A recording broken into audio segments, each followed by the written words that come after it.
Audio check.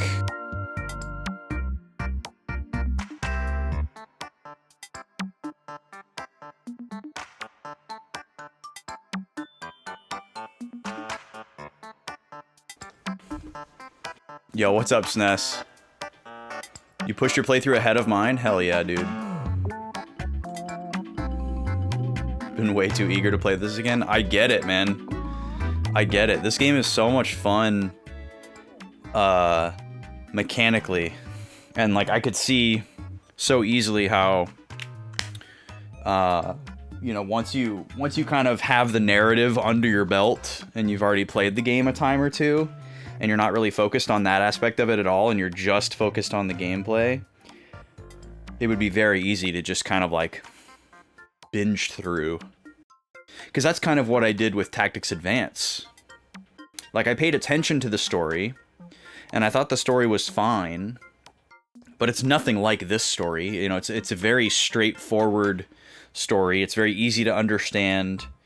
It's not complicated, and it's not delivered in as nearly as a dire, intense way as the narrative for this game is.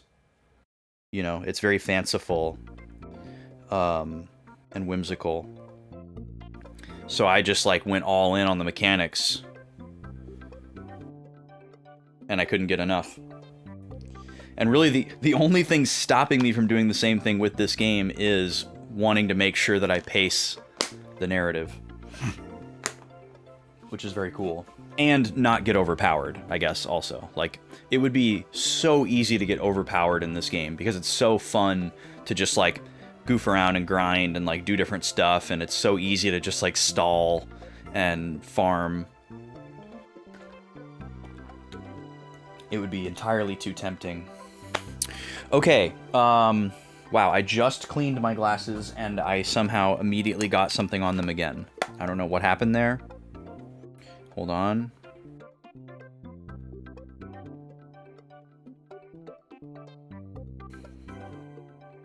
There we go.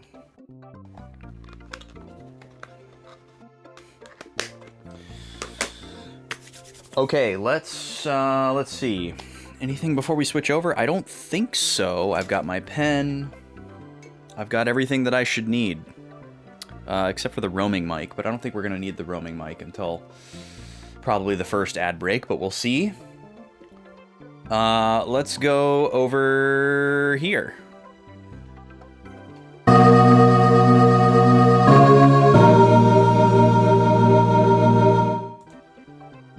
Welcome in, everybody.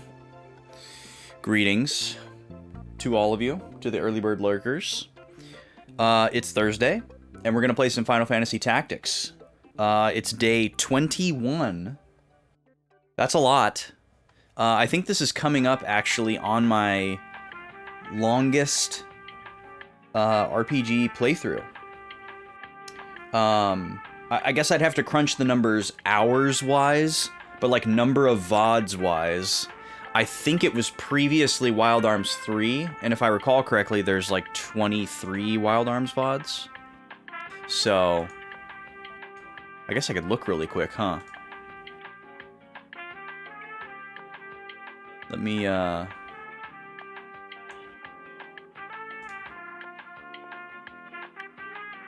I hate it when that happens, Ness. That's been happening a lot lately. Another, amazing, byproduct of the new API, I have to imagine. Let's see here. Yeah, Wild Arms 3 has 23 VODs. That is, by far my longest RPG series, at least as far as the number of streams. Suikoden 4 was 19 VODs. Skies of Arcadia was 15, Sea of Stars was 14, Suikoden 2 was 14, Eternal Sonata was 11, Secret of Mana 8, Suikoden 1 7. And those are all of the RPGs that I have streamed. Which is wild to think that the in the course of like five years, coming up on 5 years, since I started streaming, just a couple months away. 1, 2, 3, 4, 5, 6, 7, 8. Only 8 RPGs in 5 years. Oof. But there was a lot of time streaming before I started playing RPGs. I didn't start playing RPGs until 2022, so I guess I should give myself a little grace there. Wild Arms 3 started in 2022. Is that right? It didn't start in 2021? I guess it was just 2022 before we moved. Because it started in the old house.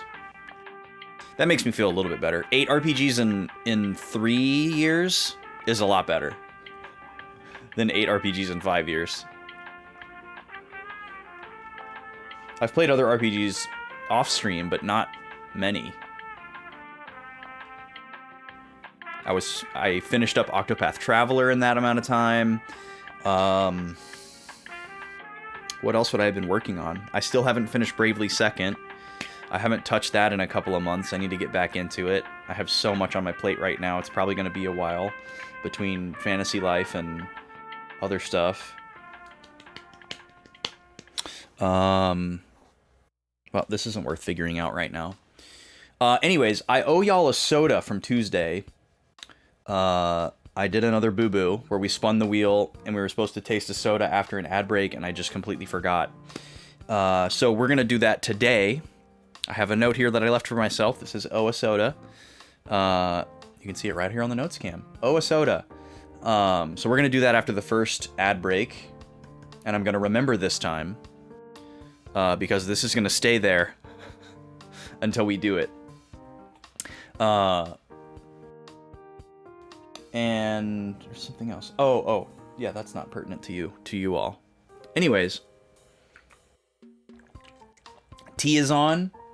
We're going to jump in and recap.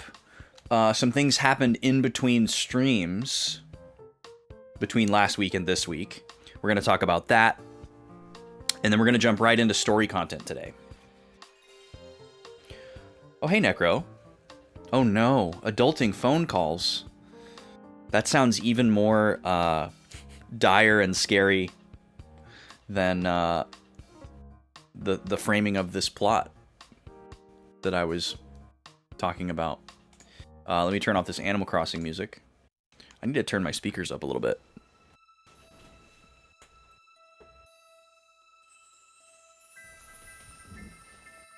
Oh, you know what? I should check alerts. I forgot to check alerts at top of stream. I'm running a little bit late today. Alright, alerts are working. I also made myself a hotkey to close and reopen the bot, because apparently that just needs to happen every so often, which is really annoying. Okay. So the first thing we're going to do is we're going to talk about everything that happened last week. A lot happened on the 15th. Not a lot happened on the 16th. So we've technically already recapped the 15th once because we recapped it on the 16th. But I'll give a broad summary. So a week ago today, last Thursday, was the day that we finally beat the tough fight that we were stuck on. We beat Velius, and then found out that there was another fight after that, but we did get to save. We had to fight against Marquis Elmdor, who is apparently, like, undead now. He's very scary. He's also after the stones. Barrington died. Vormov is still at large and apparently has become Lucavi, which doesn't really make sense. There's so many stones in play right now, so many Zodiac stones in play, and they all look the same, and we don't know who has what. I don't know which stones we have. That has gotten very lost in the sauce for me, and I hope that there's some clarity. There's been a lot of names of stones thrown around, but there's also been a lot of stones that have appeared that are not named, but we haven't really seen stones that are different colors other than red, yellow, and blue. And apparently there's more than one of each, because there's obviously 12 stones, one for each zodiac sign. And but there's like overlap in colors, which makes it really, really difficult. I was really hoping that they were all going to be different colors. 2 of the blue ones that we've seen looked different from each other. One was like a royal blue, and one was more of like an indigo faded blue, which was Ares. Ares was the indigo one. But we picked up a blue stone from Alma/Islud, which we believe to be Virgo, but we don't know why Vormov wasn't interested in it. Vormov has a yellow stone, which the first yellow stone that we saw was Taurus, but we don't know if the yellow stone that he has is Taurus. If it is Taurus, we have no idea how he got it from us. We also know that it's possible to produce copies of stones, so that makes it even more confusing. The first red stone that we got from Draclau, we believe to be...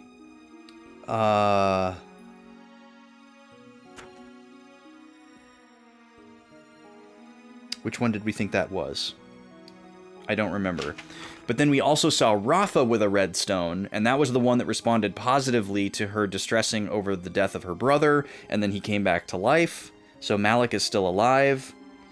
But Malik also had a yellow stone that Barrington demanded from him.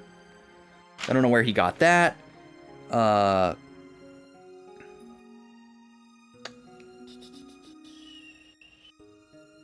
And then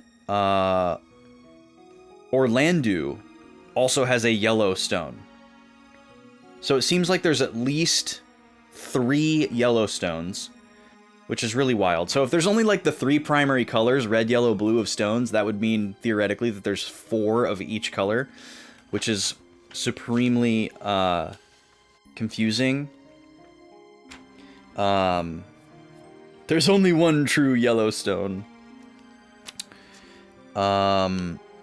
What else do I want to talk about from the 15th? That's pretty much the broad strokes from the 15th. And then on last Friday,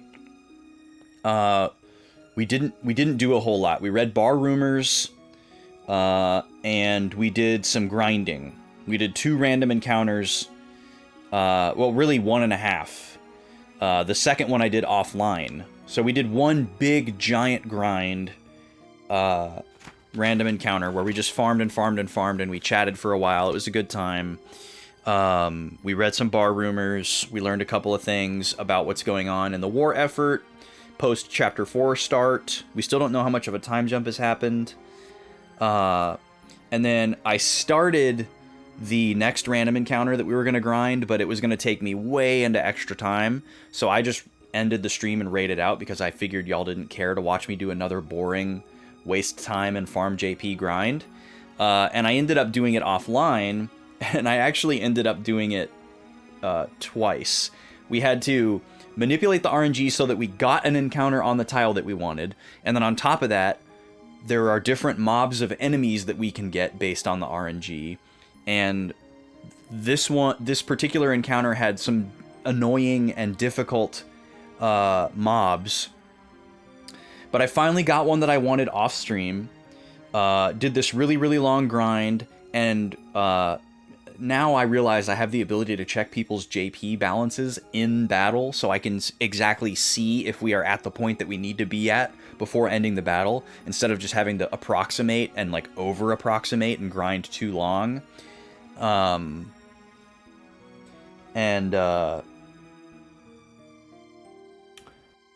got to the end of the battle. Yeah, I totally found it by accident too, SNES. But it's very useful. It doesn't surprise me that you didn't find it after playing the game a lot, because it's like a weird thing in the status screen that you probably wouldn't ever mess with. And the game doesn't really explicitly go out of its way to tell you that, oh, if you just press the confirm button here, it's going to pop up. Maybe it says it somewhere, but it's clearly buried. I was trying to get move +3 on all the boys, because all the boys have access to Bard now. That's what the effort of the first grind was to open up the Bard job class for the boys, because unfortunately the ladies can't become Bards and learn move +3, so they're stuck to move +2. We got Bard open with the first encounter, and then the purpose of the second encounter was to get them to earn 1,000 JP in Bard so that they could all learn Move Plus 3 and have it for this next story battle that we're going to go into. Well, I foolishly assumed that Roberto, having spent a lot of time as Bard already, would definitely have enough Bard JP for Move Plus 3 if Ramza and Matsuo, the brand new Bards, had enough. And so I got them to 1,000 and then ended the battle, only to go into my formation screen and find out that Roberto still was short on learning Move Plus 3, and I had just spent like an hour grinding. And I was just like, screw it, whatever. I saved, I turned it off. As soon as I woke up the next day, I was like, I gotta do that again. I want to do that again. And I ended up getting a way easier encounter, which was nice. I was able to optimize it a lot more. So now all the boys have Move Plus 3. I've also reconfigured everybody's jobs pretty significantly. We're going to go through that a little bit at the top here. We're also going to look at something on the map. We're going to do a little Save Scum Sojourn to go and look at something on the map that I discovered. I just happened to notice that as of the beginning of Chapter 4 and finally getting back to the map, there is a new location on the map that we are not currently required to go to, and it looks like a random encounter tile, but we've never been there before. So I want to just save scum and walk over there and see if something happens when I step on it, even if that's just like a random encounter and we get to see what it looks like. But then we'll reset and go back to where we're at. I'm just interested to check that out. I'm also thinking maybe I'll go around. I want to go around and press select on all the map locations because it tells you a little bit about them, and I keep forgetting that I can do that. I want to do that, and maybe I might map out some of the shop inventories that I haven't mapped out yet while we're save scumming and walking around. We're also going to read through Al-Islam's record because we haven't done that after starting Chapter 4, to look at like how people's name entries have updated. Maybe there's some new information in there as well. So that's what we're going to start off with today before we get to the story content. So that might take a little while. I said we were going to jump right into story content, but we're going to do some other stuff first. Maybe the first hour will just be that. We'll see. Yes, all of the ladies have Move Plus 2. Move Plus 2 comes from Dancer. Salome obviously got that right away. And Veronica has it now as well. So we're going to load in save spot 14.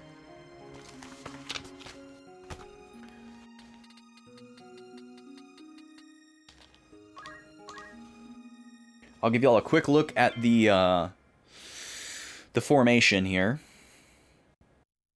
We're not going to spend too much time on it, but just so y'all can see the updated skill list and whatnot, the current config. So we have Ramza as a ninja with equip sword. So instead of having to use like ninja knife and katana or whatever, he can use actual swords. So he's got blood sword, ice brand. He's got light armor, Move Plus 3. Hamedo is the counter ability where you cancel the attack that's attempting to target you.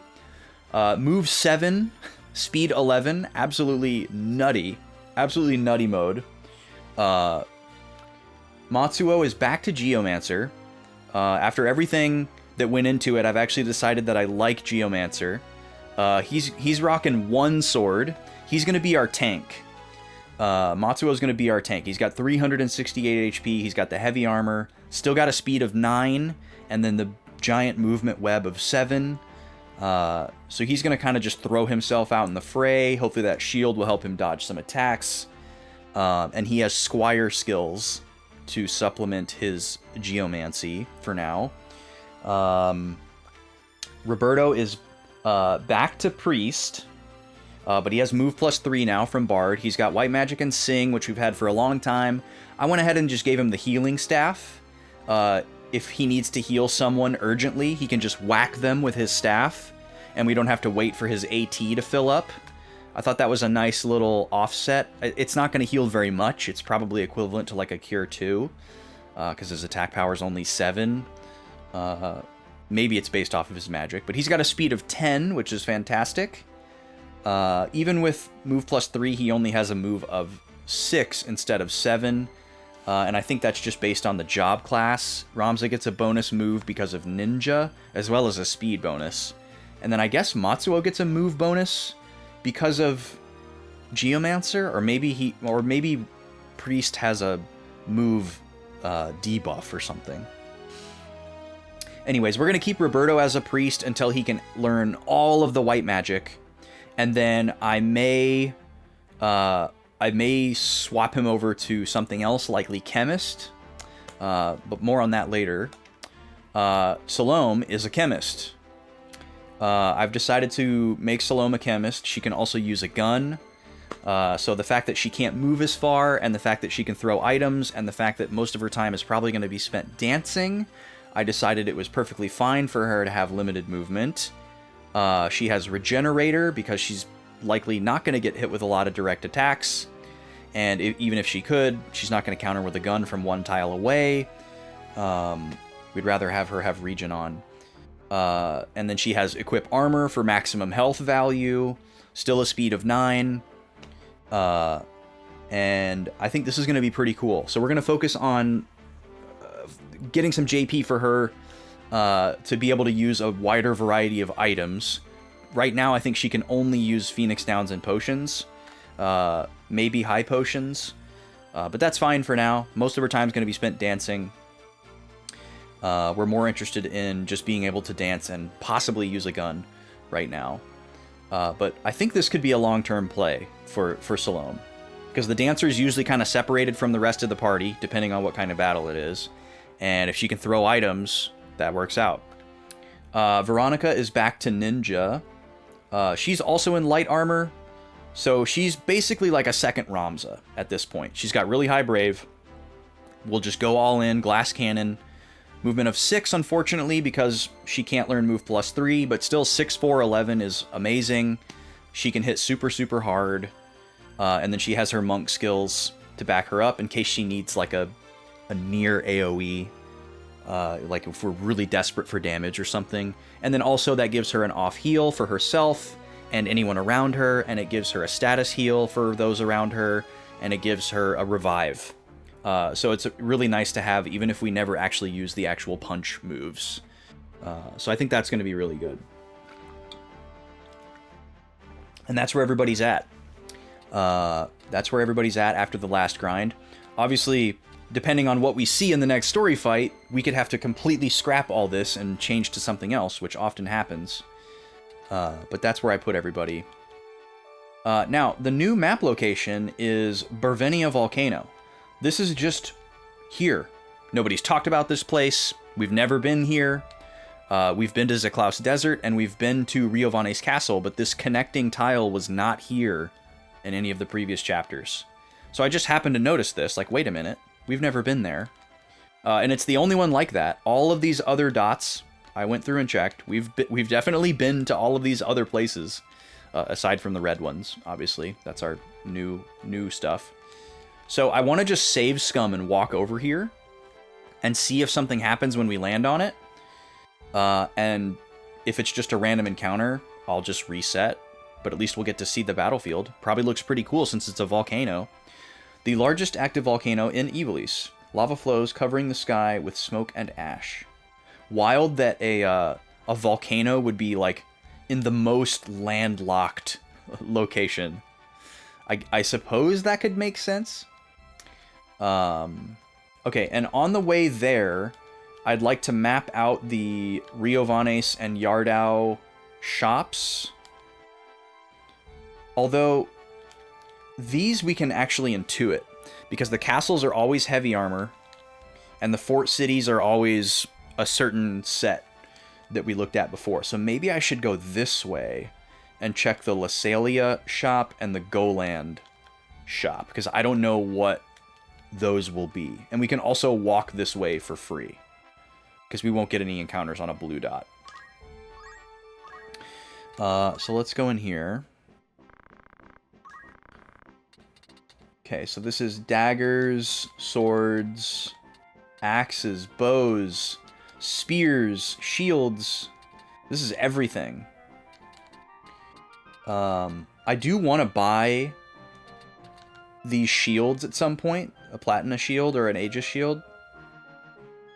50% magic evade is pretty wild. And then Platina is kind of like more focused on physical. But I'm not gonna go out of my way to buy these right now, because I'm assuming one of the required places along the way is probably gonna have this same stuff. So let me make a note here of the shop inventory. Lasalia.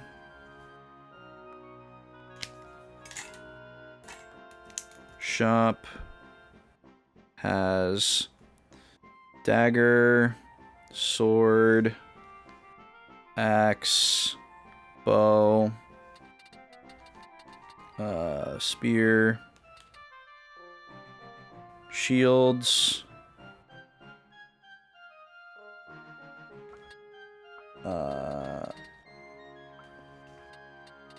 heavy armor, and heavy armor. Okay.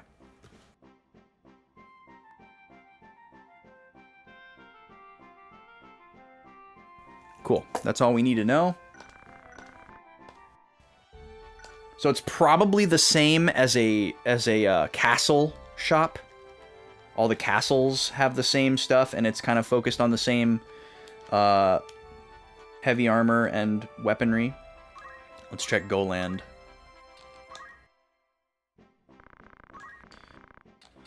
Okay, so Goland.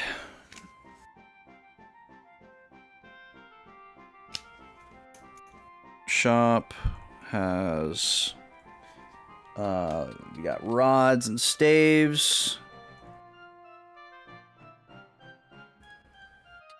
And then we have, of course, the purses, and then we have light armor. Okay. So I believe this is the same inventory as the fort cities.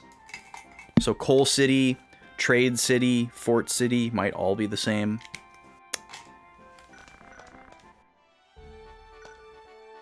Okay, and now we're gonna drop a save on slot 15, just temporarily.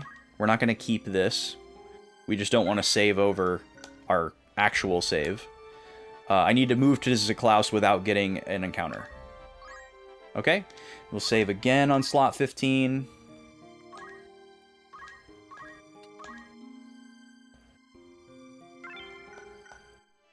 And let's see if anything happens at Brevenia. Okay, a battle. Question is this scripted? Is this just a rando?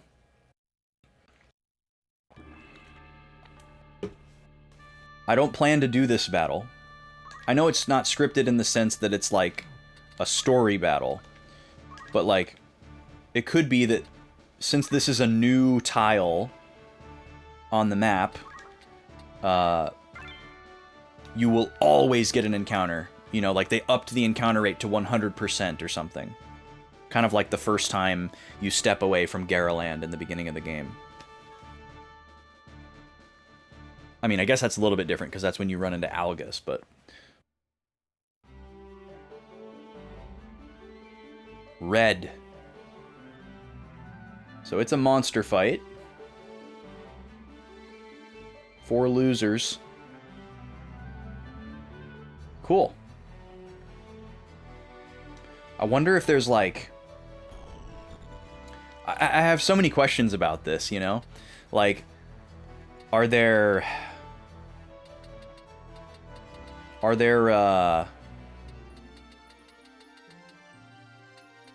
Yeah, there's so many, like, questions swirling around. There's so many possibilities about this place. Yeah, don't tell me anything for now, SNES, because I'm sure... Because I feel like this is either going to be associated later with a story fight, or it's associated with some type of, like, optional thing in this game that's not super apparent. You know, maybe this opened up because of one of the propos that we did. Doubtful. But that could be a thing. Anyways, I just wanted to see it. So now we're going to... I don't think I'm going to go around to map out any of the other shops because I think I have all the rest of them mapped out. Obviously, they're from previous chapters, but it's more about what type of inventory they have rather than the actual items because they're all shared for the most part. But I am going to go around and read all of the map entries, and we're going to go into Al-Islam's record and look at everything before we move forward.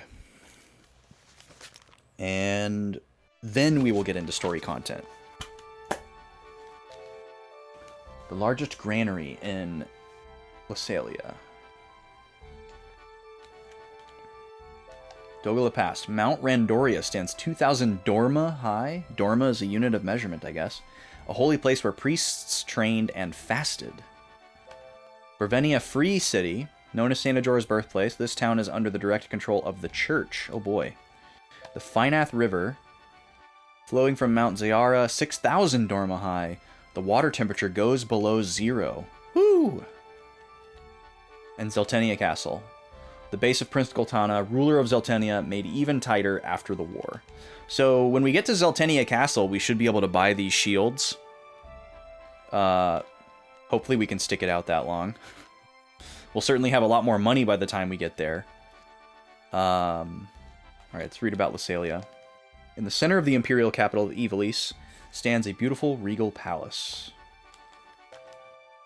Farmaria Plateau is rich in minerals. Snowstorms rage here all year round. Snowstorms? Oh, I didn't mean to do that. That's supposed to be snow? I thought that was like a desert. I guess it's like a... Snow does look like that when the sun is at like a certain height. It gets kind of all yellow. I didn't mean to move there, so I want to reset. I could move back for free, but it costs me 4 days on the calendar that I don't want to expend if I don't have to.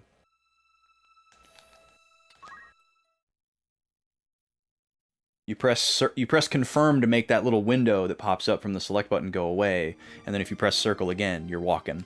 So, that's how that happened. I'm trying to put together geographically where the borders of the different kingdoms are.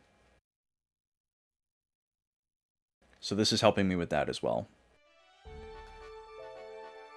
Port city with a 10th century history. Thick castle walls protect against invasion. A virgin forest full of 200-year-old Yu-Gi-Oh trees. Scars from the war are still here. The base of Prince Barrington, ruler of Fovaham, R.I.P. Romonda spires top the castle. What is a Romonda spire? We already read Barvenia. Death Desert.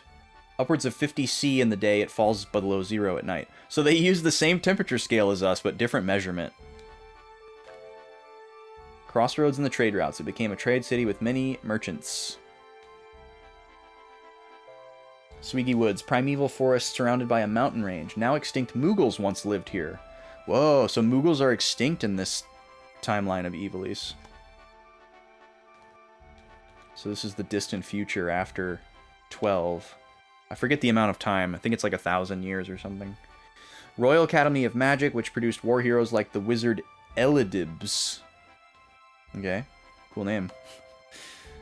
Bare except for some bristles, which cover what resembles gravestones. Bovaham Plains. Huge plain covered in short grass. Strong cold winds blow from Larner Channel. Fort Zeekden. Fort built during war to protect against Romonda across Larner Channel. What is Romonda? Is Romonda one of the kingdoms? I don't think it is. I gotta go all the way back here. It sounds very familiar, but I don't think that's what... where did I write that down? It might be on the very first page. No, here it is. Zeltenia, Fovaham, Lionel, Limberry, Lasalia, Galleon, and Morond. Yeah, so Galleon is over here. Igros is the capital of Galleon. Zeltenia is obviously the capital of Zeltenia. Lasalia is obviously the capital of Lasalia. And then Riovanes is likely the capital of Fovaham, because this is where Prince Barenten was, and this is Fovaham. And then Lasalia... Oh, we got Lasalia. Marand. Marand is probably over here somewhere. Well, actually, let's look at Lionel. Lionel is a separate kingdom, so obviously this is Lionel. And then Limberry... Where is Limberry? Limberry is probably over here somewhere, too.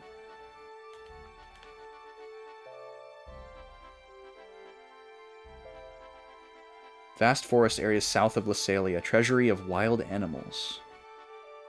Zyrkire Falls flow from Mount Algost. Fall alluringly down stair-shaped cliffs. Zaland Fort City. Built on a hill, this aerial city also serves as the entrance to Fort Lionel. Berios Hill. Hill where St. Ajora's first disciple, Berios, was executed by the Empire. The base castle of Cardinal Draclau, ruler of Lionel, where St. Ajora was caught. Berios Valley. Barren Valley, where St. Ajora's first disciple, Berios, hid from the Empire. That's wild that there's Berios Hill and Berios Valley. Wargillis Trade City, Lionel's only trade city, and central trade port on the Burgros Sea. And Golgorond, site where St. Ajora was executed, now it's Lionel's public execution ground. Zagolas Swamp, bloody battlefield where many died in the war, later turned into a huge poison swamp. And Gog, Machine City, this mining city produces mechanical weapons with generational technology. So this whole area over here is basically Lionel. So yeah, we don't really know where Limberry and Marand are. We know Marand is like where the church is based. So this could... Bervenia, actually, could be related to Marand. And then maybe further east is Zeltenia. But there's obviously down here as well. And maybe that's where Limberry is. Because we don't really know where Limberry is. But now we know where Zeltenia is. We might know that this is Marand. So yeah, I like this. We kind of have a... Also, it's interesting that Lasalia is the capital of Ivalice as well.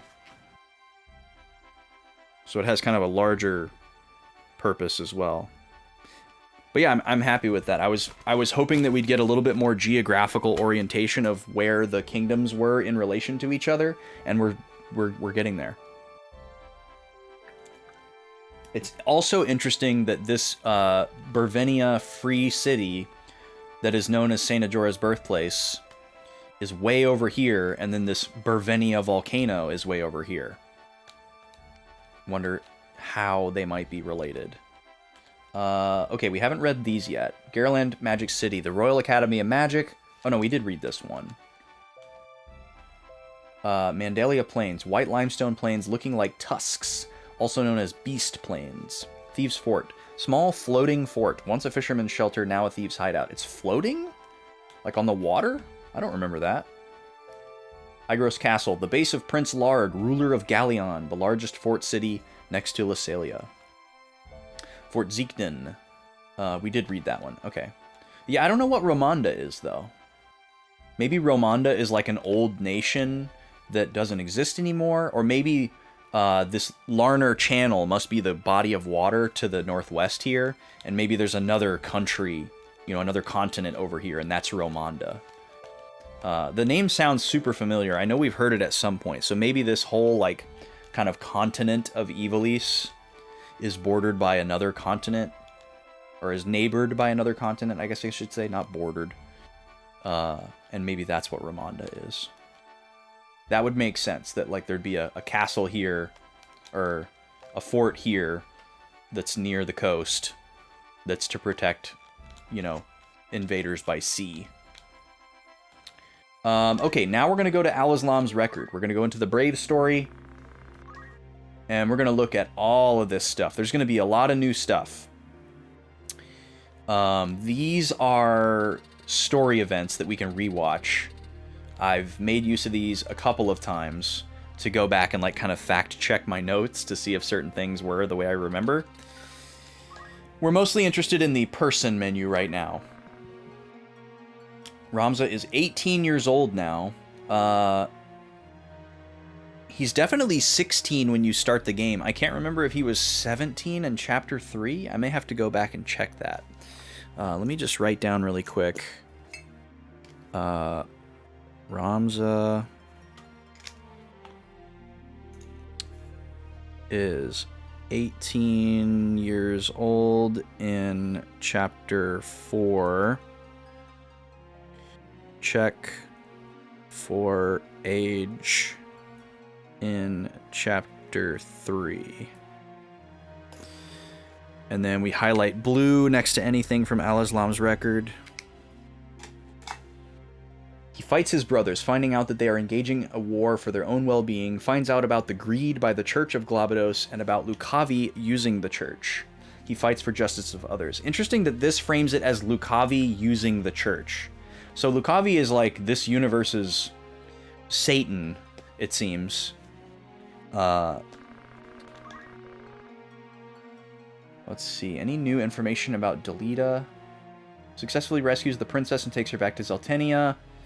Awarded leadership of the Black Knights for his gallantry. But this was actually due to a scheme by someone unknown. Okay, so this kind of confirms my theory about him bringing in that prisoner and killing Minister Gelwan. Alright, how about Ovalia? True daughter of the late King Dinamunda. Sister of King Umdoria. By different mother. Okay, yeah, this is all the same as it was before. How about Alma? Anything new about Alma? Oh, she's only a year younger than us. Oh, she attended the aristocratic school in Igros. I thought she was at the Orban Monastery with Teta. Maybe she was before. Let me write this down. Alma attends aristocratic school in Igros.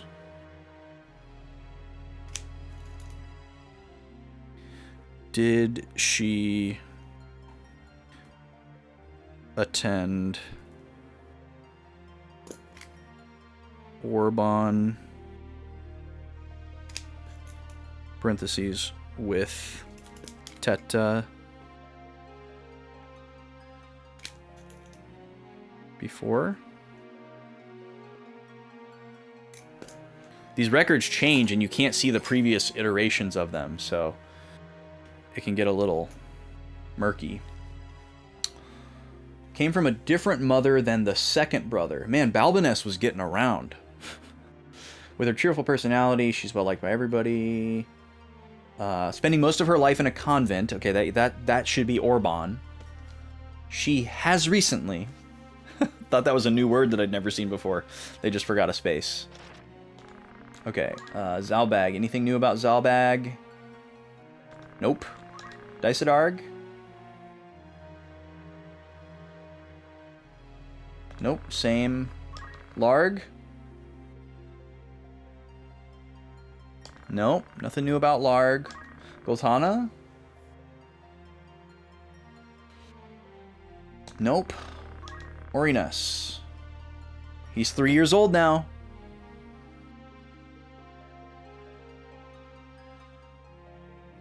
This is a little bit new. Third son between the late King Umdoria and Queen Ruvelia. 2 sons dying at birth. Orinas is in line to succeed the crown. A guardian is being sought for the young successor as this fight results in a war. Larg forcefully enthrones Orinas as the ruler. Okay, Ruvelia. What's Ruvelia been up to? Bore 3 sons, 2 died soon after birth. We know now that that was a plot. She's still at Bethla Garrison. Okay, so confirmed. Confirmed that Queen Ruvelia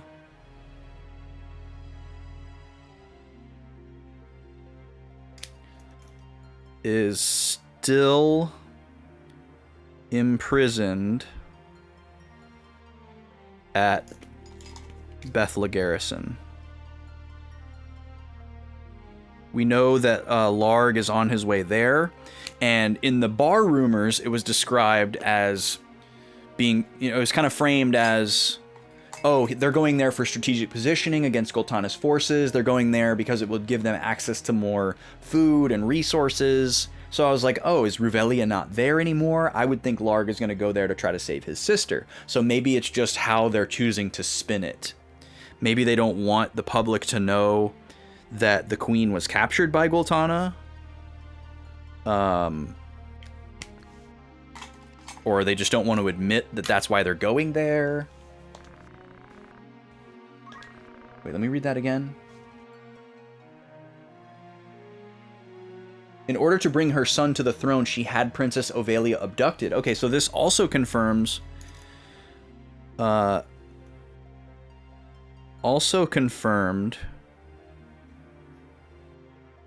that... Oops. Ruvelia orchestrated the plot to capture Ovelia. That makes sense, and we suspected that, but it was never confirmed.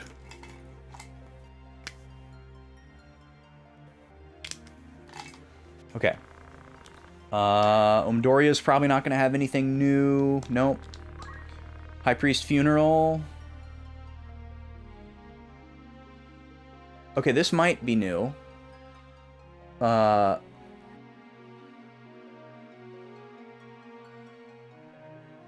of the church were lost during the 50-Year War. His ambition is to raise the power of the church higher than that of the king, urging Prince Larg and Goltana, collecting the stones, trying to capture the hearts of the people. Okay, nothing new there.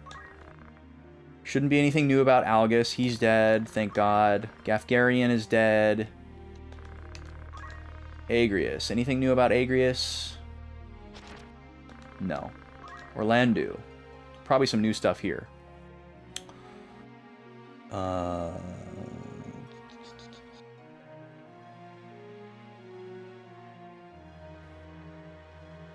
Okay.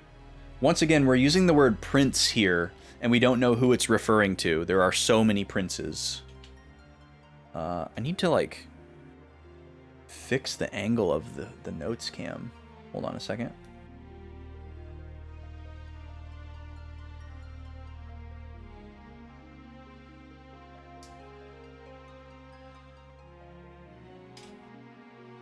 So that it's straight up and down for y'all.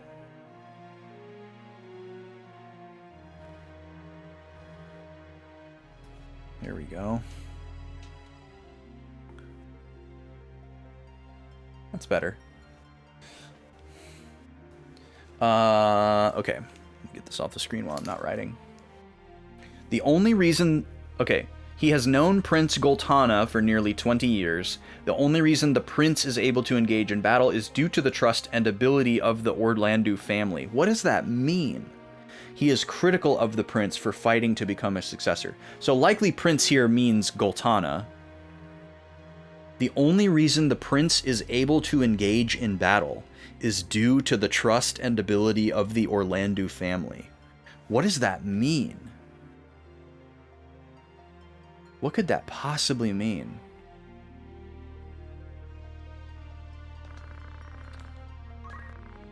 Olan. Adopted son of TG Sid. Weird that he's described here as the adopted son, but Olan refers to him as his father-in-law. Yo, Lives, welcome in. Olan's real father was a comrade of Sid. Died in the 50-Year War. So yeah, which is it? Maybe father-in-law was a mistranslation and he's just his adoptive father. Yeah, it was rhetorical anyways. But the question I'm exploring, SNES, if you want to explore it as well, is why would Prince Gultana's ability to fight somehow be tied into with his relationship with Orlando? Yeah, exactly, SNES. I'm actually gonna write this down. I'm gonna write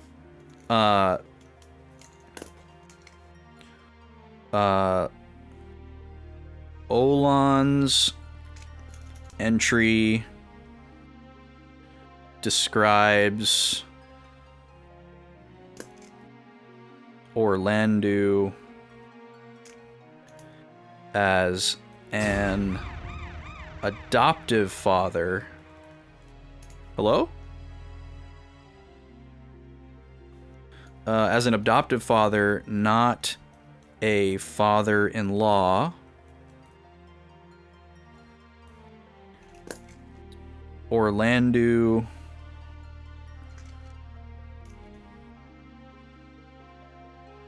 was a comrade of Olan's birth father. Yo, Lives, thank you so much for the Prime sub. I really appreciate that. We have a spin wheel here on the stream. Would you like a spin for your sub?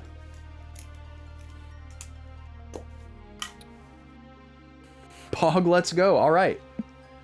Let me finish this notes entry really quick. His abilities are on the same level. Yeah, we know that. He's given his life to Sid as he pursues to reveal the corruption of the church. Okay. Got it. How much more do we have to go here? Zalmo, Simon, Wygraf, Draclau. Okay, Rafa and Malik might have new entries. Let me go grab the roaming mic really quick so that you can hear me as I go over to the wheel. We're going to go over here. We're going to do a spin. Let me turn on some tunes for a sec.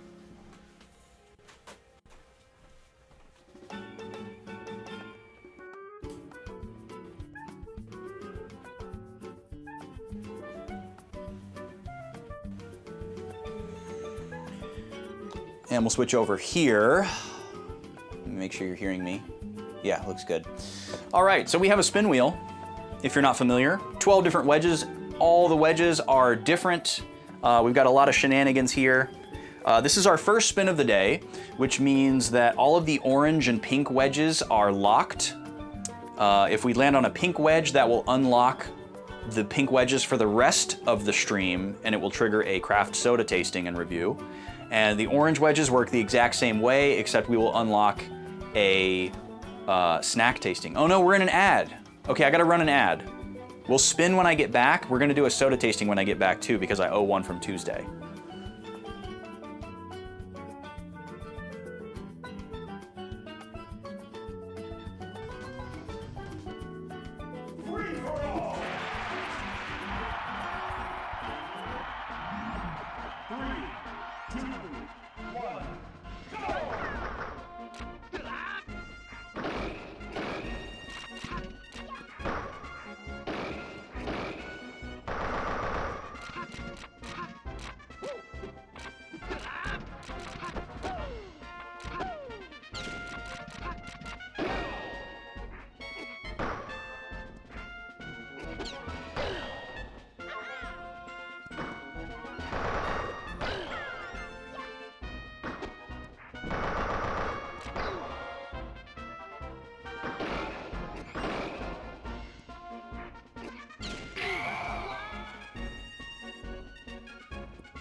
This game's winner is Fox.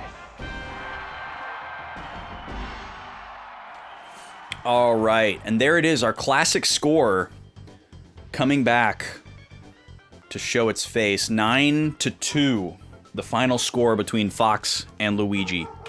It's time for us to move on to a new matchup of characters. Nima's excited about it. We need an opponent for Captain Falcon. So if you'd like to choose an opponent for Captain Falcon, it'll cost you 1,000 channel points. I need you to redeem that in the next 30 seconds or so. You do have some limitations, however. You can't choose Pikachu. You can't choose Samus. You can't choose Kirby. And you can't choose Link.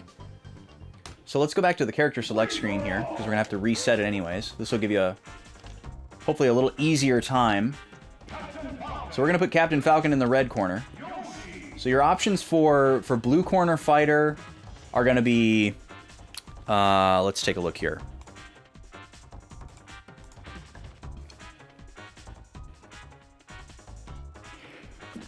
Excuse me. You can choose Ness, you can choose Yoshi... You can choose Jigglypuff, you can choose Mario, Luigi, Donkey Kong. Those are the remaining matchups for Captain Falcon. Otherwise, I'll just randomly generate an opponent here if nobody redeems it in the next couple of seconds. No big deal, I have a generator for it. This is going to be matchup number 29 of 66. And we'll go on for the next 11 ad breaks. Give or take. Alright, the bot is choosing Samus, which is an ineligible matchup. We've already done that one. So let's randomly generate a second one.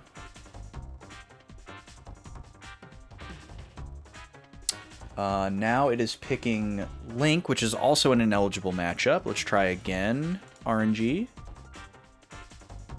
Number 8, which would be Yoshi, I believe? Yes, which is an eligible matchup. Alright, so for the next 11 ad breaks, Captain Falcon versus Yoshi. Let's get that set up right here. And let me fix our fighter cards down at the bottom. Reset the scores back to 0.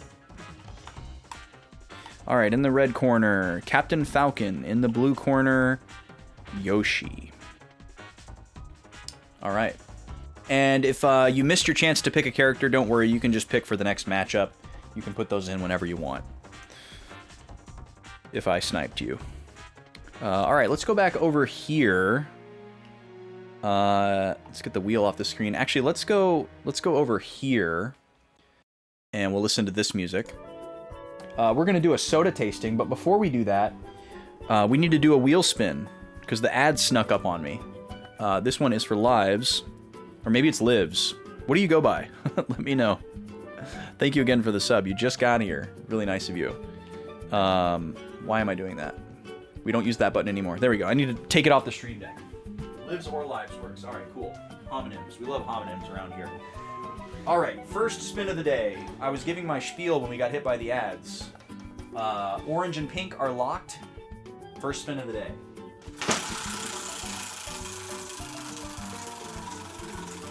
What'll it be?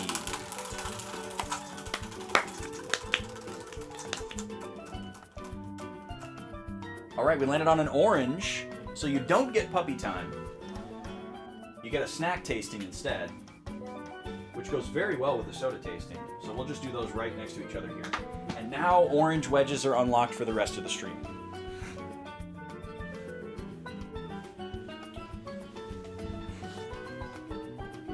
Oh, I forgot to switch to the roaming mic. Sorry, you probably couldn't hear me very well during that. Now we're on the roaming mic. We're gonna do a soda tasting first, I think, and then we'll do a snack tasting. Let's take a look at what we got for snack. I kind of have had my eye on something that's in the snack log here, but we'll do a quick perusal. We've got some chocolatey stuff. We've got one savory snack, which I'm not feeling right now. So we'll eliminate that. So we've got some chocolatey stuff. We've got some sour stuff. We've got one spicy snack as well.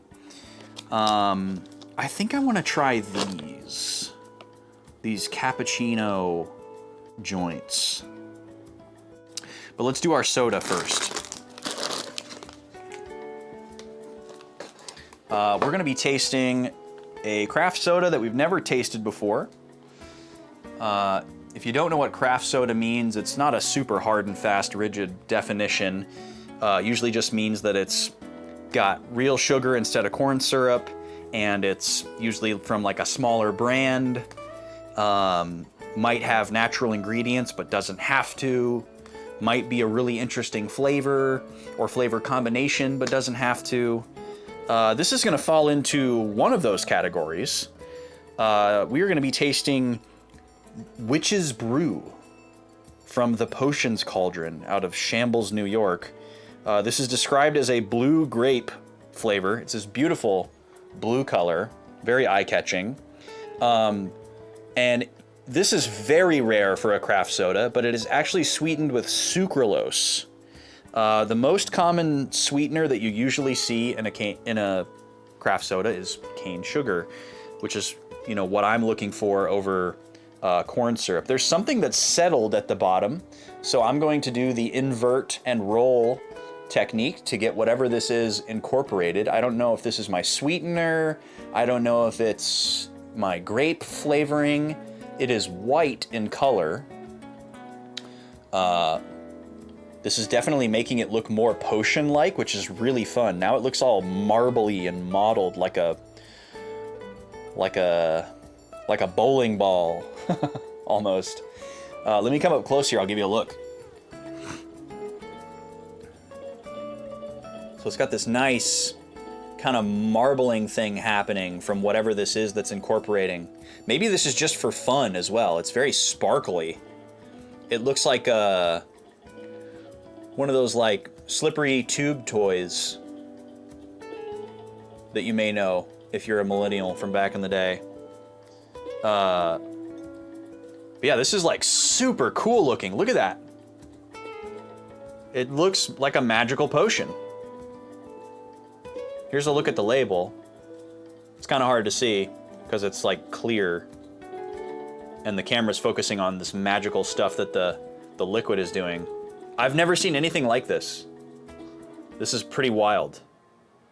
But yeah, there's like glitter. It looks like there's glitter inside of it, basically.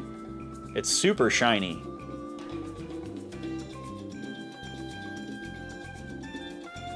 So maybe that stuff at the bottom had nothing to do with the flavor, and it's just to make it look really fun. I'm glad I did that. I almost didn't notice that was down there.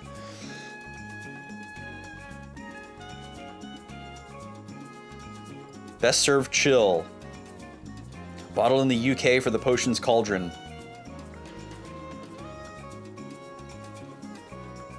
Okay, yeah, so not a lot we can glean from the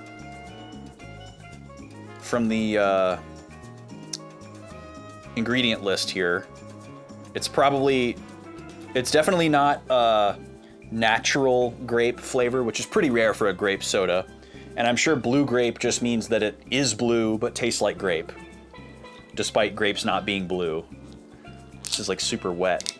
And it's a screw top, which is very nice, so you can reseal it, try to preserve some of the carbonation and drink it in a couple sittings. The sparkly stuff is kind of dissipating now that I've opened it, which is also really fascinating. Whoa! That is a very strong artificial grape smell. It reminds me of... Usually artificial grape stuff makes me think of medicine, like cherry is for some people. I grew up with grape medicine, so I like cherry stuff. Artificial cherry is totally fine for me.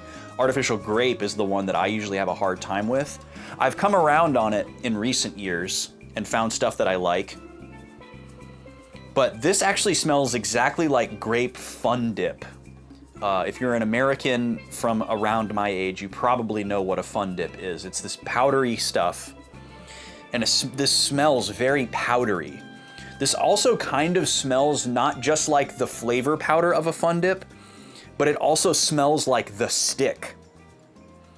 Okay, if you don't know what a Fun Dip is, if you're in like another country or another generation, it was this like tri-fold powder packet that kind of looked like a wallet. And there were 3 packets that were all kind of like joined together but sealed off from each other. And then there was a fourth little slot that was really tall and skinny. And you would rip that open and you would pull out this long white stick that kind of looked like a giant Tylenol. It looked like a giant pill and it said Fun Dip on it. And then the other 3 packets, you tore the top off of them very carefully to expose the powder, and then you would kind of awkwardly hold it like a wallet that always had to be facing up. And then you would like put the stick in your mouth to get your saliva on it, and then you would dunk that in the powder, and the powder would stick to your saliva on the stick, and then you would like put it back in your mouth and eat the powder. It was a very strange but novel and slightly genius candy. And this smells like that sugar pill that was the stick in the Fun Dip.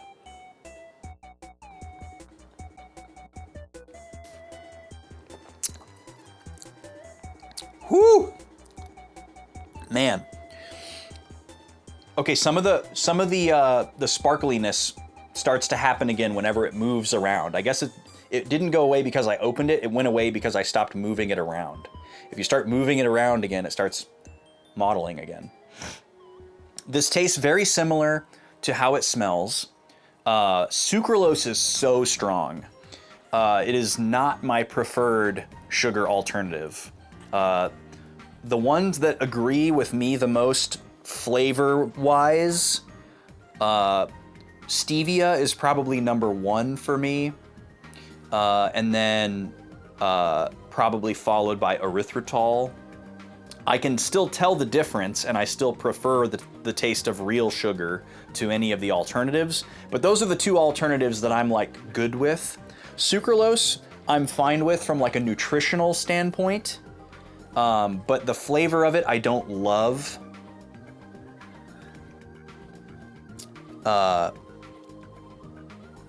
The jury's kind of out on whether or not sucralose is good for you, so I usually try to stay away from it. Sucralose is Splenda, if you need the name brand recognition. So if you like the flavor of Splenda, that's sucralose, and you'll be fine with anything that has sucralose in it, flavor-wise. Yo, what's up, Vicious? They still sell Fun Dip? Yeah, Fun Dip was a good time. I remember back in the day, too, Fun Dip always felt like a good value because it would last you a really long time.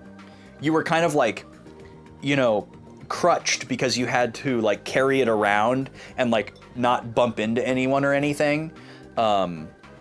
but it tasted good, and it would last for a long time, and nobody would ask you to share it because it was too gross and filled with cooties to share with anyone.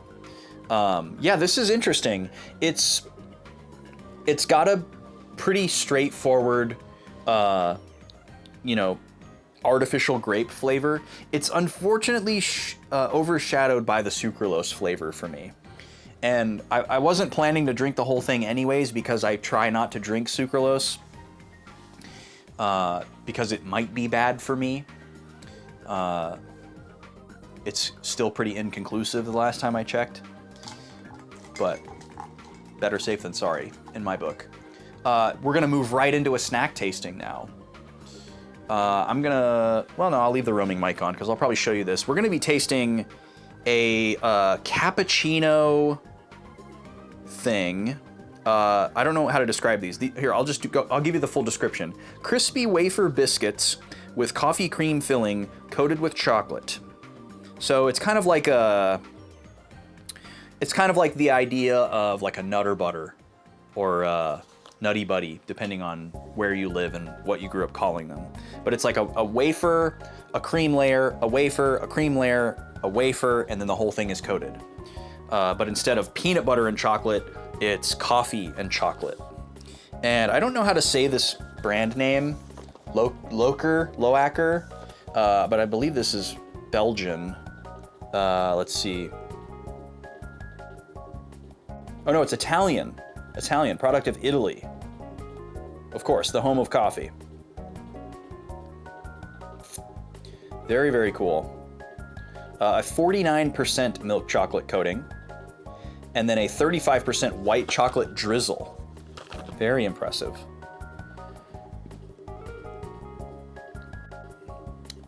Very interesting. May contain peanuts and almonds, not, that's pretty normal to see, but it also lists mustard and sesame under the may contain. I wonder why. But we're gonna crack these open, and we're gonna try one or maybe two if they're really good. It does say the cocoa is from a sustainability program. Love to hear that. 100% Arabica blend coffee, and chocolate made with 100% alpine milk. Wow, so it comes in this gold foil. I'll give you a look at the packaging too, I guess. So here's what we're tasting. Don't know how to say that brand though. Loacker. It does not look Italian. That's why I thought it was Belgian or something. Loacker? It's such a weird, it's such a weird word. We're gonna open up this foil, and this is gonna be like a plastic tray situation, which I really appreciate. Keep them from breaking. Also makes it easier to like reseal them, because I'm not gonna eat these all in one sitting. All right, let's see if we can slide this out a little bit. Maybe.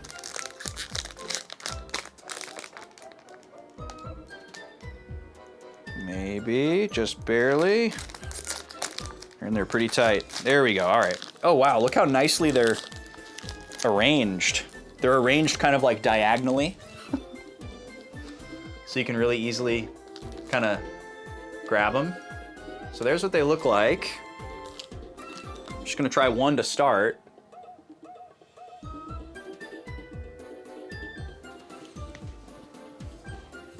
Let's see what we got here.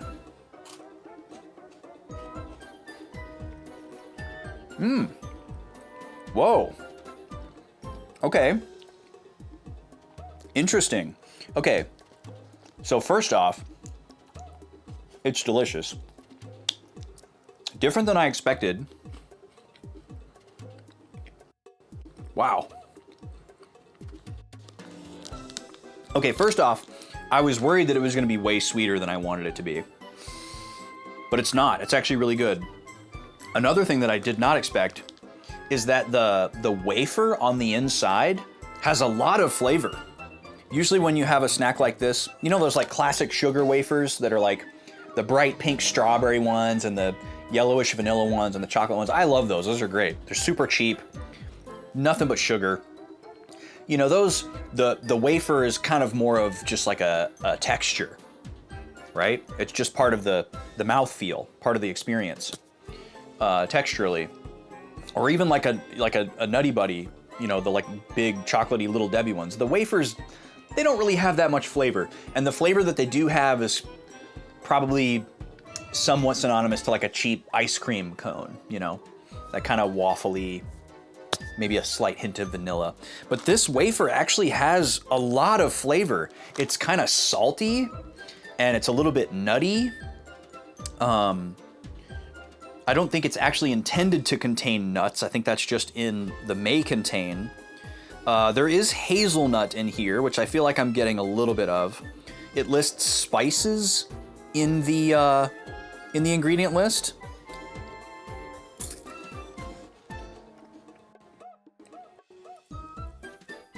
Yeah, the flavor note and the texture note of those classic sugar wafers is definitely there. But it's a lot saltier to balance out the sweet, which is great. The coffee flavor is actually pretty subtle.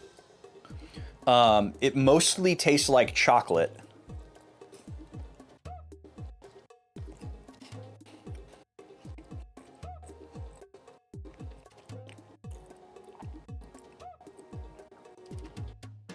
It's almost pretzel-y.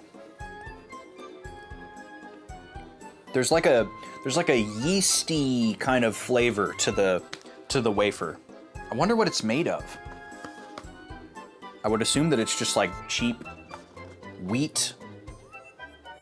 Yeah, it says wheat flour. That's very good though. These are super good.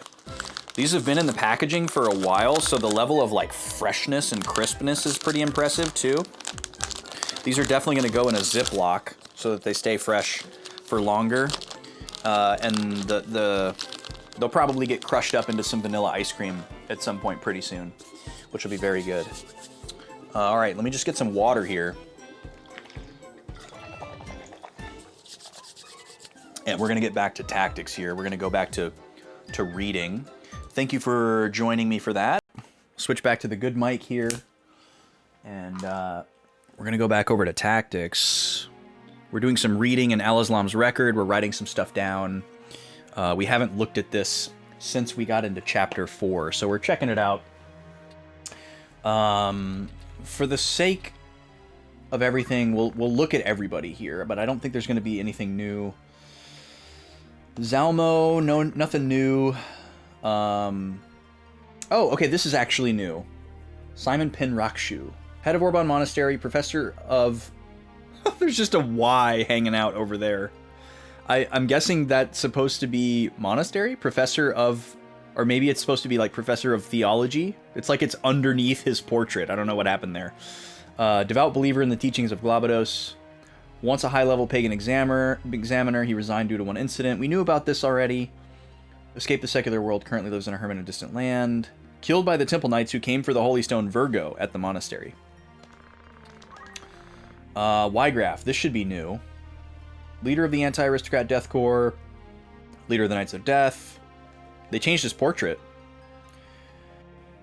To relieve the stronghold of the aristocrats, they perform terrorist acts. None of this is new.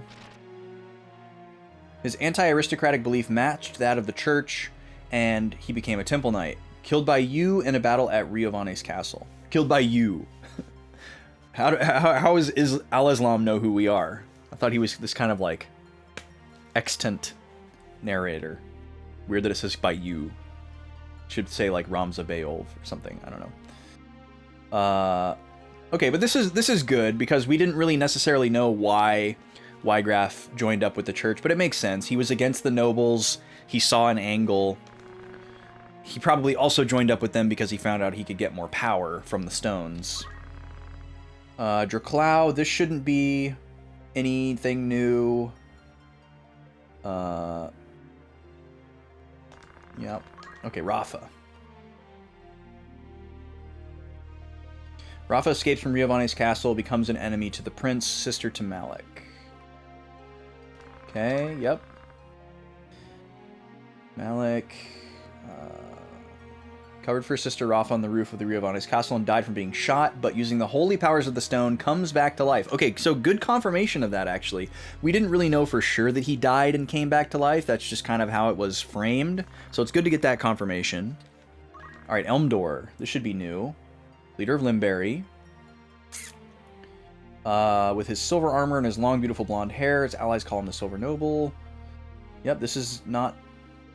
this is new, or this is not new. Died honorably, struck by a stray arrow at the Battle of the Fused Plains. So nothing new about his reappearance at Riovanes.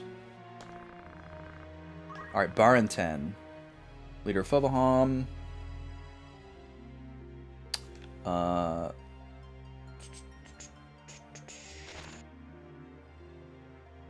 Okay, this is new, but nothing revelatory, really. Realizing the powers of the Holy Stone and its significance in warfare, he steals the Holy Stone. This action infuriates Vormovs, and he is killed. That's quite a bit different than how it went down, but I guess it's true. Nothing new about Mustadio. Nothing new about Bisrodio. Rudvik, he died a long time ago. Celia. Oh, this is the assassin who was with Marquis. A beautiful girl that appeared with Marquis Elmdor. Her true identity is unknown. Age 28, question mark? And Led. A beautiful girl that appeared with Marquis Elmdor. Her true identity is unknown. Okay. So they're like actual characters. That's pretty cool. Not just like supporting characters that had fixed names. They're like full-on actual characters. Anything new about Ajora? Oh, Ajora was born in Bervenia. And Bervenia is part of Lassalia. Okay, that's good to know, because we were speculating maybe Bervenia is part of Mirand, but it's not. Raised in Milodos. We don't know what that is. Never heard of that before. Father Farah. No idea who that is. Traitor of the Holy Empire by Eudora. Oh, the Church of Farah was the name of the religion before Glabados. Got it.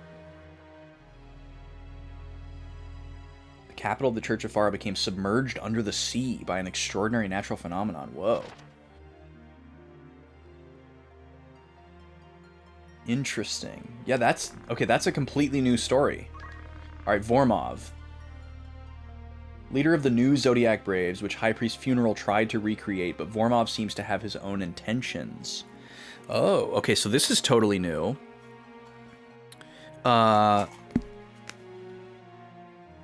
Let's write this down. This is juicy. Okay, I'm gonna need my blue marker. Vormov is head of the Temple Knights. Aren't the Temple Knights also called the Nanten? No, that's Goltana. They're called something. Maybe I'm not thinking of the right thing. Vormov is head of the Temple Knights. I think we already knew that. High Priest Funeral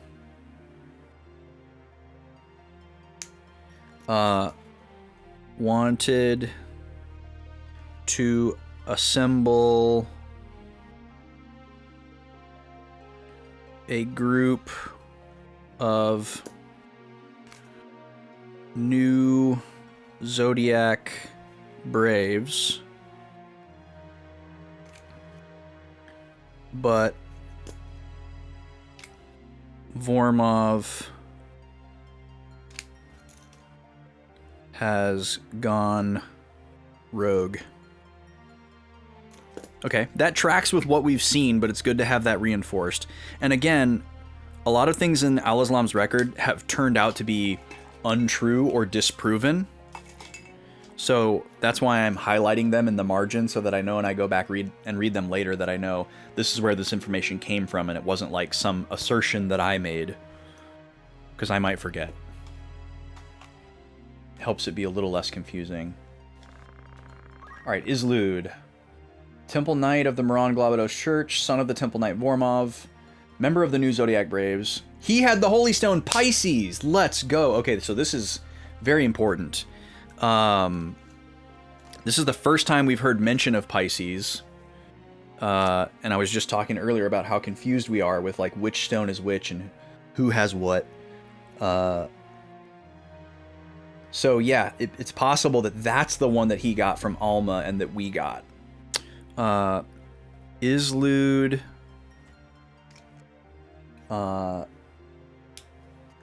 had Holy Stone Pisces.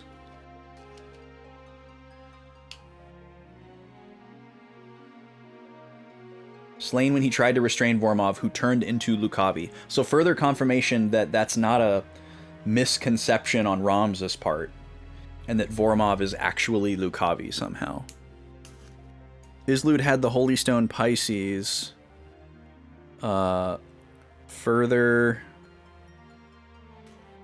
confirmation that Vormov is Lucavi. But this is also still unclear because Ramza said that Ramza basically referred to Ygraf as Lucavi because he said he killed the one who became Lucavi. He didn't kill Vormov. He killed Velius. So there's still a little bit of murkiness there. Oh, I pressed X instead of circle. We're almost at the bottom of the list here, y'all. Hang on. Shouldn't be anything new about Teta. Nope. Shouldn't be anything new about Balbinus. Shouldn't be anything new about Gustav.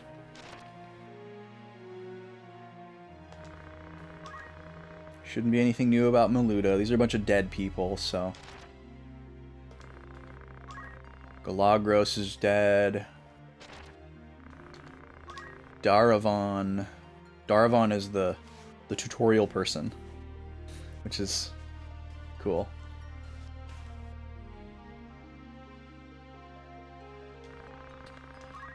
And Aloslam, anything new about you?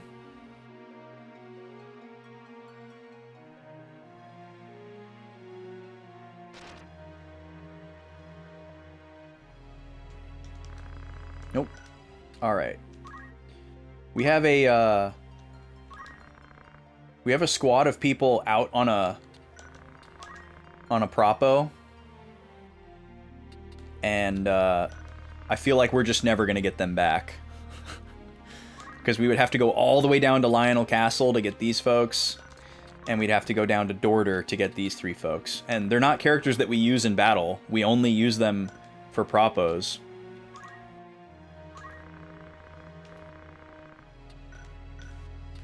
Unexplored land. We did get this from one of our propos, which is really intriguing. This tower connects the ancient Ronkin castle to the earth. Special magic coating on the walls keeps the tower hidden. Once in a while, the castle can be faintly seen as a mirage. I really am fascinated by that. I feel like it's going to show up on the map and we can like go there and get something, but I don't know. Oh, look at this. Okay, Aries, Taurus, Scorpio, Pisces. This should shed some light. Okay, so Aries is a blue stone. One of the 12 holy stones, a legendary zodiac stone representing the ram. It was acquired after defeating Ygraf. Okay. Aries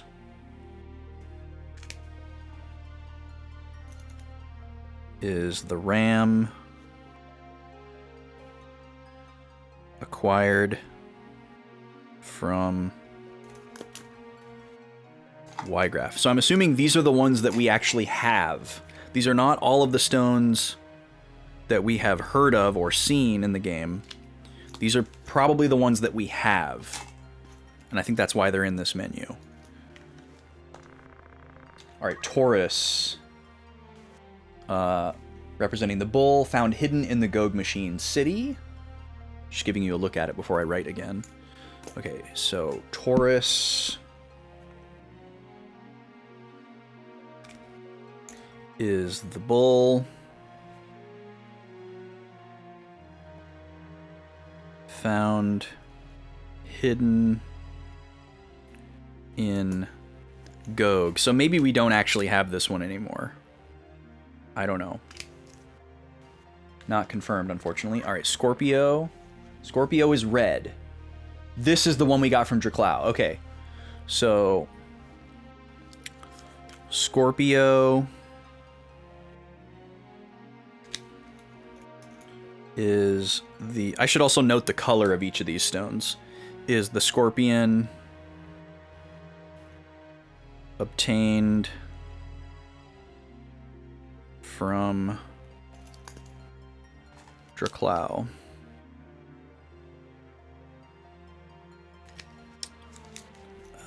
So Aries was blue. Taurus is yellow. Scorpio is red.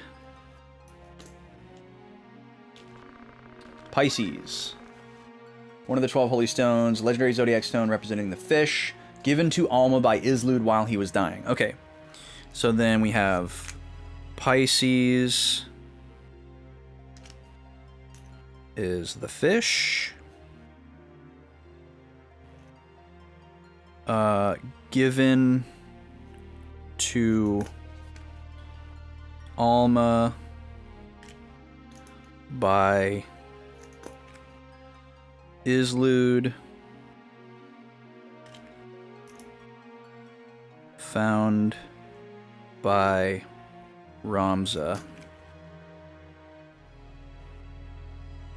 And this one is also blue. So we also know about Virgo and Aries. Virgo was the one obtained at Orban. So I don't know who has that now.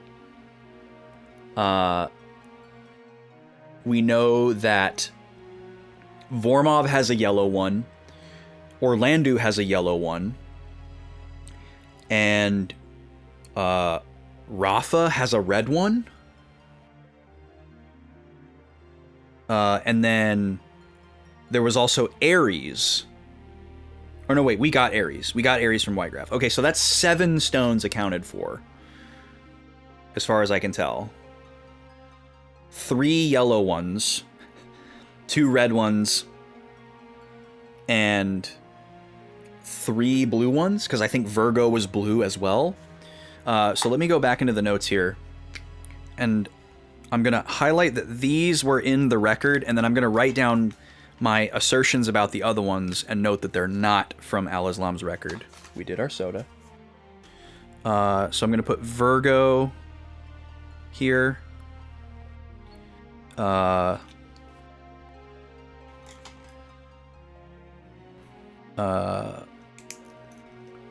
From Orban.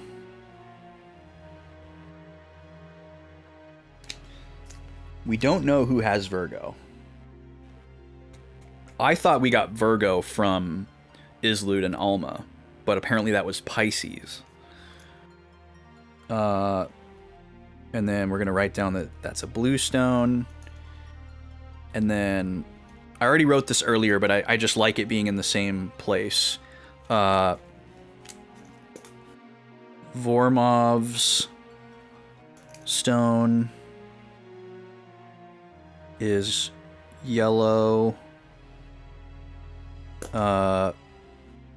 Orlandu's stone is yellow.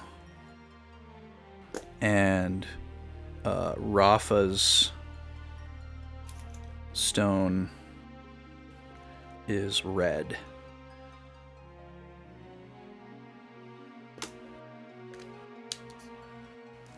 Okay.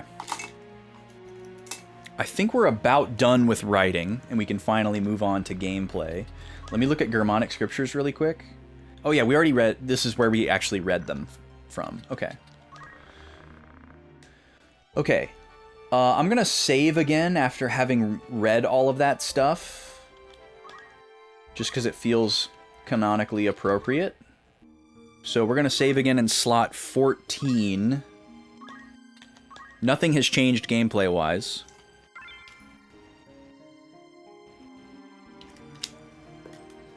But we do know that reading that stuff can affect conversation options, because it has happened once. After reading. What's the name of the place we're going to? Dogula. Alright, so we're going to head over to Dogula Pass and see what's going on.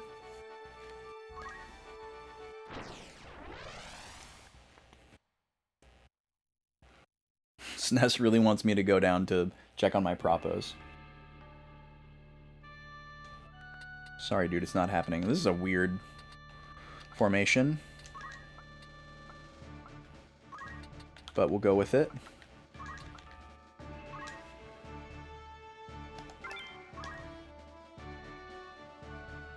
See what we're in for here.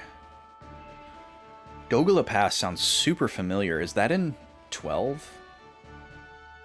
Maybe it's in Tactics Advance. I don't know the Evil East timeline. Alright, we have people.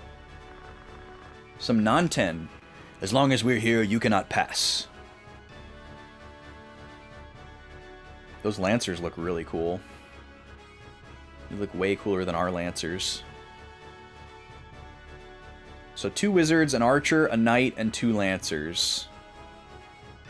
Let's take a look at them. Ted. Like from Suikoden? Dude, this guy's all blacked out. Wizard Rod, Black Hood, Black Robe. He's got his drip on fleek. He's got items as well. Freddy the Archer. Okay, I think this bow can do spells. Oh no, it's just Wind Elemental. Okay. Can't use Earth on him. Black Barn. That's an incredible name. This guy has Squire skills. Interesting. Rat! Rat is an incredible name. Boy, this guy can barely move. Look at this awesome spear, though. Obelisk. I'm sure it's supposed to be obelisk. Steeple-shaped. Very powerful. He's got a nice shield, too. Okay. And Velger, another cool name. Same loadout. And then this guy, Boville. He's got good stuff, too. He's got monk skills, also. Okay. Let's have a look at the AT. Oh! Oh! Look at us! Look at us! Look how fast we are. Everybody gets to go. Everybody gets to go before they get to do anything. Incredible. Okay. So, let's see. What's the order? Oops, I didn't mean to do that. I love how it matches what direction they're facing on that screen. That's so funny. Veronica, Roberto, Matsuo, Salome.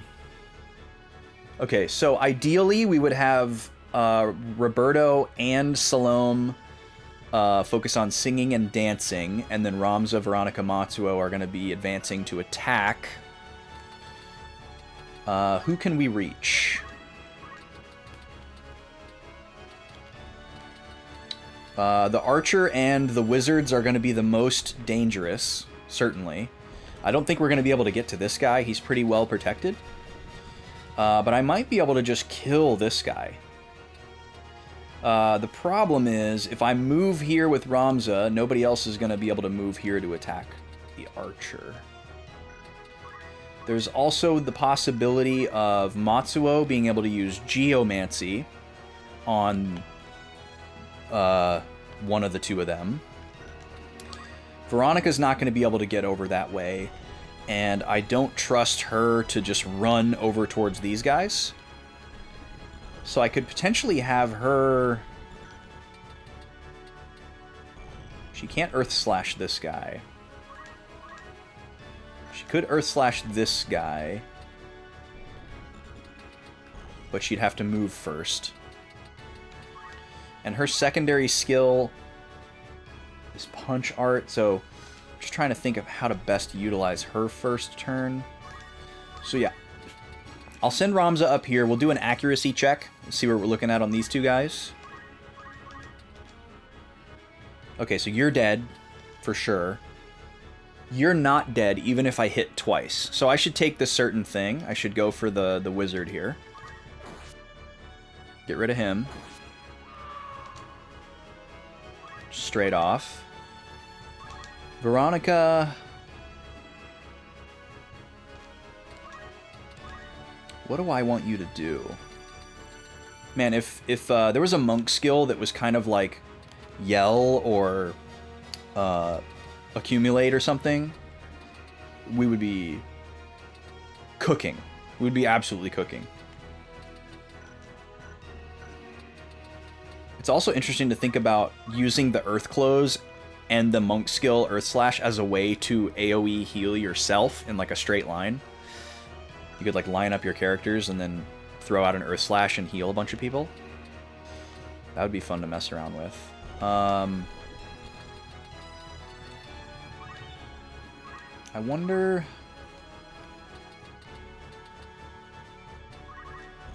I could throw something. This is dog doo-doo accuracy, though.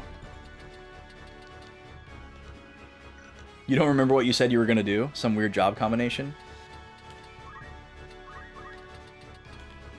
I think I'm just going to move Veronica to like a decent position.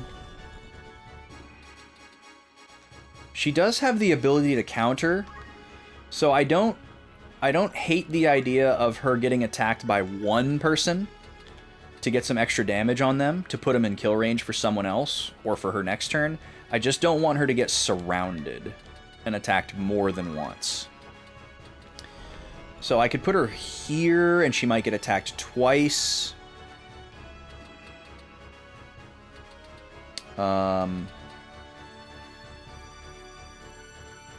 I don't know, maybe I should just send her up here to try to aggro the archer? Well, that's not a great idea, because she's not going to be able to retaliate. The archer is kind of in a good position, because I'm sure he can't jump... Yeah, he can't jump down, so he's gotta come out. He can't back up far enough to shoot Ramza, so he's gotta come out here. And I don't think he can get far enough away to shoot Ramza. So that means he's definitely going to target one of these people. So we'll need to watch out for... Maybe I should move Matsuo and Veronica to places where they can cover Roberto and Salome from the archer. Maybe that's what I should focus on. So where do I want to put Roberto and Salome? I think I'll put Roberto back here. So he probably won't need to be covered. But I could still choose to cover him. I can put Veronica up on top of this rock. Matsuo I want to move up further because I want to see if I can get a good geomancy skill and have pick of the litter to aim it at the rest of these guys. So I'll probably move him up right behind Ramza. All right, let's just do this. So we're going to move Veronica up here for no particular reason. There's not really anything I can do here even to farm JP, but that's fine. I'll just wait and get my next turn faster. Roberto's going to go stand behind this rock and start singing. We'll go for... I think because our speed is already looking so good, I'm just going to switch to Life Song.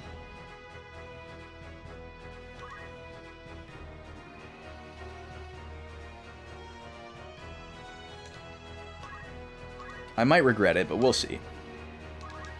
Alright, Matsuo's going to come up here. Let's see if we can do some geomancy on somebody. Alright, so we've got a chance to stop, which is cool. I'll probably want to go for it on this wizard. I don't have a way to hit more than one target because of the height difference. So yeah, I'm just going to go for that. 42 damage is not insignificant. Puts him well into kill range, and maybe we can get him stopped. Nice. Okay, cool. That'll help out a lot. Salome. I want Salome to dance. She's not in a terrible place, actually. The archer might be able to hit her where she is right now, but definitely no one else can. So maybe I'll just have her not move. And we'll start throwing out some Wisnibus. Because all these guys are just going to move up and do nothing. Freddy's probably going to try to shoot. Yeah, he's going to go for Salome. That's fine. Maybe she'll get her regen. Or we'll kill him before he can get his charge attack off. Get wrecked. Nice. We got one of our counters. And we got the Ice Brand off. And he didn't get to attack us.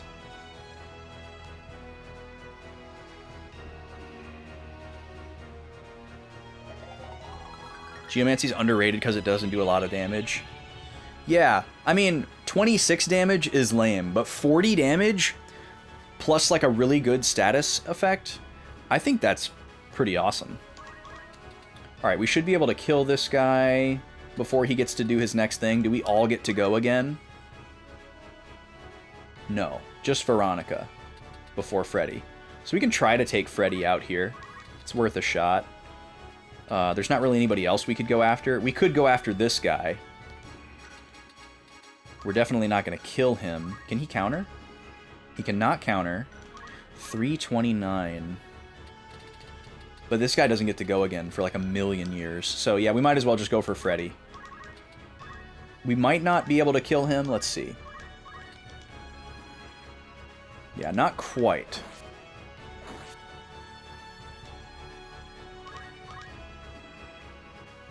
Even with Wisnibus.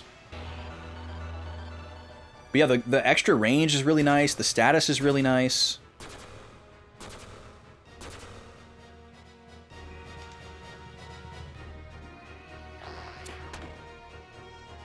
Cool, we got Regenerator.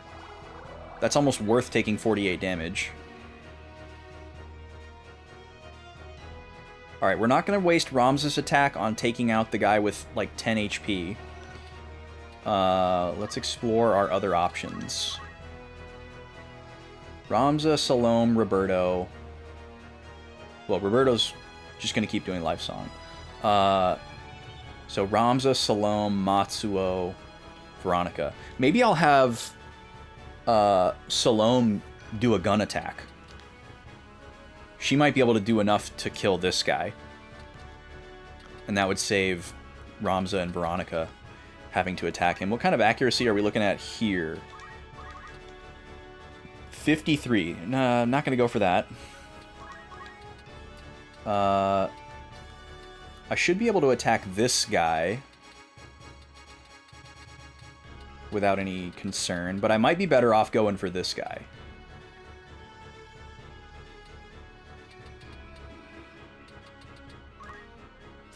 Because he's got the most HP. Only 85 from behind. Wow. Well, we'll just go for it. As long as one of these gets through, we're in good shape. Cool. He's almost dead now. We'll face this way. Alright, let me see if I can... what I can do here. Alright, so I can kill you. I'm not in range, but I am clearly strong enough. 64 damage is a lot more than I expected with a chemist gun attack. That's pretty awesome. Let's look at the AT really quick.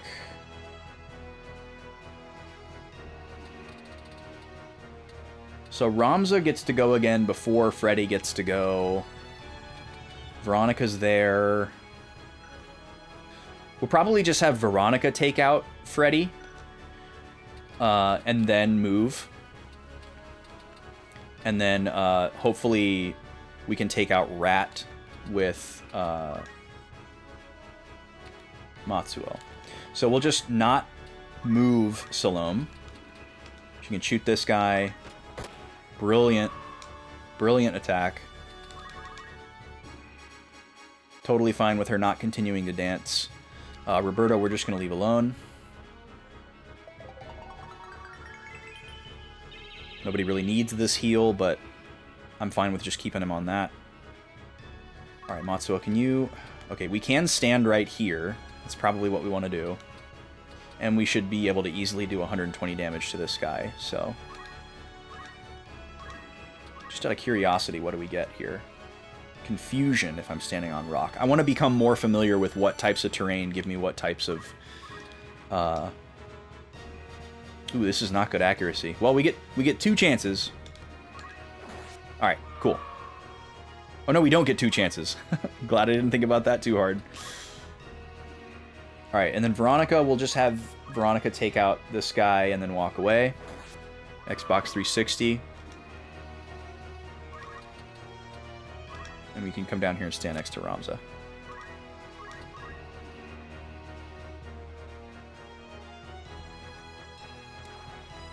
Okay, Velger's gonna jump. 180 is a lot of damage. Lot of damage. Okay, we're gonna go attack this wizard. Skulking in the corner. Goodbye, my dude.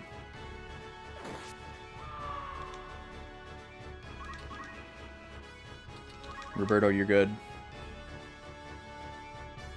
Okay, the question is, do I want to hang around for these guys to tick over? Not particularly. I don't care about Lancer skills, I don't care about Archer skills, I don't care about Wizard skills. We have all of the Knight skills. So I don't think I'm going to get anything good from these guys. There's a chance that they could turn into chests and be good items. But I'm at a point right now where I'm feeling really, really strong. And I don't want to farm JP and EXP unnecessarily. So I don't know, I guess I could just sit here and hit wait a bunch to prevent myself from getting too much JP. I do want Roberto to get JP, and I do want Salome to get JP.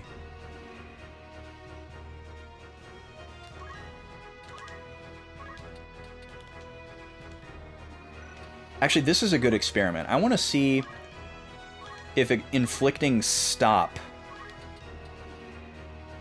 ends the battle, if he's the last guy. Well, we didn't get it. I'm going to have Veronica retreat because her health is low. And she can chakra.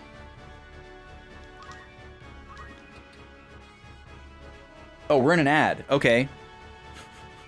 Be right back.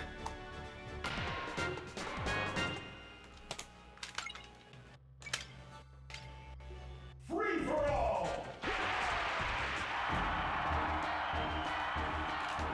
3, 2, 1, go!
This game's winner is Captain Falcon.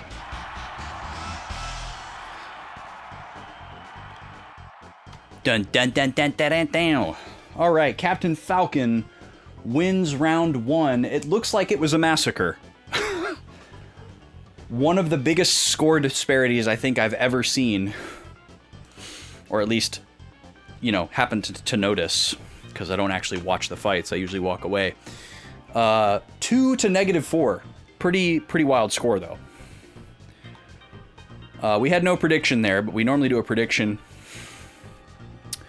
where you can decide who you think is going to win. Yoshi kept falling off. That's wild. Come on, Yoshi. You going for spikes? What's going on there? All right, so Captain Falcon draws first blood. 10 more rounds to go.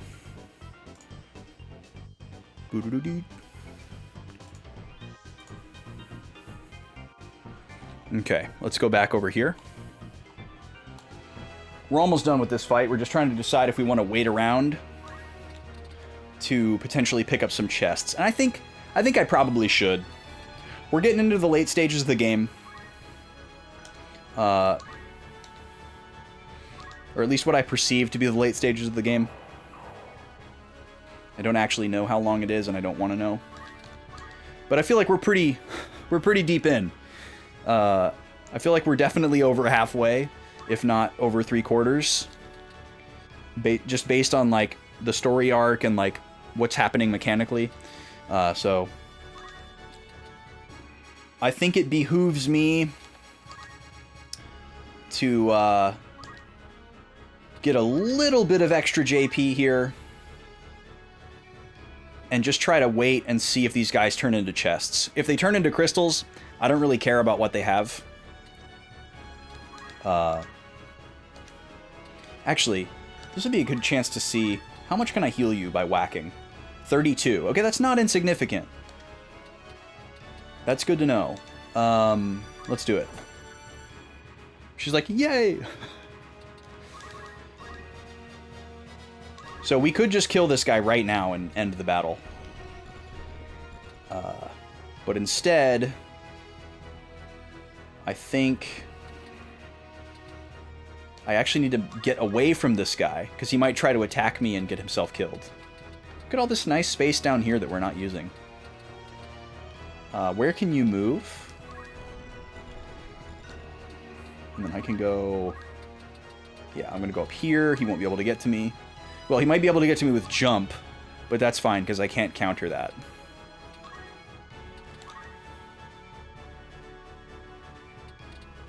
Ramza, I don't really care about him earning Ninja JP or JP for any of the other jobs that are out here. So I'm just going to wait. He's going for the poke. Comes the Wisnibus. We do want JP for Veronica. We do want JP for Roberto. Or I mean, sorry, Salome and Roberto. And we also want it for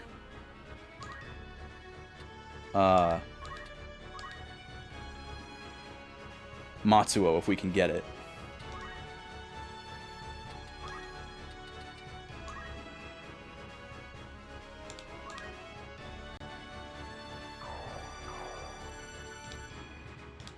Veronica, we don't really care. At least not for Ninja or any of these other jobs that are out right now. We'd like for everybody to get more Monk JP. And I was thinking about making Veronica a Monk for that purpose.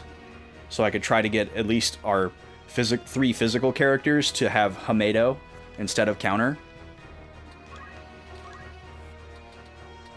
How long does this take to go off? Oh, got plenty of time. Drop one of these.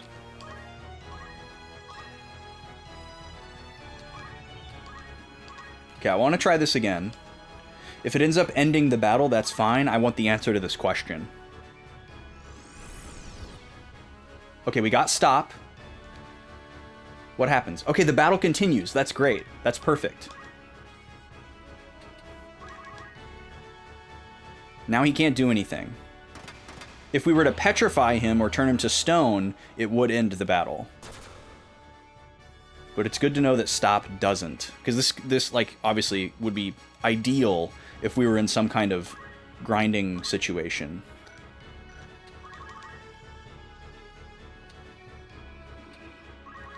I guess I could stand here and heal Ramza with Chakra.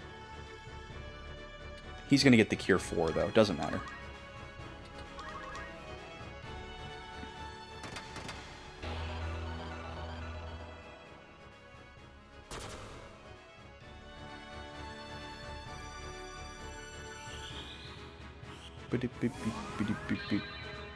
Well, I think that's the first time we've seen that animation.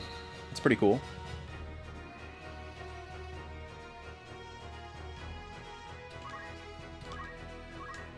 And I guess I can keep chipping away at this guy. I don't think there's any concern of it getting rid of his stop status. One more should put him in kill range. I don't know, maybe I should wait in case I need to stop him again. I'll just accumulate. There are a couple of Geomancy skills left that we don't have, so it'd be nice to get all of those.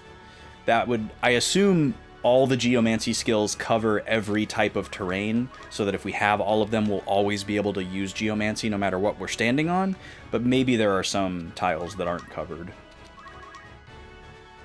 Okay, that's a crystal. We don't care about that. Although a pink crystal... Have we ever seen a pink crystal before? That does not look familiar at all. I feel like we've only seen blue and yellow.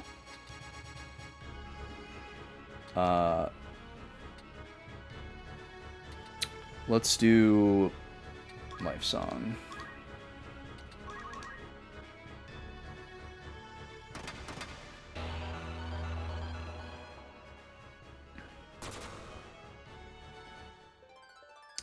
That person was a wizard. Don't care about putting wizard skills on Ramza, but I guess I'll just pick it up anyways. Wow, look at all this stuff. Holy moly. I'm still unclear if we get all of this or not. Maybe the red crystal means that it has a buttload of stuff. That's a pretty great arsenal of things to learn for free.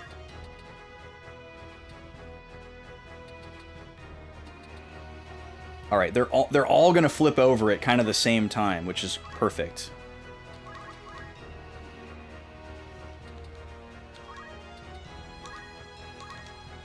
Hi, Gobi.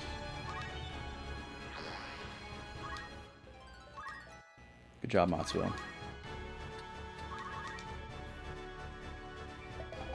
Hopefully his stop holds out. He may get a chance to pick up the crystal of the guy in front of him. Oh no, his stop is off. Alright, well maybe Matsuo will get his next turn before the crystals happen.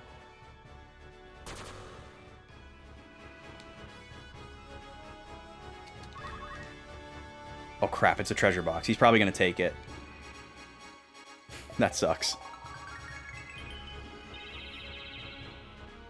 And we won't get to know what it is. Okay, Ramza can probably grab it, yeah. Okay, who gets to go? Oh, everybody gets to go. Okay, I'll probably have Matsuo grab it. Because it's less likely that Matsuo will kill this guy with a counterattack. Ramza, you can just stand here. Veronica, you can just stand here.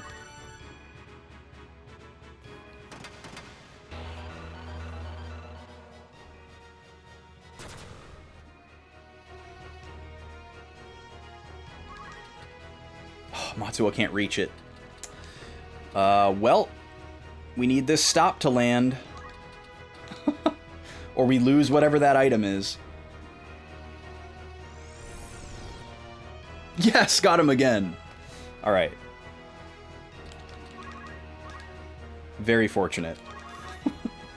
Another treasure box. Pog. A crystal. And a crystal. Alright. Roberto, you can grab this. Cool, we'll take it.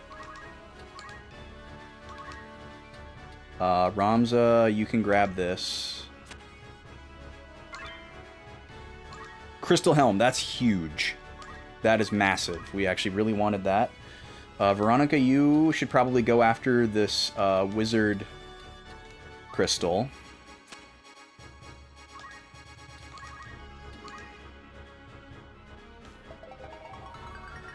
Matsuo can grab the Lancer crystal. Throw out another elemental.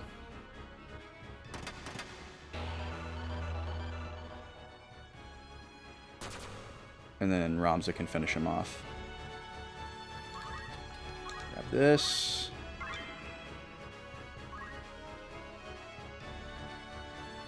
I don't care about any of these. I guess I'll take the eye drop. I think we get all of those, but it's still unclear to me. I haven't done enough homework to determine.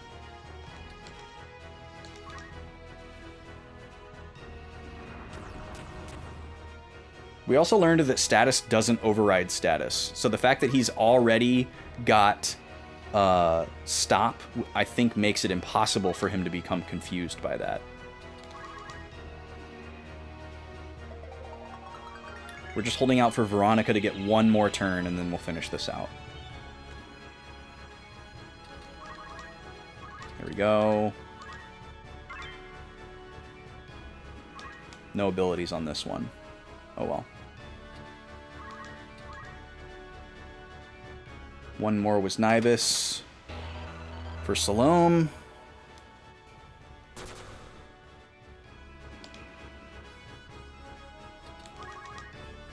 One more life song for Roberto. So this is like a mini grind.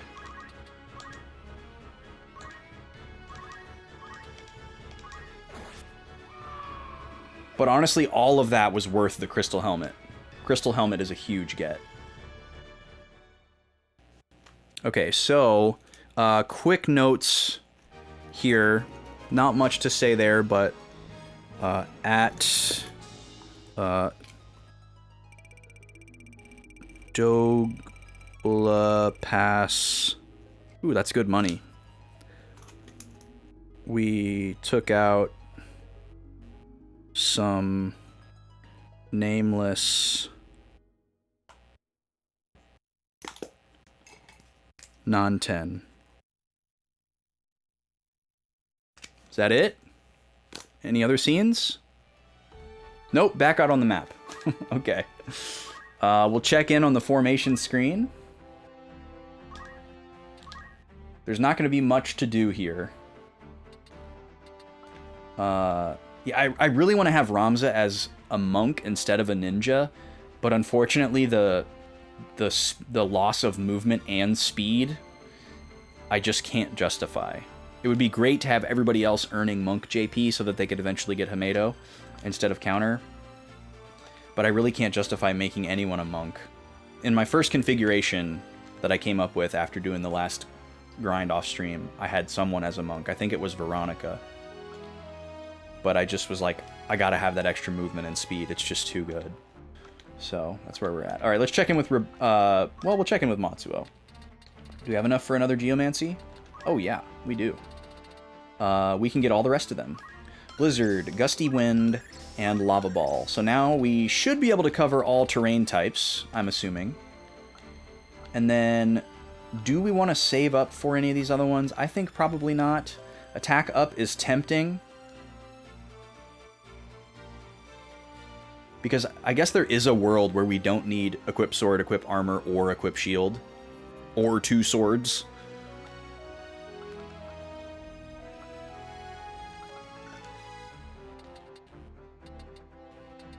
It is possible. I just don't know. Just don't know.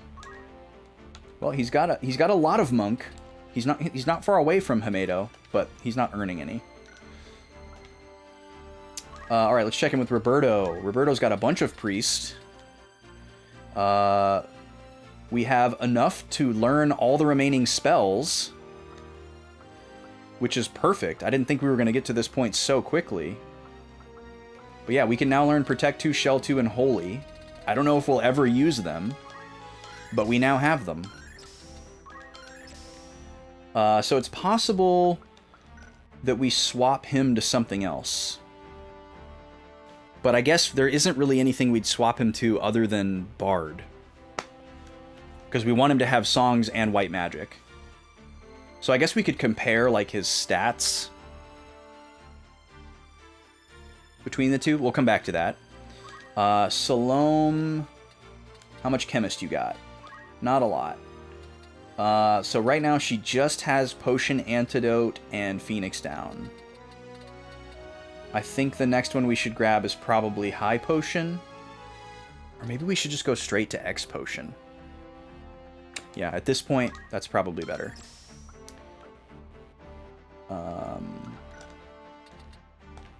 Okay.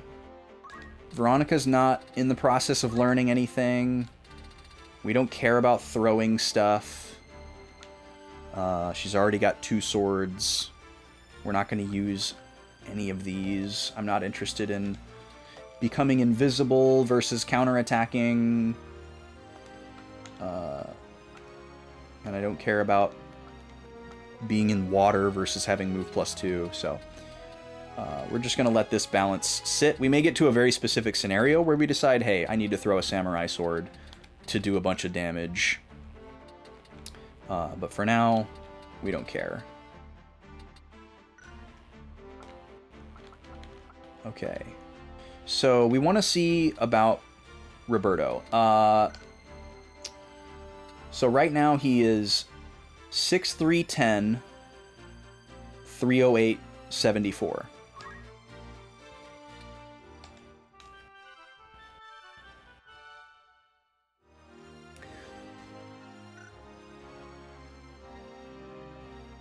Interesting. So his move goes up by 1. His speed goes down by 1. Because we were going to give him sprint shoes.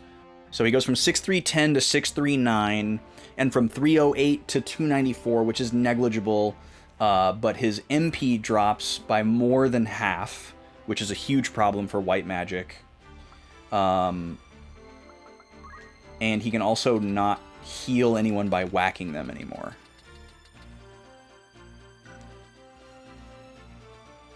So yeah, I think he's better off just staying a priest. Which I guess would essentially mean that Roberto is done. He's just done. We need nothing more from him until further notice. So we're going to put him right back to priest.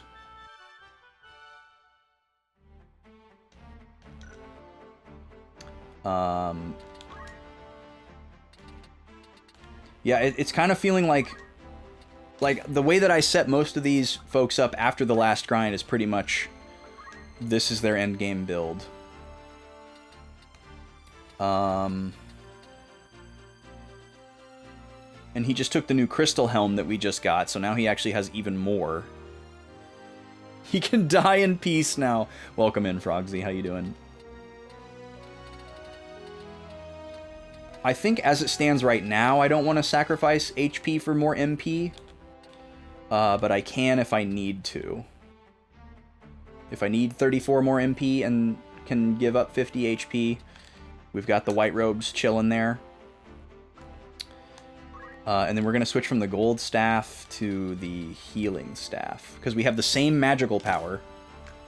But we can also heal people with a whack if we need an immediate heal when AT is like a big issue.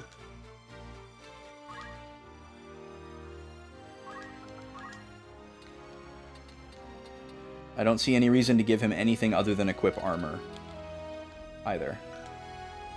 So, yeah, I think Roberto is done. Most people are feeling pretty done. Other than, like, trying to get Hamedo instead of counter, I feel like Matsuo is done. He has a lot of other things that he can kind of, like... Matsuo's our flex guy.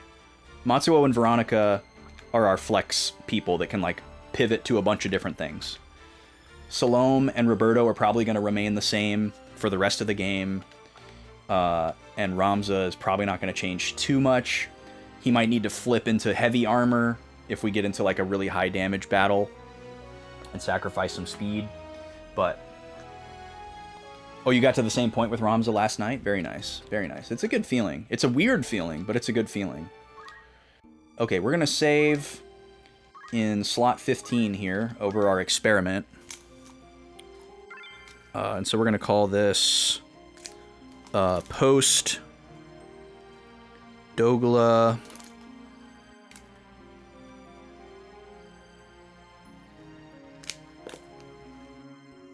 Doguola. I'm spelling it wrong. I'll fix that later. I have some whiteout. And yes, I care. JP spends pre... what's the next fight? Bervenia Free City. Pre-Bervenia. Alright, I'm sure this fight will be much more substantial. That last one was a joke. We made a mockery of those non-10. Can't say it didn't feel good. I'm going to go ahead and stop right here. It's almost time for the lunch hour. Let me do some quick housekeeping with you in case I don't see you during or after the break. First of all, Fantasy Life is out as of yesterday. It's amazing. I'm going to be playing it for probably a solid year or more to do absolutely everything in the game. I strongly recommend that you check it out and that you buy it if you want to play it with me to trade items. There's a lot of cool stuff you can do in multiplayer. You can punch way above your weight and make a lot of cool progress. It's very fun. It's very chill. It's very cozy. I'm going to be streaming it a lot in Discord from time to time. So make sure you have the appropriate notification role if you're in the Backlog Boys server. If you want to get pinged when I do that. We have a streams role that I ping every time I go live. And then we also have a voice chat role that we use for like the very rare like game night or movie night, or if I'm streaming something in Discord, which is where I'll be streaming Fantasy Life. I will not be streaming Fantasy Life on this channel. I'm going to be playing it way too randomly and offline. But sometimes I'll stream it in Discord. Not necessarily every time I play. But if you want to get pinged for that, go into the Notify channel in the server, and you can add the roles for stuff that you want to get notified for. We have one for when people post pictures, if you like to look at pictures. For streams, I have a news role that's for every time I post something in announcements, like my Monday updates. I post every Monday to let you know what's coming down the pipe for the week. For streams and for other stuff, that sort of thing. The Sea of Stars DLC came out yesterday, or Tuesday, sorry. So if you've been thinking about playing Sea of Stars and you're wondering a good time to jump in, or if you already played Sea of Stars and you want more of it, free DLC just launched on Tuesday. I've got it all downloaded. I don't know when I'm going to touch it because Fantasy Life, I'm mad that they came out at the same time. But I do want to play it soonish. It looks very cool. It looks very different than like the main plot of Sea of Stars. It looks kind of like whimsical and lighthearted and wacky, and like a lot of new gameplay loop stuff. So very excited about that. Switch 2 is coming in like 2 weeks. I will be getting that minute 1. And I will be doing a midnight stream for Switch 2. There won't be any weird debacle like there was the other night with Fantasy Life not actually coming out. Because Switch 2 is a physical release. It will be in hand, and I will be playing Mario Kart, probably with some friends, late night on June 4th into June 5th. Yes, that is a completely free DLC for Sea of Stars, Frogsy. The Sea of Stars DLC is completely free for anybody who owns the game. Shout out Sabotage. What else do I need to plug before we go to break? I think that's it. If you want to vote for what music we listen to during Out to Lunch, you can do that in Discord. Go to the Out to Lunch channel, add a reaction. We pick a level at the beginning, and each level has a song. We're in there for about 30 to 40 minutes. So, you know, you're going to be listening to that song for a little while. If there's no votes in there, I'll just randomly pick a level like I usually do. I think that's it for now. So I'm going to run an ad to get us back on the hour. And set the room up for Out to Lunch. We're going to watch an automated game of Fortune Street just to have something to look at while we hang out and chat. I'm going to feed the little guy and probably have a banana myself. And then Then we'll get back to tactics after about 30-40 minutes. So if you're only here for tactics, come check back in at about 2:30, and we'll be getting back to story content. And thank y'all for being here. It's been a good day today. If games that got the Switch 2 upgrade allowed multiplayer with Switch 1 players, I don't think that's out of the question, Frogsy, but it's definitely not a built-in feature. It's not like a, inherent feature. It'd be up to the developer to have that level of crossplay. But that would be nice.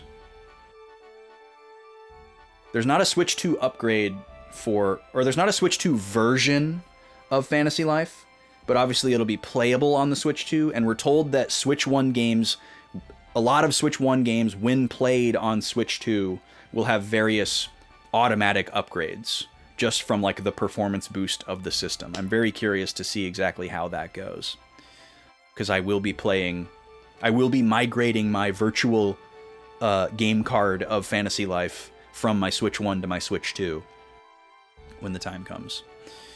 Okay. So, I didn't do a prediction, but we're going to switch over to Smash Bros. You're going to see a 3-minute match if you're not behind the ads. And when we get back from that, it's going to be Fortune Street time. We'll be out to lunch for about 30 to 40 minutes. And then we'll get back to tactics. See you on the other side.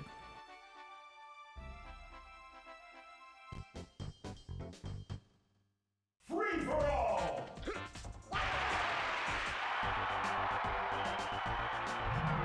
3, 2, 1, go!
This game's winner is Yoshi.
Alrighty, folks, welcome back. Yoshi is on the board. Show me your moves. It's hard to hear that me in there. It's almost kind of implied. I always just heard it as show your moves. But it's probably meant to be show me. Whether it's actually said or not, I don't know. Alright, we'll get the score updated on the screen. 1-1 after 2 rounds. So we know it's possible for Yoshi to make a go of it. What's up, Gad? How you doing? Alright, give me a moment here to get... the capture card ready for out to lunch. We're gonna go right over here for a sec.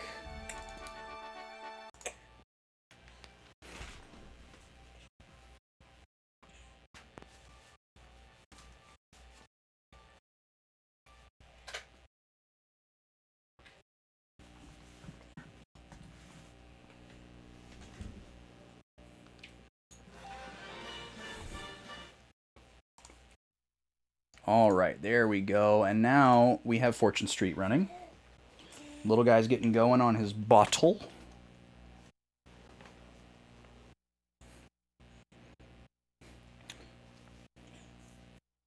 It's been good today so far, Gad.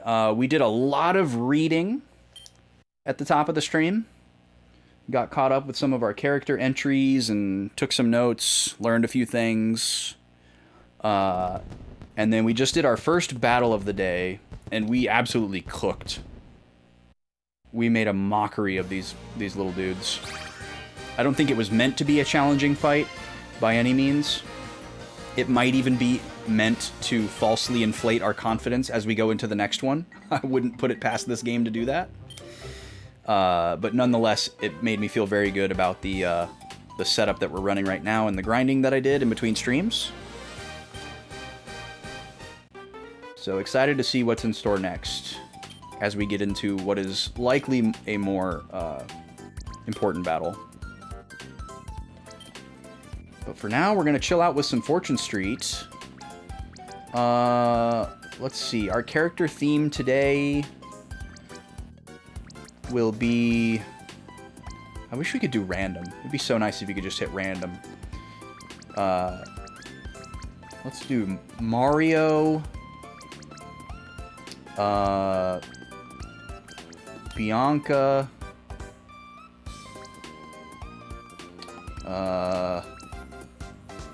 Diddy Kong, and Patty.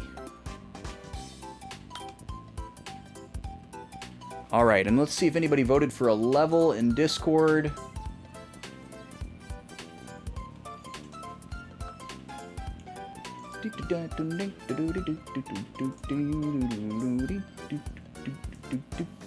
Alright, it looks like we're going to be going to Mario Circuit today.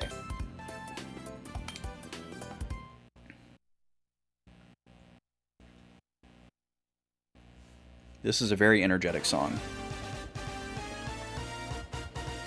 Most of the Mario levels have energetic songs, but not all of them. And then pretty much all of the Dragon Quest levels have, like, chill vibes. So if you go into Discord to vote for a song and you can't be bothered to go and actually listen to all of the songs, even though I've conveniently linked them for you there, you can still operate under that rule of thumb. If you want something energetic, vote Mario. If you want something chill, vote Dragon Quest. There are a few exceptions, but you can also probably just intuit the vibe of the song based on the title and the aesthetic of the level.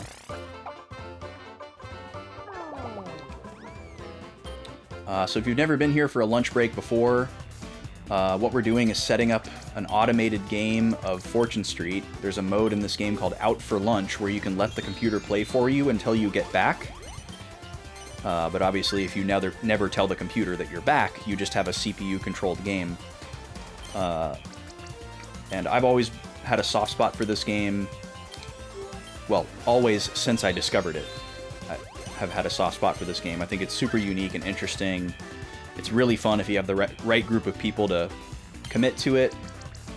Or you can set up an automated game on the TV and just like let it play out while you know, hang out and do other stuff that requires less brain power, and, you know, root for your favorite character or something, which is also silly and fun.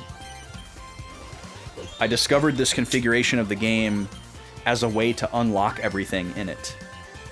There's quite a lot of content to unlock in this game, and the primary method of unlocking is coming in first place on a certain map or with a certain character. So rather than committing myself to locking in for 90 to 100 minutes to play a full game and try to win out against the RNG, all the different RNG that can happen in this game, and then, you know, lose and have to start all over, I would just pick the right character that needed to win, or the right board that I needed to win on, and then set myself to CPU control, and then just walk away and, you know, do other stuff, like play a different video game, or exercise, or practice music, or sometimes I would even leave the house and run errands. You know, and then you come back and check on it after a while and see if you won. And if you didn't win, you know, that's a bummer, but you could just set the game up and roll it again, and you didn't lose a bunch of time sitting there completely locked into the game. So that was how I got turned on to this method of playing the game. And then when I was coming up with a way to make this segment less stressful for me and as engaging as possible for anyone that sticks around for it, I was trying to find a game that would completely play itself. And I wanted to do Mario Party, because I love Mario Party, and I think Mario Party would be much more fun to watch, and people would probably be more inclined to like root for a character than they would in this game. But unfortunately, none of the Mario Party games support a full CPU game. You would need some kind of like mod, you know, some kind of like special emulator hack or something in order for it to play itself. You have to have at least one human player in all of the vanilla versions of Mario Party. And all this stuff that I do for the ad breaks and out to lunch and stuff is all on hardware. This is running on an actual Wii. When we do the ad breaks for Smash Bros, that's on an actual N64. So I don't have a way to like modify these games to make them do things that they wouldn't normally do. Yeah, I know you're mad that I won't let you look at the game, little guy, but sorry, you don't get to. You're here to eat.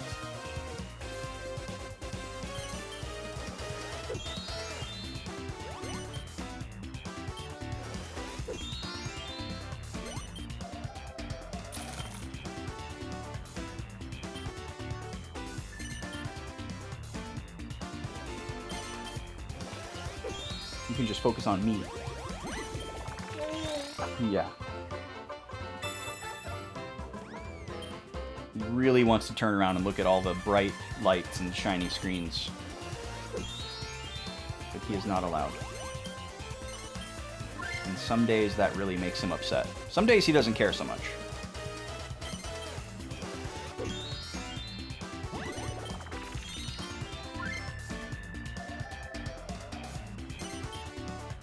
Today he seems to be about a 6 out of 10 on the I would like to look at screens scale.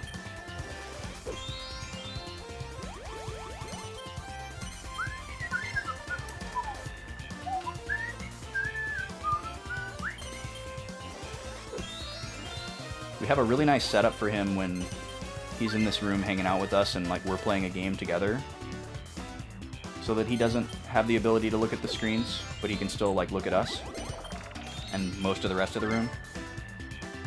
But I don't have a great setup for when he's like up here on the sofa with me eating. I don't have a good way to block his line of sight other than just like putting a blanket on his head or using my hand. And he does not like the blanket on his head. He always reaches it up and pulls it down out of the way. I don't know if it's just because he doesn't want it there, or if it's because he knows it's blocking him from looking at the screens.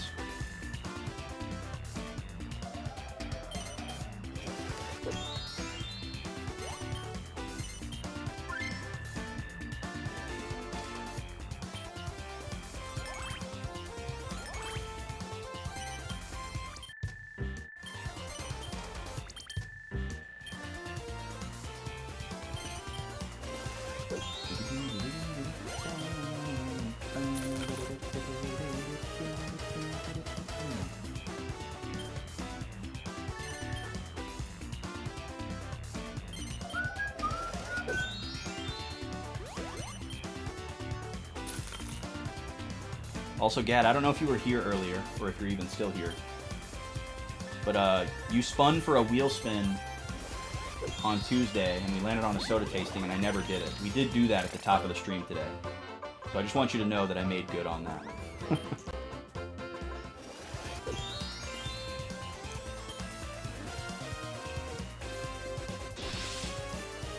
Nice! An organ moving service.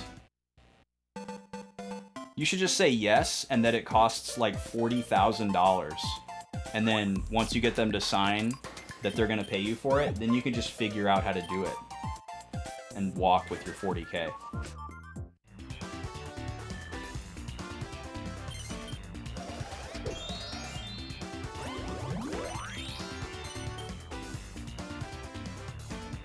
That's one of the weird curses of retail that I've kind of forgotten about, is like people asking you to do something that is like wildly out of your purview and just assuming that you will. Or after you tell them that you can't and won't do it, they try to figure out a way to convince you that you can and will.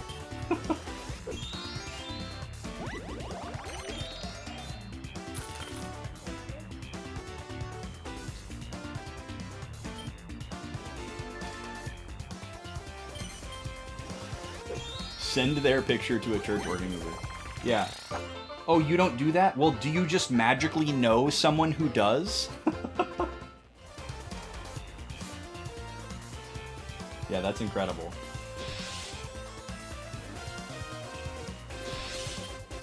Like there's some kind of like massive network of like service people that are all just like loosely connected together. And then, oh, well, if I call my local hardware store and tell them to wash my car. Oh, you can't do it? Well, you must know somebody who washes cars. Can you just connect me with your car wash person? No, this is a hardware store. Call a car wash. Oh, well, you sure are unfriendly.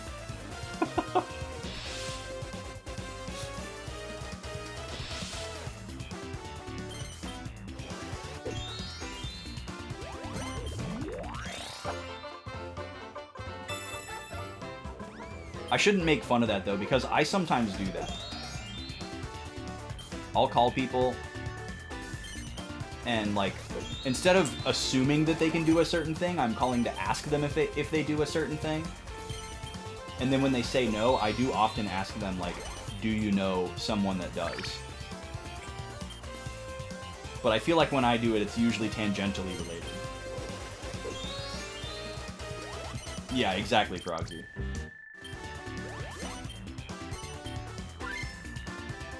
Like, if you're calling, like a mechanic shop, you know, like let's say you call a Jiffy Lube, and you're like, hey, I know you guys do oil changes and whatnot. Do you guys do state inspections? And they say no. I feel like it's reasonable to ask them, okay, do you know somebody or do you recommend somebody that does do state inspections? Like, they'll probably know. But if you were like, do you guys paint cars? I don't know if it's reasonable to expect them to know somebody that paints cars. Maybe. You know, or like sells cars. Right? That's not even a good equivalent of what Gad is describing. It'd be like calling the Jiffy Lube and asking them if they know, you know, calling Jiffy Lube and asking them to, like,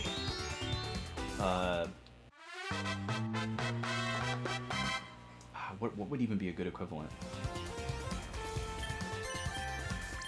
I can't even think of one ridiculous enough.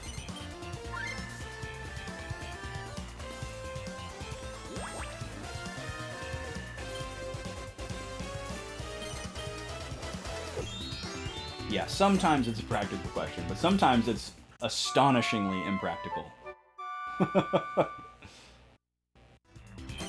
Oh god, Frogsy, that's very cursed.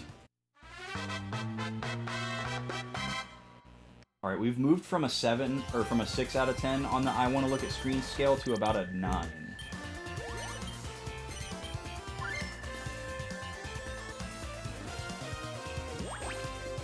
He's almost done, though. That's why I sound a little farther from the mic, is because I'm blocking him.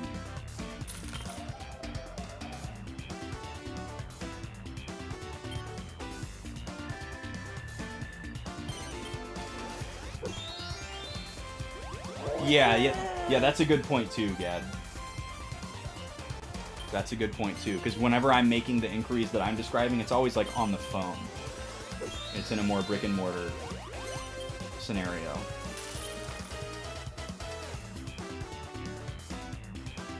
I wouldn't ever ask that to an online retailer.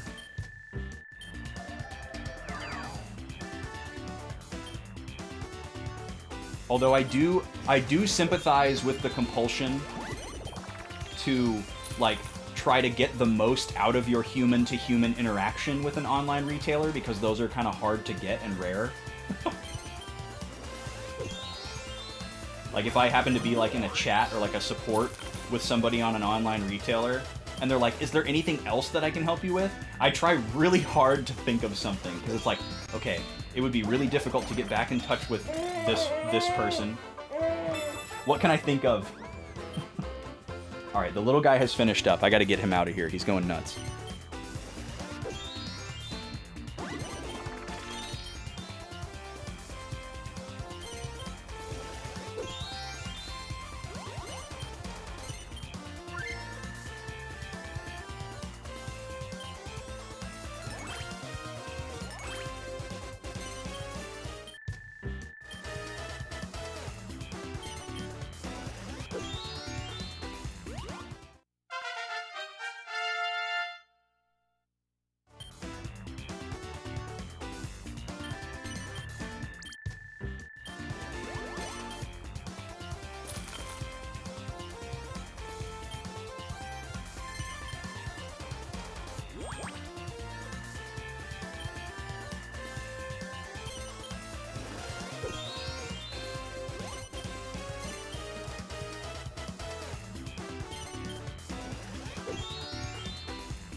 Fixing the cable. What a meme.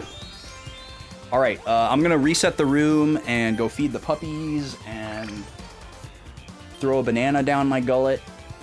And we'll be back to tactics. We'll see you in a couple more minutes.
All right.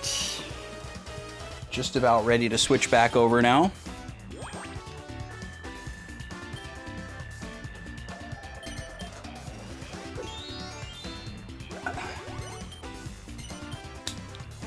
We're gonna have to say goodbye to Fortune Street. I know you're all very sad.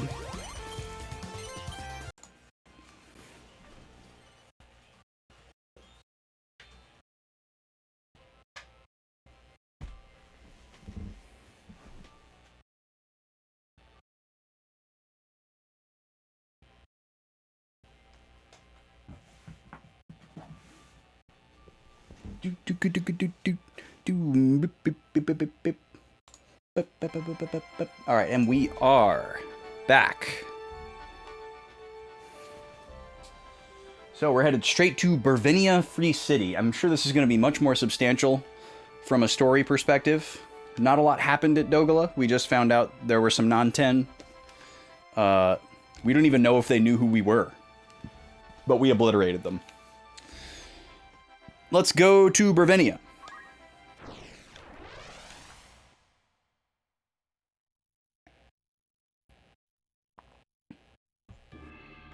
Straight to the formation, okay. So we're going to put our 3 fighters up front. And our 2... Oh, wait. Oh, this is a split squad. Okay, hold on. Hold on. So let's see here. We'll put Salome and Matsuo with Ramza. And then we'll put Veronica and Roberto here. What is Nima barking at? And why is Gobi not joining her?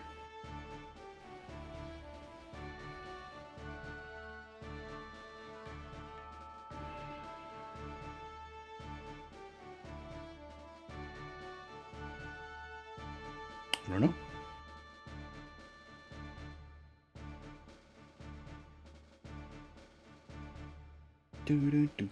Sorry, I just needed to respond to a message that I happened to notice there.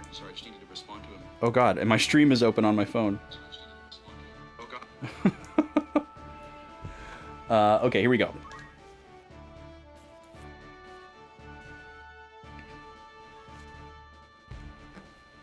Bervinia Free City. I don't know what free city is supposed to mean. I feel like there's no free cities in this land. No one seems free. Ooh. Meliadol. I'm Meliadol. I came to avenge my brother. Avenge your brother? What are you talking about? You're denying it. Islud, whom you killed at Riovanes, was my brother. Oh. Interesting. Okay. At Bervinia Free City.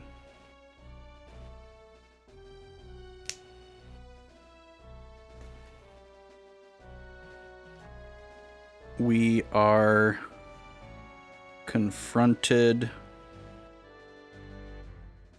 by Meliadul.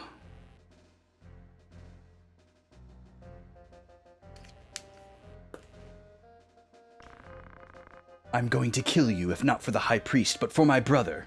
Oh, and you're with the church, too. Great. We are confronted by Meliadul, the... sister? Question mark? Of Islud. I guess I could have just wrote sibling, since I'm not sure.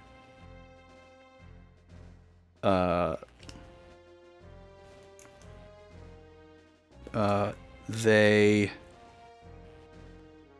vow to avenge him and kill us.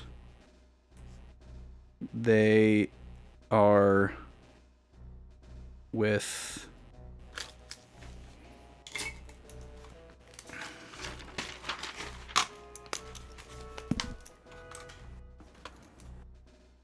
the church as well.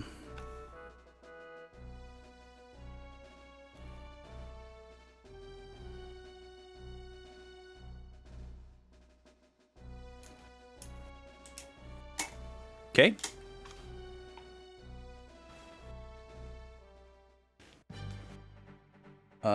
So 2 summoners, an archer, and whatever Meliadul is.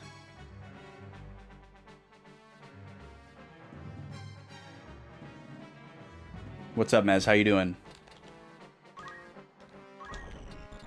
So I'm split like that. They are quite far away. Okay, we have more people. So we have 2 archers.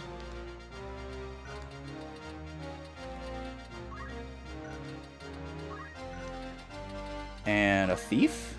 A ninja. That's a cool palette swap on that sprite. Your notes are just words and arrows all over the page? Yeah, my notes have evolved quite a bit over the years. Wait, Meliadul has re-raise. Divine Knight, interesting. Ooh, Defender. We haven't seen that sword yet. And what is a Chantage? Or Chantage? Always re-raise and regen? Whew! Wow, this would be a great battle for stealing. Steel weapon and steel accessory. Which we do have access to. This would be a phenomenal accessory for Salome. Yeah, doing great today, Mez. Glad you're doing well too.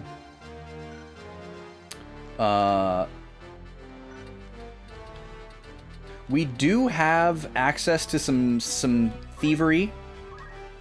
And it wouldn't be the worst thing in the world for Veronica to forego her punch arts to try to go for that. Let me take a look at everybody else really quick. So we got Summon plus Squire. Summon plus Squire. Archer plus Squire. Archer plus Item. And Ninja plus Geomancer. And they are double equipped. So I feel like Mary is pretty scary. Scary Mary. But also summons are scary because they have huge AoE. This is also scarier than the last battle because we can't immediately reach a bunch of these characters and like take them out before they get to act. Because we're so far away. Ramza can make it to one of the summoners, and we can try attacking head-on and see if we can take her out. I think if we could hit twice, we would, which would definitely be huge. And I guess we're going to have to try to kill Meliadul twice because of the re-raise? Say her name 3 times in the mirror. Yeah, Scary Mary. Alright, how's the AT looking? Okay, Matsuo and Salome don't get to go before Mary, because she's fast. But otherwise, everybody gets to go first. What's Mary gonna do? Mary's gonna likely move forward and try to throw something, if anything. Or use Geomancy, so we should stay away from her.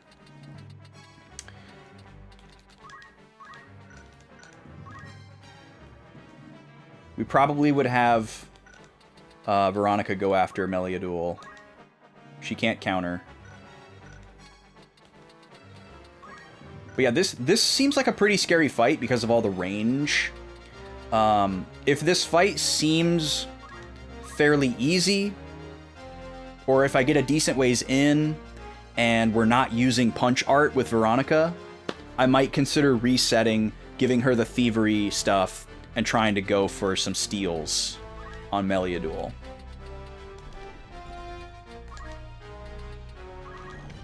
But I don't want to commit to it until I see kind of how this goes. Because this may be one of the ones where we have to play defensively on turn 1 and like kind of all stay back. That was obviously a good outcome. Let's see what kind of accuracy we got here. Not good. But we got through, and she can't counter, so that's good. Roberto's definitely going to go this way to get away from the ninja. Start singing. Wait, what? Oh, Roberto's abilities aren't even right. Okay, well, we're definitely resetting.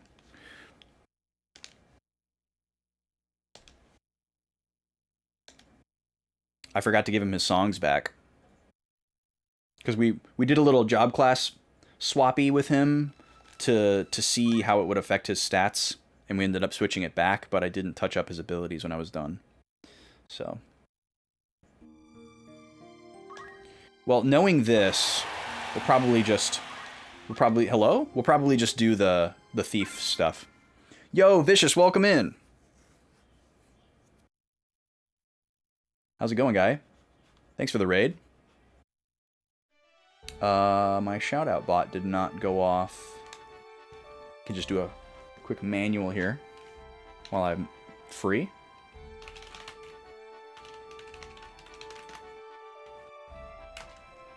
How was stream today? What were you playing? Were you doing more, I feel like you were playing Fantasy Life the last time you came through. You still playing that? Or were you playing that today? I played a bunch yesterday. Okay, I gotta give Roberto his songs back. Whoops. Can't live without those. Make sure everybody else is okay. And then Veronica should be able to steal weapon and steal accessory. Let me see. Yeah. So we can go for that. That'll be fun. Hopefully. Let's do another save. So that if we reset again, we don't have to do that or remember to do that.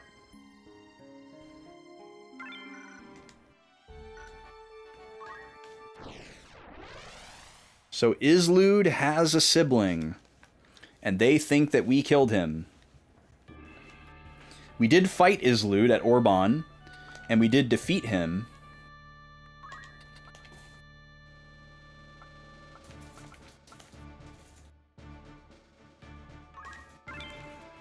I'm going to do the same thing that I did last time, just to make sure that I can have the same first turn. Because I liked how that went. Hi, Gobi.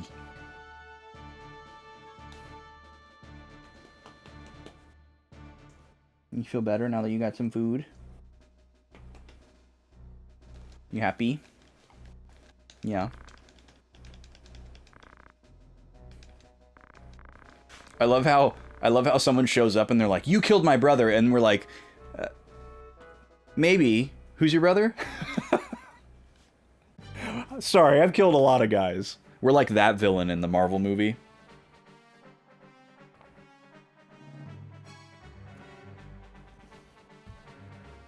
Where the hero's like, "You killed my so-and-so," and then they're like, "I don't remember who you are." You're gonna have to be more specific. Alright, so we're gonna still open with this with Ramza.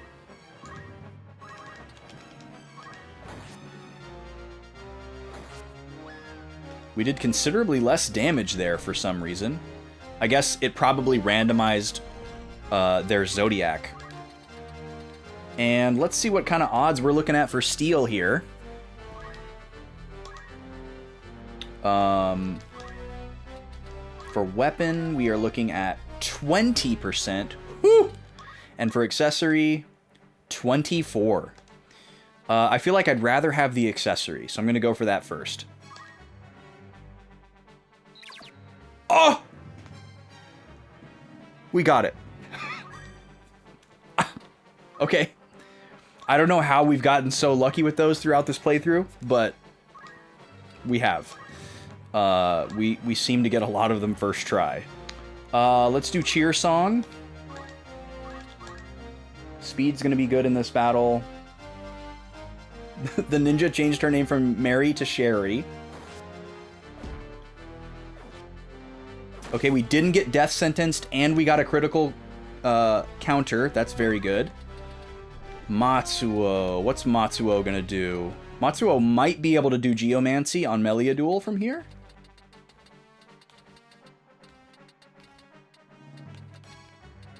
probably as good as we can do. But if he can't, he can just accumulate, which is great.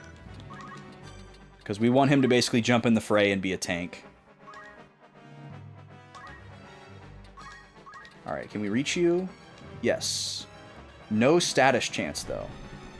But 60 damage is pretty great. Especially since we've stolen her re-raise immediately. I think I'd rather do the accumulate, though. I think that's going to pay off. Okay, Salome is probably just going to stay back here behind this house. And, well, actually, she can probably move up here and start doing some dances. We'll go for slow dance, double up with Roberto's cheer song.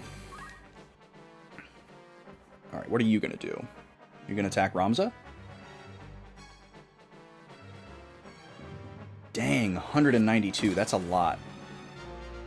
Oh, and what did you break? Oh, you broke my armor. Dang, that really sucks.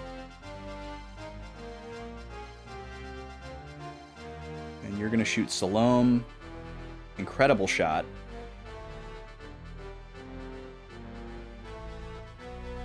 You're also going to shoot Salome. Dang, I should have put Salome behind the house. Sandra's going to go for Matsuo. At least Roberto's safe. Heck, how are you? Nice to see you. What's going on today? Alright, I think we got everybody on that cheer song. That's pretty incredible. This is going to hurt, though. Oh, okay, 70 is alright, and we got our region. That's good.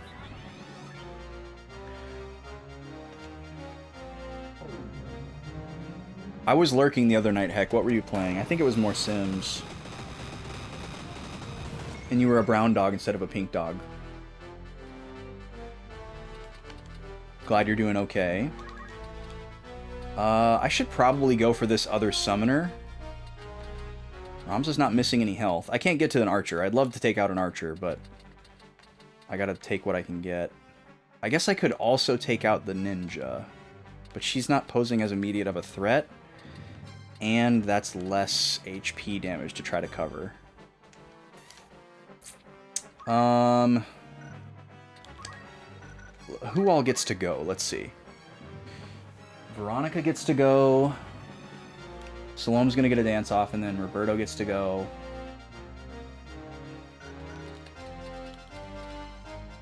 Matsuo is almost dead.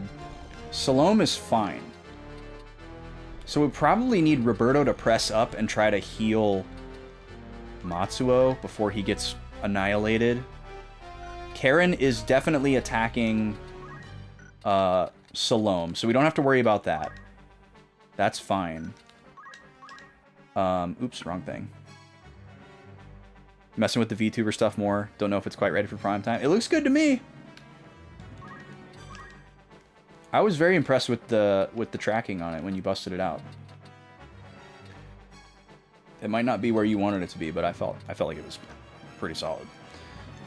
One of the better ones I've seen for, you know, somebody that's just being tracked off of their camera. I was pretty impressed.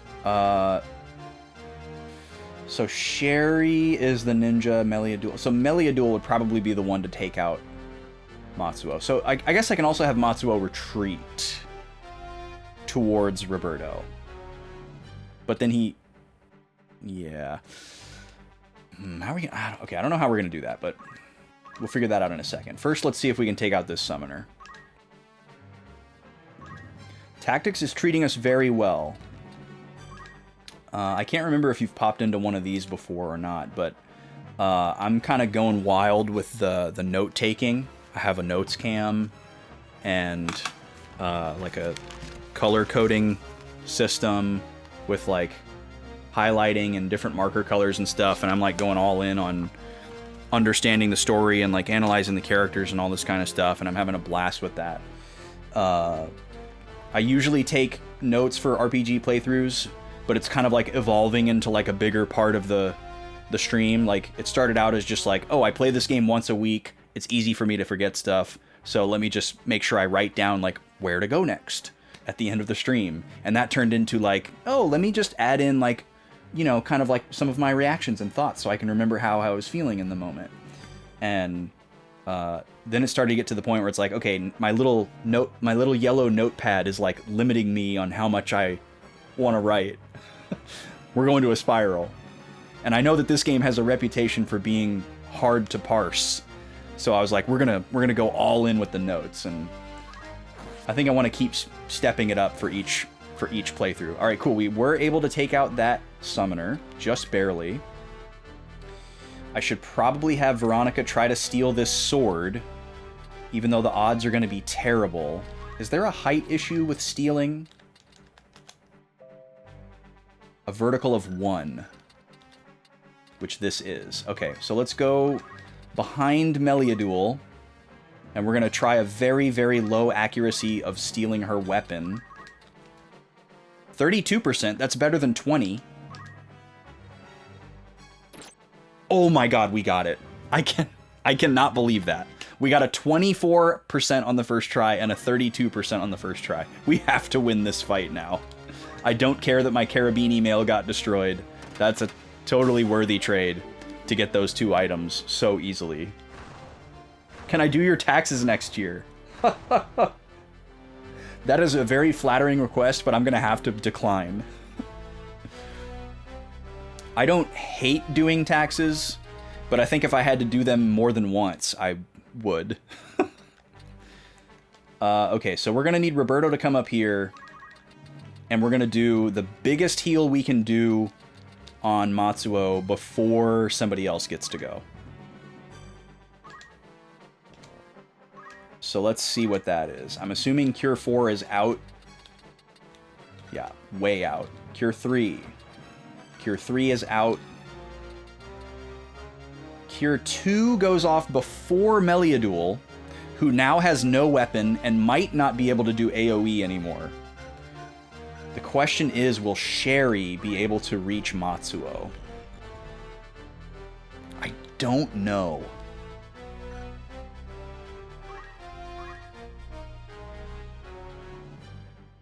I don't think so.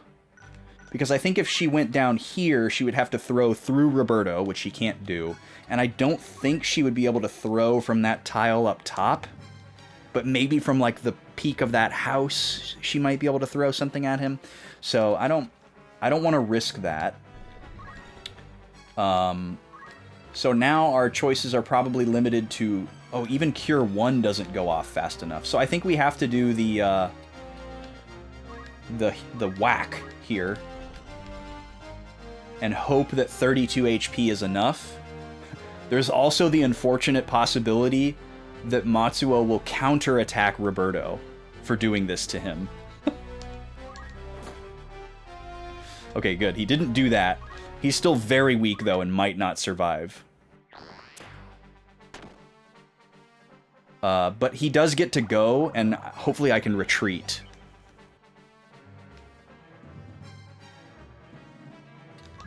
Let me see if I can do an elemental before I retreat. Yeah, so I could do 60 damage to this lady, which is not insignificant. And then just kind of go hide.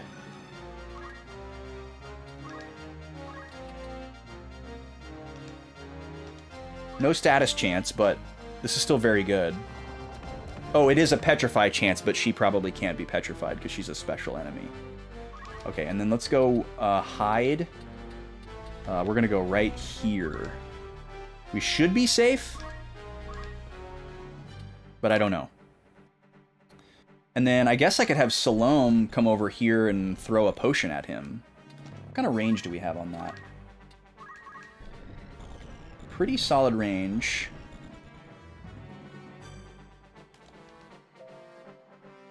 And that'll give him 150. So let's just, to make sure that we can actually do it, I'll move her down here. Maybe this takes her out of arrow range, but probably not.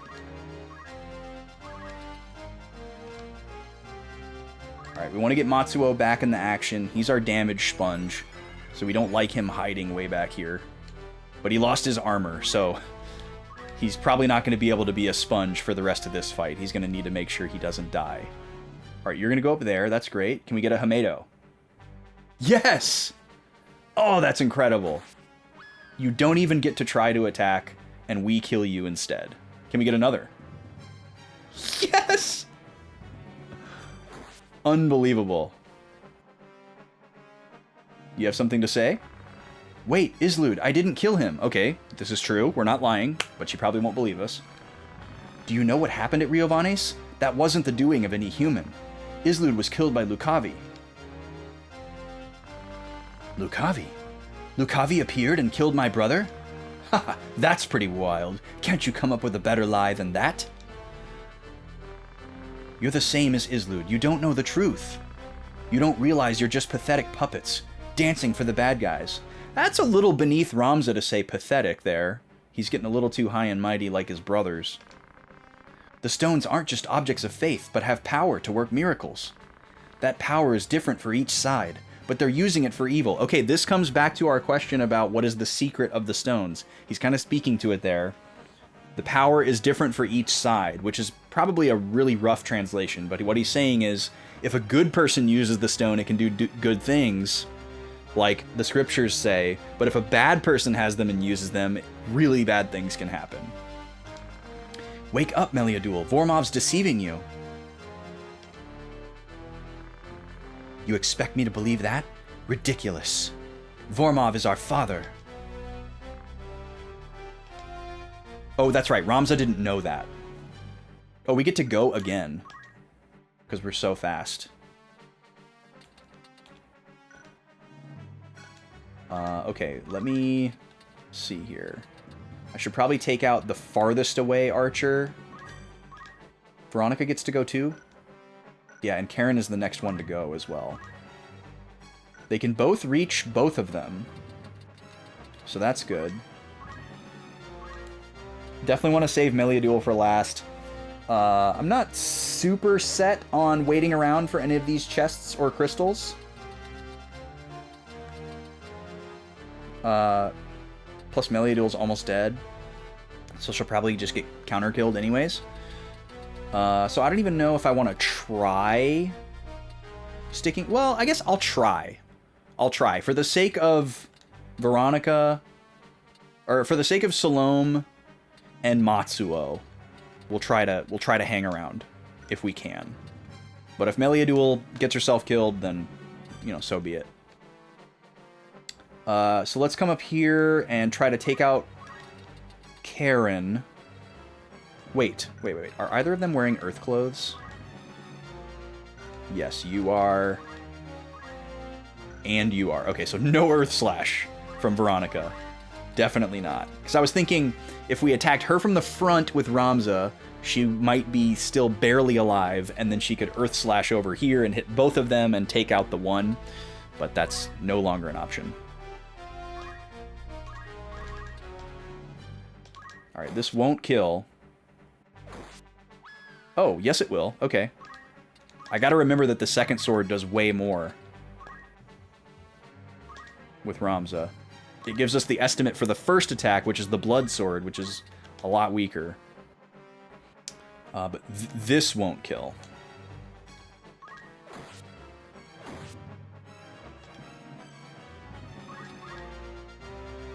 Okay, Roberto. Probably just have him come back here and pop off a cure.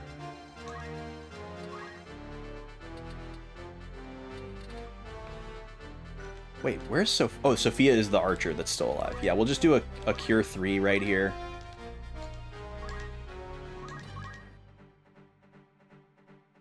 I don't know what you're going to try to do. You're going to try to shoot somebody way down there? No, you're going to go after Ramza. You missed. Get wrecked. Okay, Matsuo. I'm just going to have Matsuo stay here. He's got no armor on. It's going to take him super long to get up there. We're stalling anyways, so... Yo, what's up, Adrian? How you doing? Veronica, I do want you to do something, so let's have you dance. Wisnibus is fine.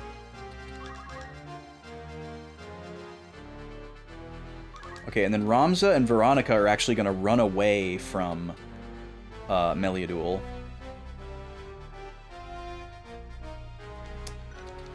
What's her movement range look like? Okay. So I think that means I'm going to have to try to attack head-on here despite the accuracy drop. Oh, that's fine. Alright, so now it's just Meliadul. Meliadul cannot reach Ramza from there, but she can reach Veronica, so Veronica needs to move somewhere where she can't reach. Oh, we need to run an ad soon here. We haven't done a prediction at all today, so let me get one open. We have not done one yet for the new matchup. During the next several ad breaks, we're having a face-off between Captain Falcon and Yoshi. If you'd like to wager some points on who's going to win, you got 2 minutes to do so. It is 1-1 after 2 rounds, so if you're playing the odds, it's 50-50 as far as we know. Where do I want to move Veronica to?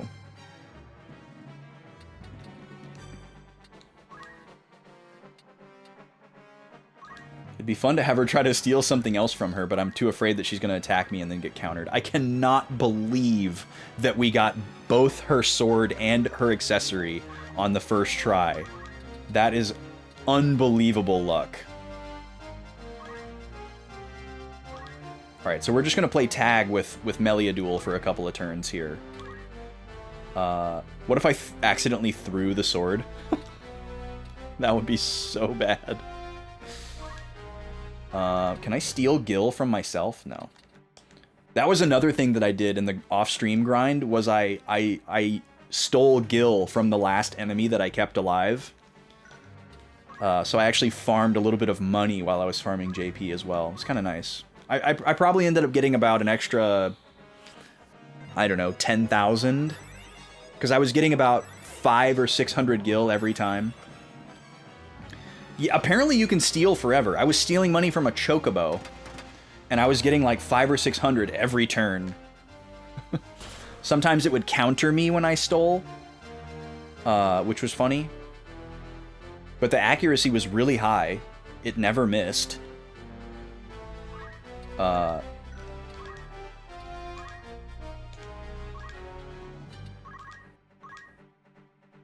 Okay, how much health does she have left? 62. Okay, we're good to keep dancing for a while. Yeah, stealing money from a chocobo is pretty wild.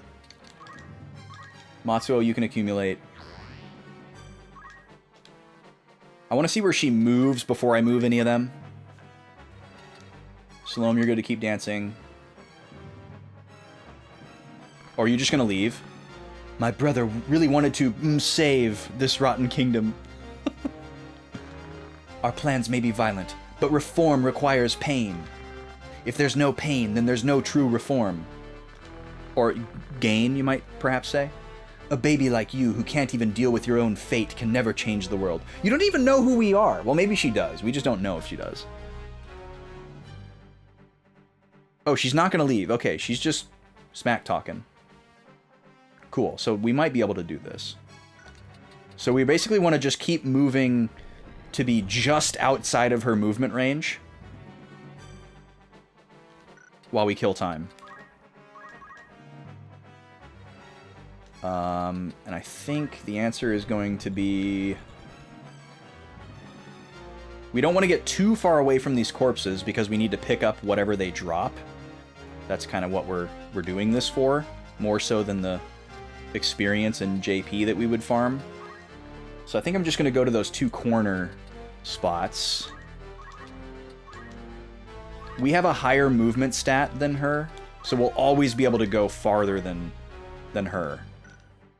Her move is 4, and our moves are 7 and 6. So it's okay that we're not moving super far.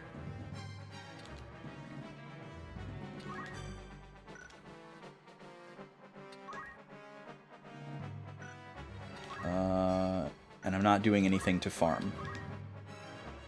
It is a great username, isn't it, Adrian?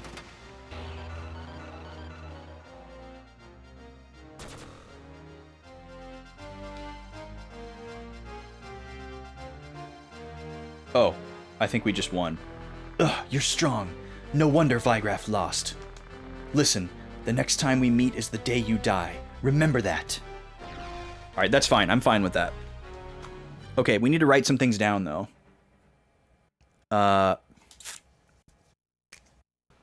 So, Ramza tells Meliadul... Ooh, a Jade Armlet. Very nice. What really happened at Riovanes.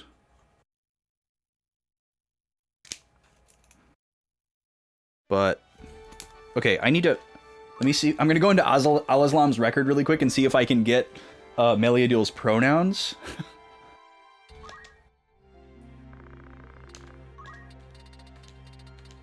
They should be in here now.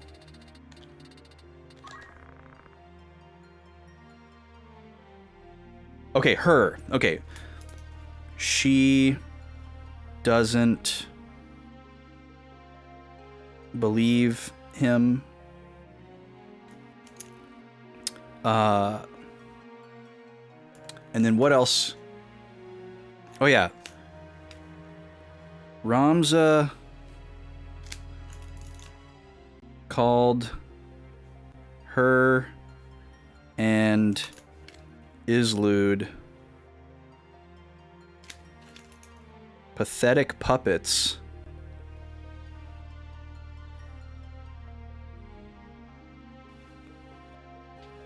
Which seemed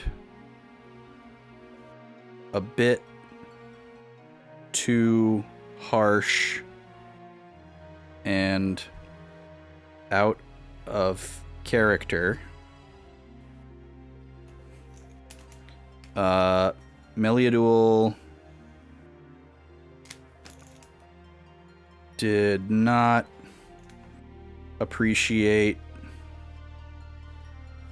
the insinuation that her and that should be she, whatever, Islud were being manipulated by their father, Vormov. Anything else from that? I don't think so. Upon reaching low HP, she vows a rematch and teleports away. Okay, I also want to note that we successfully stole the Defender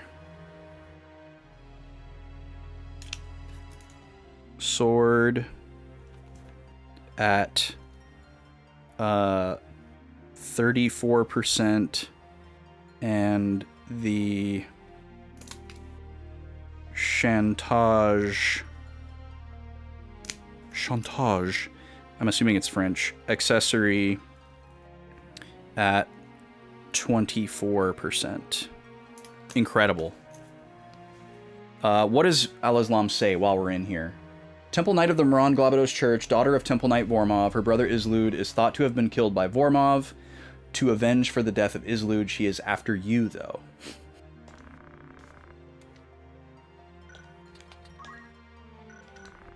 Okay.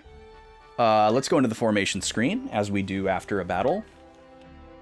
And let's take a look at these swords. Is that a one-handed sword? It is not. It is a two-handed sword. The wide steel knight sword, rounded tip on the grip, has a gem inside. Only knights can use this. Interesting. So I wonder... Okay, let me see something. If I take away both of my swords, can I equip it with both hands? No. So...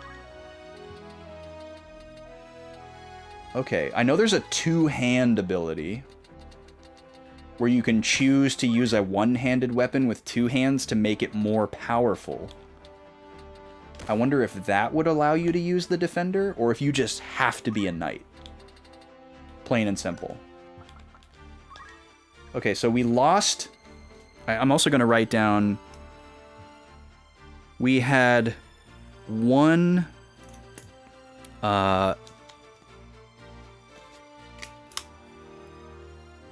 Carabini mail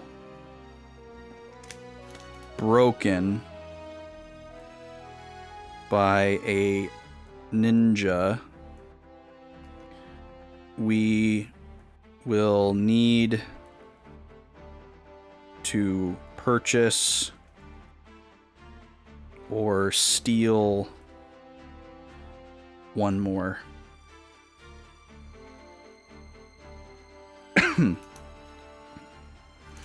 We have more in reserves for right now, so it's not an immediate threat. But if we get into a fight where everybody needs heavy armor across the board, we will be one short. And somebody will have to use, like, you know, last year's model of armor, as it were. We'll have to reconfigure some stuff to make that work. So ideally, at some point, we want to replace that. Hopefully, we're not forced to do it sooner than we want to.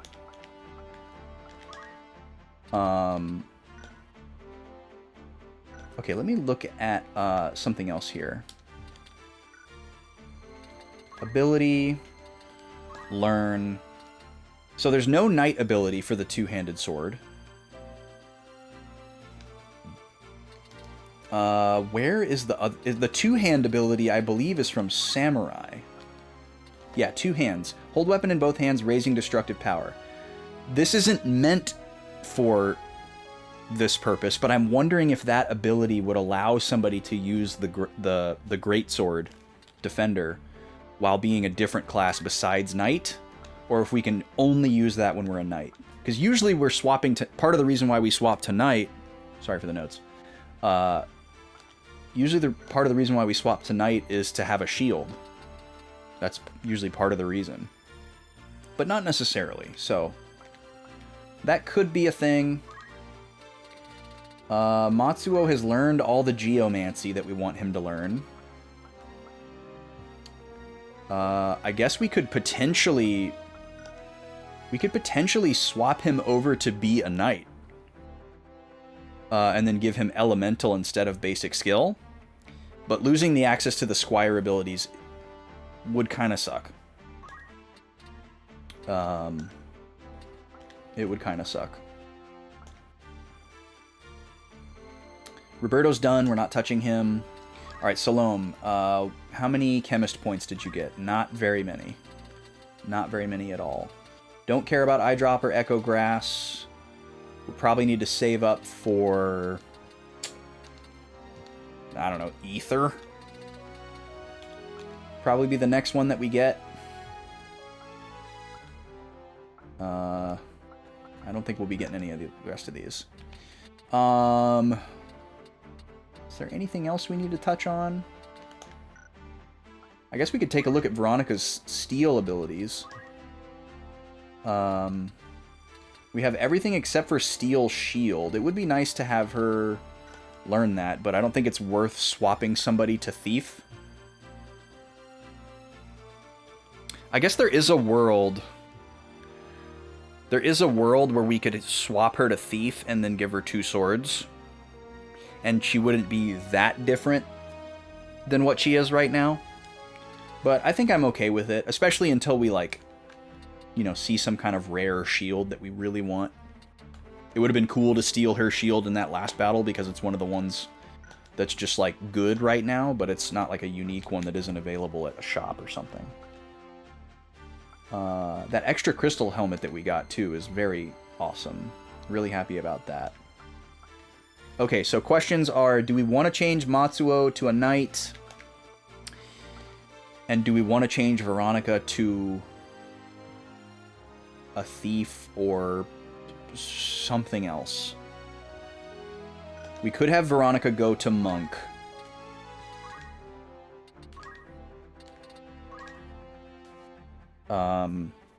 The monk skills are really useful. She could keep stealing stuff as a monk. And then she would also be helping everybody else earn JP towards Hamedo. So that might be worth it. The problem is she loses movement and speed by doing that. Let's take a look at it. So 6, 4, 11, 251. And then we would change Equip Sword to probably JP up, actually. Because I think armor would slow her down too. But we'll see. We'll swap this to JP up.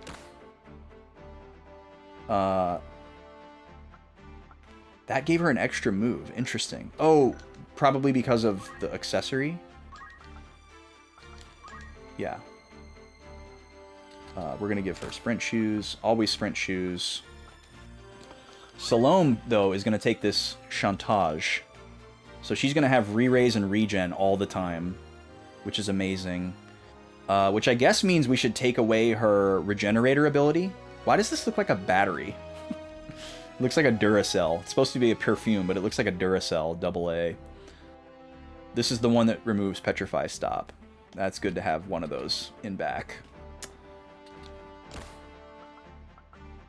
It would be great to put the chantage on Roberto, but it's for ladies only, unfortunately. No perfume for the boys, unfortunately. So we'll give that to Salome. Also, she's a totally fine character to lose a move +1. Like, if somebody has to lose a move +1, she's a good candidate for it, because she usually doesn't go anywhere. She'd just be dancing. This the re-raise and the regen also helps her kind of like be an island wherever she needs to be and not have somebody have to go run over and heal her or bring her back to life. So that's really nice. We could end up potentially giving it to Veronica instead because it would allow Veronica to just charge into danger more safely. But I'm going to put it on Salome for now. Okay, now we want to do our experiment with Veronica. We want to see how she looks as a monk versus a ninja. So 6, 4, 11. That's going to be hard to beat. 6, 4, 11, 251. Versus...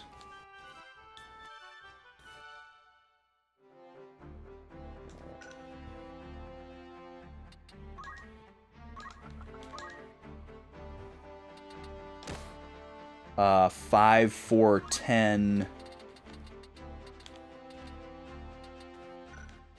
272. So her attack drops down considerably because she'll... Not only does she have less points of attack, but she'll also be attacking 1 time instead of 2. So this is quite the sacrifice. We'll have some status immunities. We'll absorb Earth magic, which we have not seen since Velius. What statuses? Dead, Petrify, Invitation, Confusion, Bloodsuck, Berserk, Stop, Charm, and Sleep. That is a lot of immunities. Well, we'll try this out for a while. Maybe the JP up will help the splash into everyone else. Just maybe. We'll try it out for a little while. If we find ourselves really missing the double sword attack, then, you know, it is what it is. Okay, now let's try Matsuo as...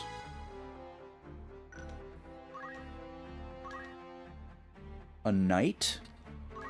Actually, hold on, let me see something really quick. Does he know 2 hands? He doesn't. Can he learn 2 hands? He can. Okay, let me save before doing this. I don't really care about Samurai, but just as an experiment. So we're going to save in slot 1 here. We've wrapped back around. Okay, so this is post... what's the name of this place?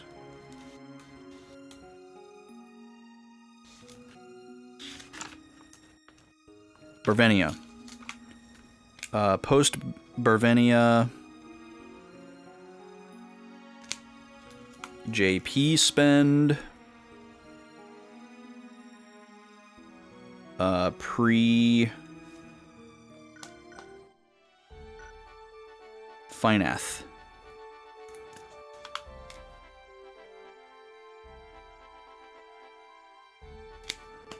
Okay, so after saving, we're going to go in here. We're going to teach him 2 hands and see if that weirdly lets him use the defender as not a knight. Just out of curiosity. Okay, we're going to remove his equipment. We're going to give him 2 hands.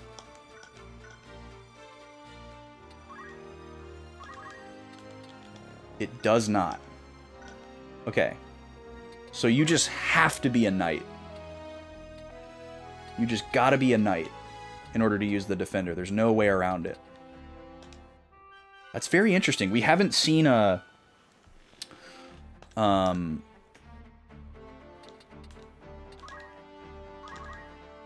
item that's hard locked to a job class like that. But I guess this is the first 2-handed sword that we've ever seen.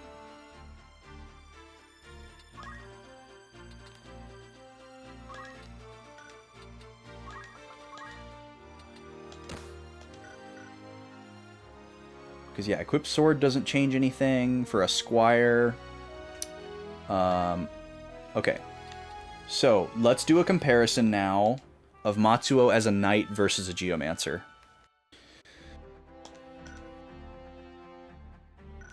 Oh, but he uses the defender in 1 hand with a shield. Okay. So the 2 hands in the description of the defender just means that you can use the 2-handed ability to increase its ability. To increase its power. You just have to be a knight in order to use it. Got it. But it says it can also be used with 2 swords, so he could use this and another weapon, which is nutty mode. So he has an attack power of 16 in his right hand, compared to Ramza's 13, or sorry, yeah, 13 with the Ice Brand, which is currently like the top sword we can get in a shop. So that's a massive amount of attack power. The obvious drawback just being that we lose a little bit of our skill set. We'd have to choose between keeping our geomancy or our squire skills. We can't have them both anymore. And we wouldn't need any of these abilities, so I guess we would give him concentrate so that he can't miss. Which is pretty cool. Can he learn any more battle skills? If I'm going to be forced to use them, I would want to have as many as possible. Magic Break, Speed Break, Power Break, Mind Break.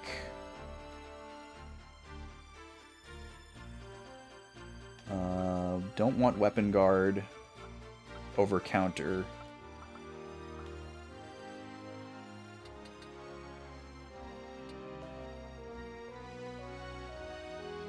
Guess speed break would be good. Probably more useful than power break or mind break. Considering this is good against any enemy. Mind break is going to be good against some. Power break is going to be good against others. Oh, we ran that prediction and we never ran the ad. I totally forgot.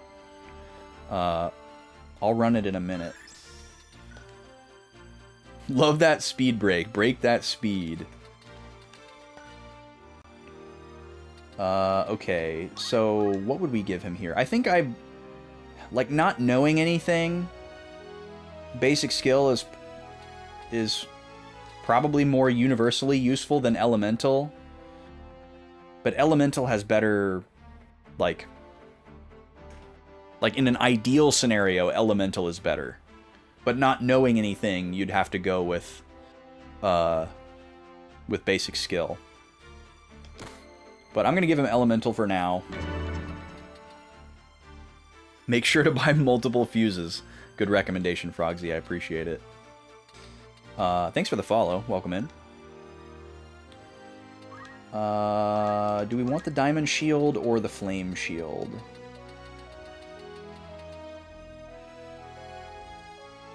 We haven't really been seeing a lot of magic.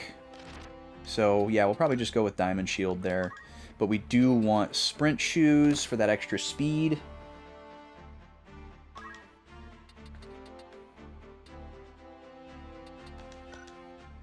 Still has a move of 6, which is great.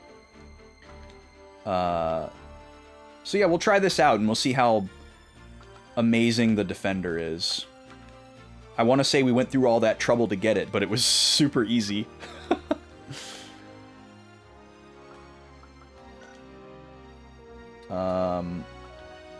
Oh, but should I reset to get those 900 samurai JP back? I feel like nah. Because we kind of realized that we don't ever want to use any of the samurai skills. And if we did, we'd probably do it with somebody else. So yeah, we'll just say it's fine. We'll save one more time here. I'm going to run the ad, and I'll see y'all in 3 minutes.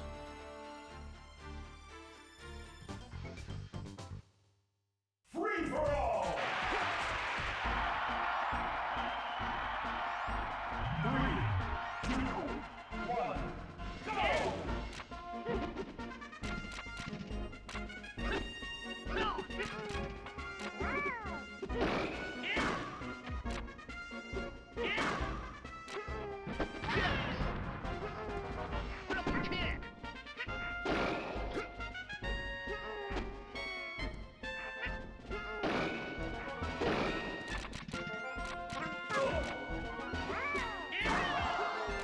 Show me a move.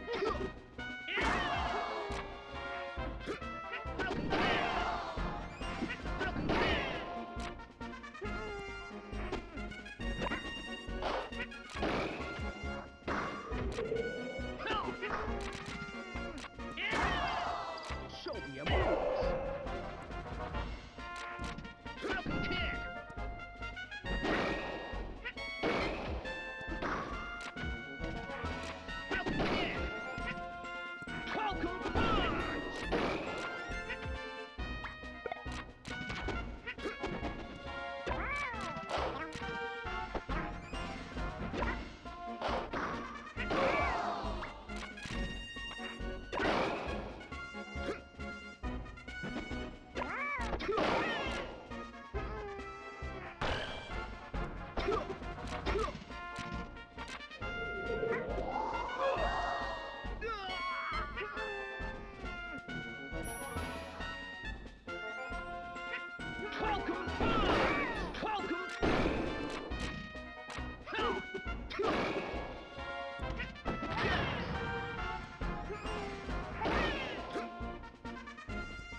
Show me a move.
This game's winner is Captain Falcon.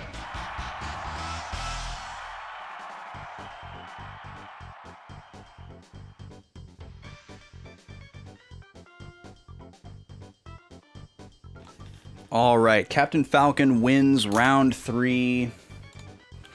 Let's see what y'all thought. We had one Yoshi believer, making it interesting. So y'all will get a little bit of a payout here for believing in the Falc. Get the score updated here.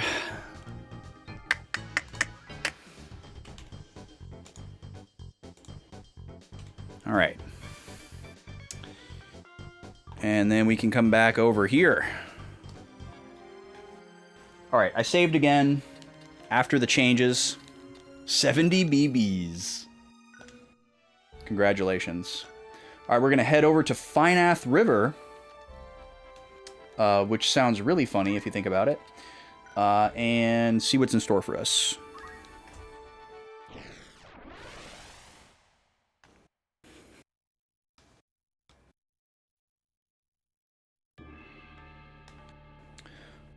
Another battle. Wow, look at this. Big ol'... Like, what would be the... Oh, we're split up again, though.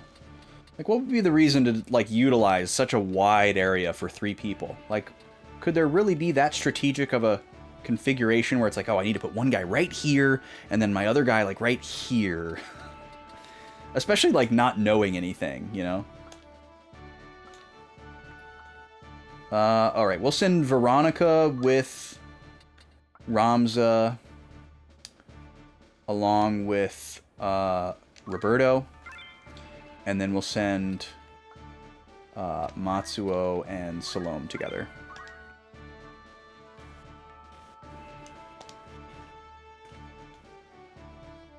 Maybe I'll say Finath. Finath? Finath. I don't know which one sounds more normal. Oh. Finally, red chocobos. They do exist. What is that creature in the middle? Is that a Moogle? This river's deeper than I thought. Must be careful.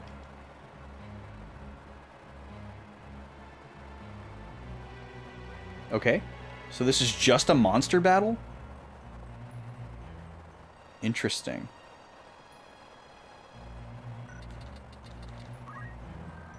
It's an Uribo. Okay. It looks very similar to a Moogle, but it's not a Moogle. Legally distinct Moogle. It's very fast. They're all very fast. All 10 speed. Okay, the yellow chocobo is 9 speed. And the black chocobo is 7.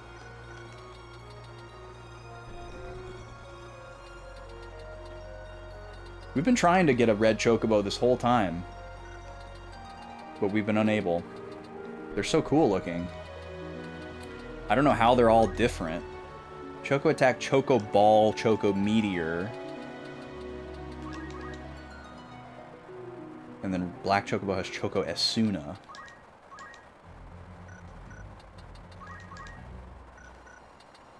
They all have movement of 6'5". I know the black ones can fly, but I don't know if the red ones can. In other games, they can't. The red chocobo is like the mountain chocobo, but I don't know how that would translate to this game. Okay, who gets to go? Just Ramza. And then all the speed 10 people. And then Veronica. So, how do we want to do this? So, all of this water is depth 2, except for this row. If you go into water that's depth 2, you're stuck. So you gotta watch out for that. That's why he said that at the beginning. Yeah, all of this water is depth 2, except for right in front of the waterfalls. So we have to make sure... Oh, and randomly this square. Okay, so we have to watch that, and this square. And we have to make sure that we don't stop in the water unless it's depth 1. Otherwise, we'll be stuck there. That's why the ninja has the passive skill, move in water. So I'll probably move Salome way back here. Have her start going for slow dance. We'll have Roberto go for the fast one, cheer song. And then my 3 attackers. What can you do? Straight dash. It has a magic power of 39. Run like hell and tackle enemy. That is going in the screenshot folder. That is absolutely incredible. Chacabas. Close.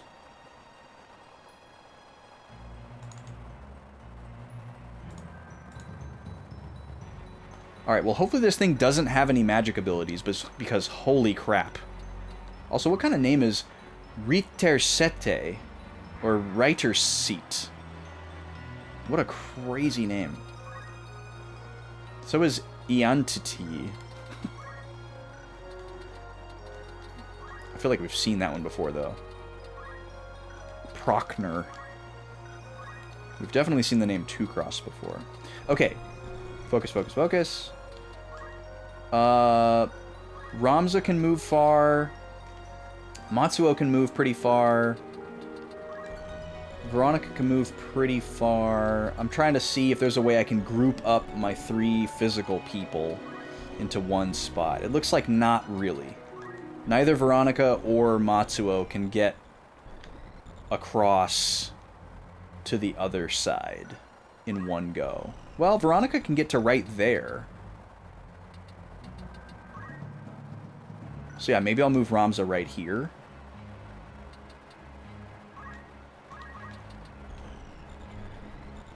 We're going to play a little bit defensively on turn 1 here. I'll just have him do a scream. This is a great opener. Now I'm a killing machine. More than I already was. Now they're all going to get to move. I don't think I'll be able to be attacked. Maybe once or twice by these 2 over here. But we should be safe otherwise. Choco Meteor. Yeah, we haven't seen that before. So that must be special to the red Chocobo. Alright, Veronica, or Salome got Regenerator, which is good. Hopefully she doesn't get attacked by the black Chocobo as well.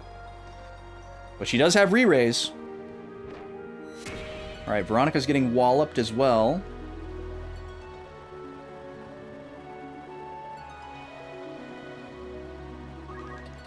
Alright, Veronica's going to go over here. And she can, I guess, chakra herself.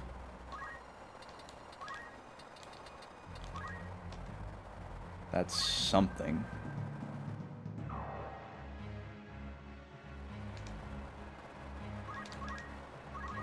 And then Roberto, you can just back it up as far as you like. This guy might be able to reach you. We'll find out.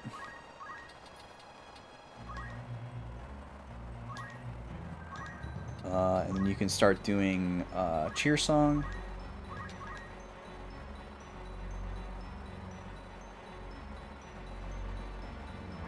I'm assuming Chocobo can't get stuck in water. Alright, Matsuo should probably just move in and attack. We'll go for the black Chocobo. We're okay with him getting ganged up and surrounded on. That's kind of his role. 112 damage. We get countered for 153? Man, these Chocobos are strong. Alright, Salome, you're going to go way back here. And you're going to start doing slow dance.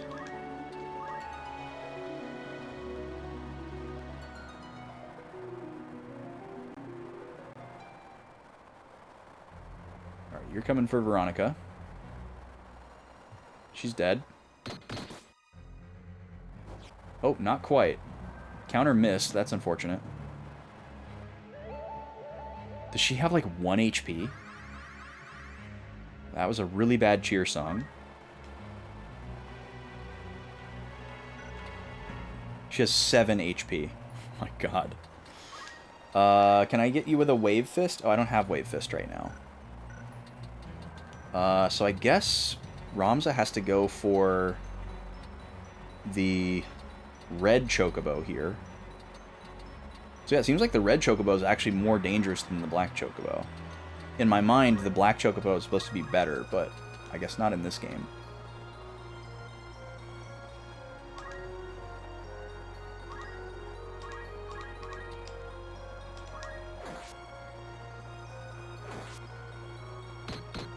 Beautiful. Nice dodge, Ramza.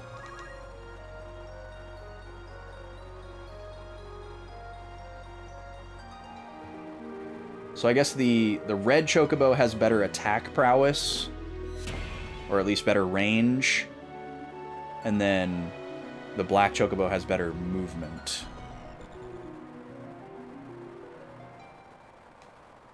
Well, I need Roberto to do some healies, but I don't think he can get where he needs to go in time. What's the AT looking like here? Not good. Not good at all.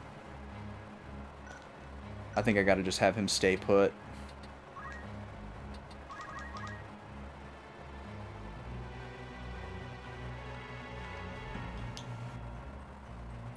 Let's see what they do here. So red Chocobos. Oh, you're gonna heal your friend. That's actually fine. I'd rather have that than taking another, like, 160 damage.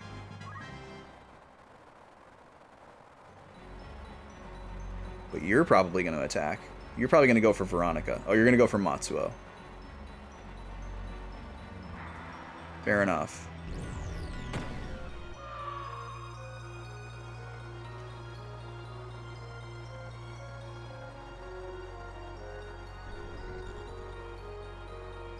Oh, and you're going to go for Veronica.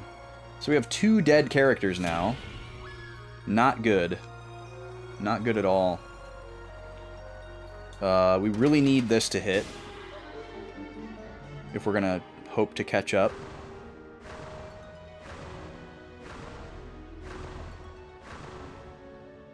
That wasn't very good. We got some. So, okay, how far can you throw a Phoenix down? Oh, okay, you can hit him with a... You can hit her with a Phoenix down from there. That is impressive. And then Ramza is the only way we'd be able to heal in time. Which, you know, he could run over there and try to Chakra. I believe Chakra has a height of 1. But we won't know until it's his turn. I don't think. Oh no, we can check it here. Oh, vertical 0. Okay, so we cannot use Chakra on Veronica.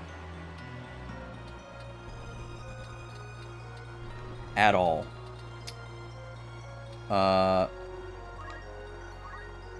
Let's see, Rhea there.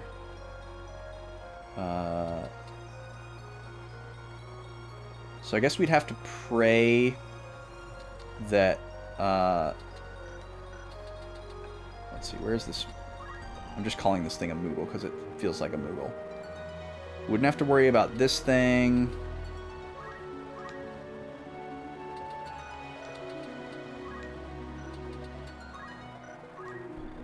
But we would have to worry about this red Chocobo getting to her.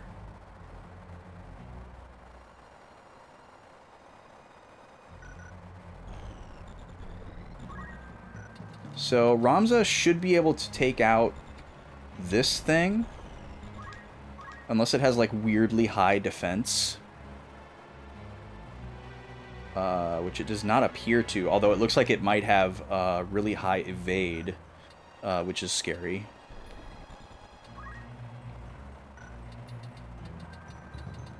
We could also have Matsuo try to revive Matsuo, depending on the accuracy, but that's probably not the best play. We need to get rid of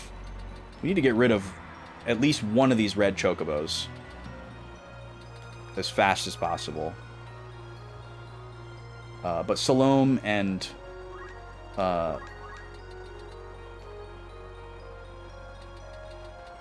Roberto aren't going to be the way to do it.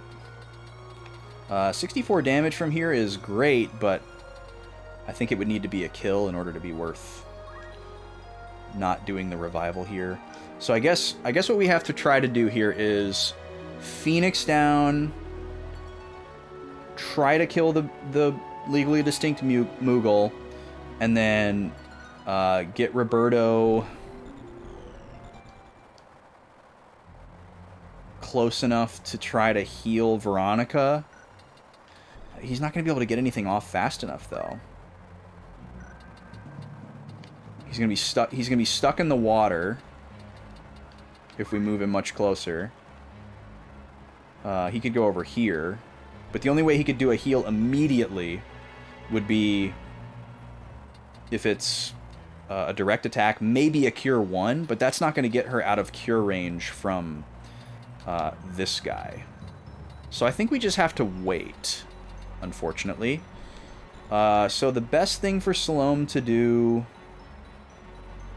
is probably to stay here and keep dancing. And maybe we can get into a scenario where she can double up with a Phoenix down and then an X potion. Or a situation where Roberto can revive and she can follow up. Something like that. She usually goes before Roberto, though, so... not the best. I guess there's also a chance that Roberto might be able to reach her with a Raise 2 from here. So maybe we just go for that. So Salome, you just keep doing Slow Dance. Since we're going to switch Roberto off of Cheer Song, I think that makes good sense. Hopefully he can get one more good one here. Okay, everybody that's alive got one. I'll take it. So I need to kill this thing. This is a depth of 1. So I should probably go for that.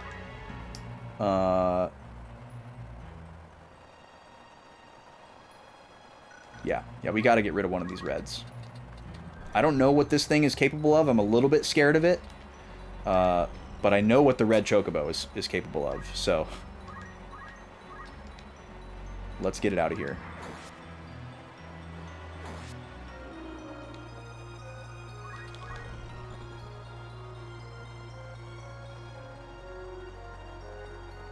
Maybe it can't go in the water.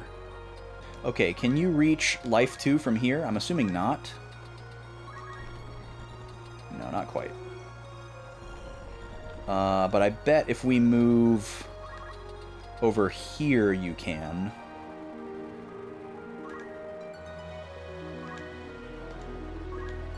Hopefully. Yes, just barely. Only a 60% chance to hit, which is really awful. But I'm going to go for it. We need it desperately to get back in this fight.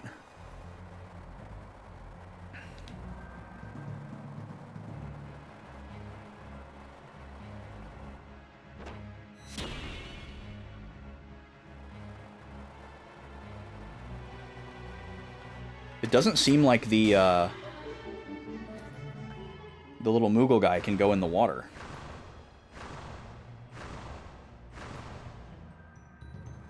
Alright. We'll take that. I think we got at least one of the ones that didn't get hit last time. I don't remember well enough.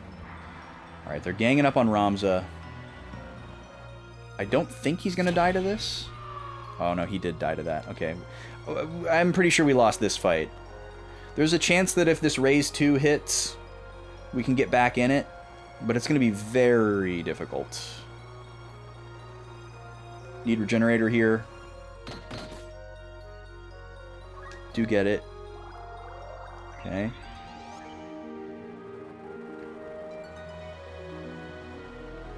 You're probably going to heal someone? Yeah.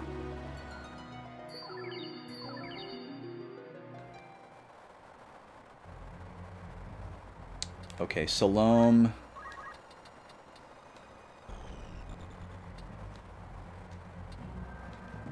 Could just have you shoot this chocobo. That should put it in kill range for Veronica if we can get Veronica back. We gotta get down there to do something about Matsuo, though. Really, really soon. So it's probably better for me to move Salome to get close enough to use a Phoenix down.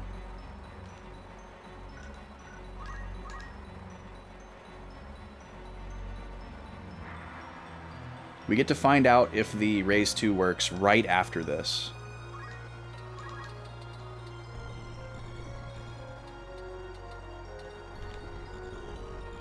Dang, my movement is really, really hampered, though. What I should probably do is shoot the Chocobo and then move, because I won't be able to shoot him if I move after.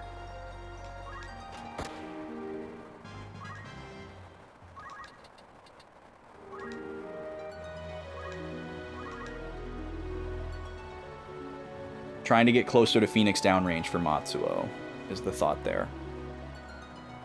Okay, Roberto's just gonna hit wait because I don't want to further delay his Raise 2. I'm also afraid that if I move him forward, it'll change his accuracy. So if this doesn't land, I'm definitely resetting.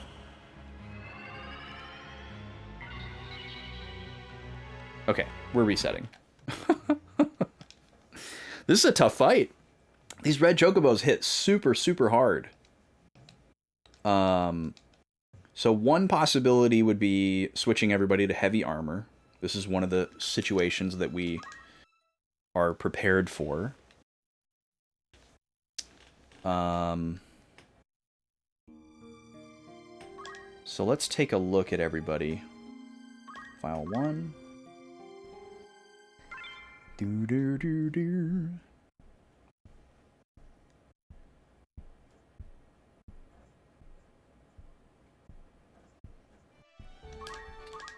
Okay.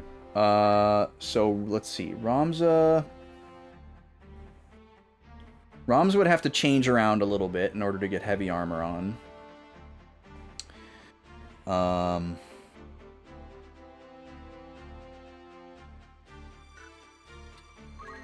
Matsuo is probably fine the way he is. We might have to switch Veronica back to her previous build. So that she can hit harder. I think we're going to do that. And we can try this monk build next time around. So we'll put her back to ninja. With steel. And then equip sword. And then we'll give her the double. Oh yeah, she can have one of the ice brands now that Matsuo's not using it. So she doesn't have to go double platina. She can have one more attack point. And then we go sprint shoes.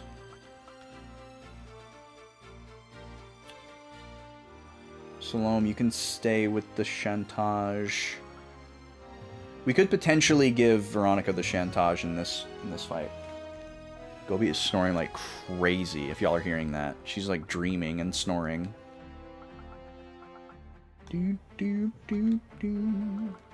Yeah, I think everything else here is gonna stay the same. I'm not gonna put heavy armor on Ramza. We'll try the glass cannon approach and see what we can do.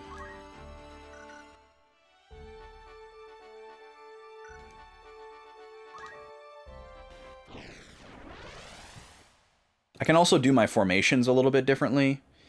Instead of putting Ramza in the center, I'm going to put Matsuo in the center. Although these don't really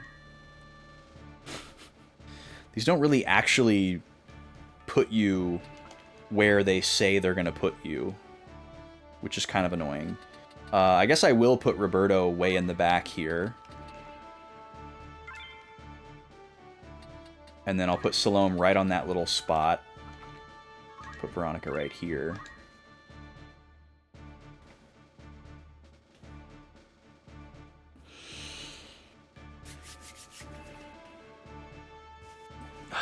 I kind of want to run another ad to get back on the hour here, so I don't have to remember to run one at 4:30. This will be the last one of the day. And I'm also going to grab a quick bite. So, no prediction. I'm just going to run a quick little smash fight, and I'll see you in 3 minutes. Last one of the day. Thanks for being here. Free for all. 3, 2, 1, go!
This game's winner is Captain Falcon.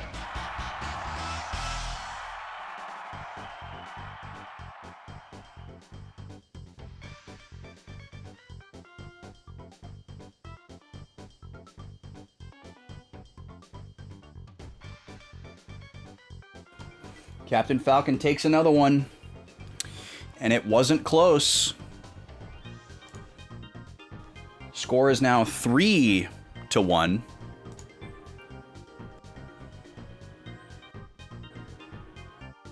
The Pokemon count is 3-1.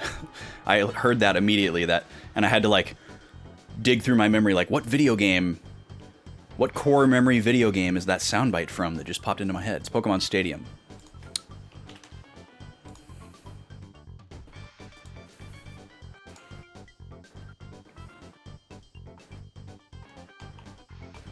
Oop.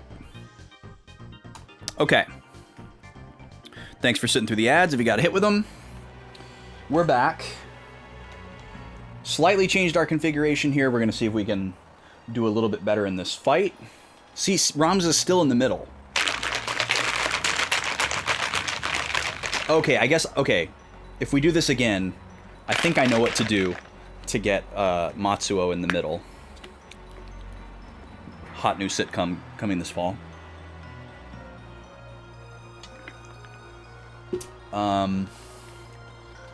But I should be able to get everyone over to this side. Oh, we have a different configuration this time, too. There's 2 reds instead of 3. That's going to make a huge difference, too. Okay. Alright, so here's what we're going to do. Ramza and Veronica both get to go. Then Roberto. We had spicier already? Yeah. Yeah, the red chocobos are pretty spicy. Alright, so we're going to put everybody over on this left side.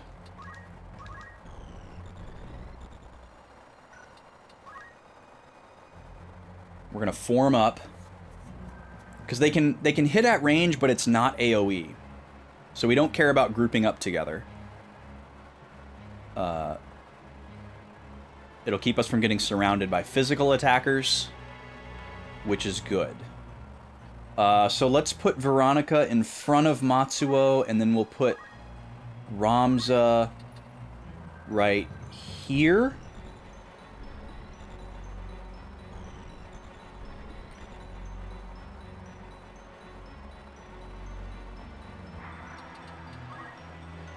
No, we'll do a line. We'll put Ramza over here. We'll have him yell, or scream. 1996. Courtney Cox.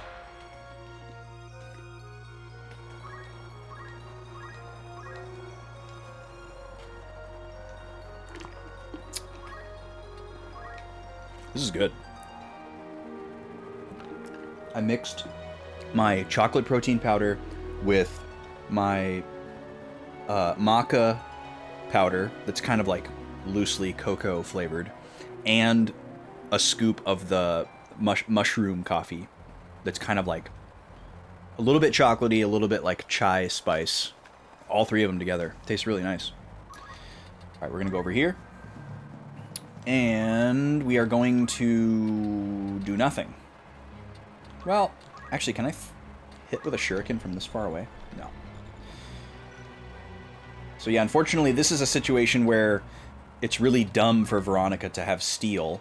She should have Squire skills instead. So I'll probably switch her back to that. It's kind of like how we were weighing the options with Matsuo earlier, where it's like knowing nothing, you know, the way to go is going to be Squire skill. And we're going to swap to the Thief skill after resetting because we found out that somebody has something that we want. You know. Okay, so Roberto and Salome are not going to move. We're going to stay back here. They're already kind of in the position we want them to be in. They're a little bit. They're a little bit vulnerable. That's what I was trying to say. A little bit vulnerable to those 2 on the other side of the map, but maybe we can draw them over here. Looks like we got one of the yellows to follow us. Please counter. Oh wait, we already know we're not countering, because Hamedo happens before their attack.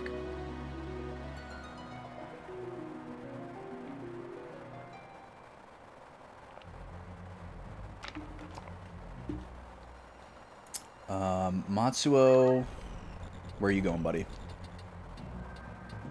We can't attack the red one. Who gets to go? Matsuo, Salome, Veronica, Ramza. Which one is Agia? The black chocobo? Okay, so we'll ignore that. This one is probably going to head up there towards the supports. But maybe, just maybe, they'll also aggro over to this side. We would love that. Okay, let me look at this one more time.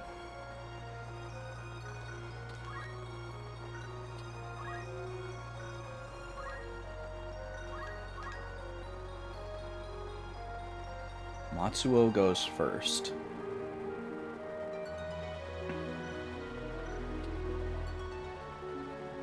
Matsuo could probably make sure that we take this one out.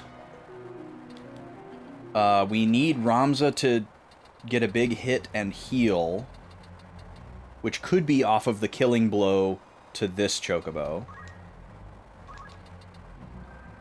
Matsuo doesn't really have a better option.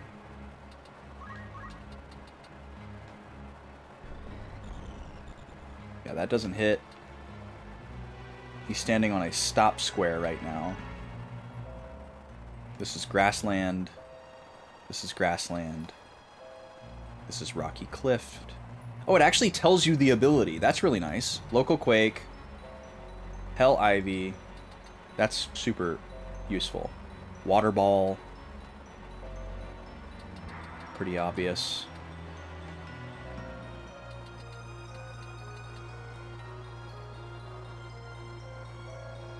Natural Surface. Interesting.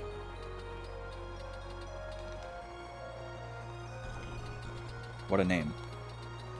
Okay, getting sidetracked here.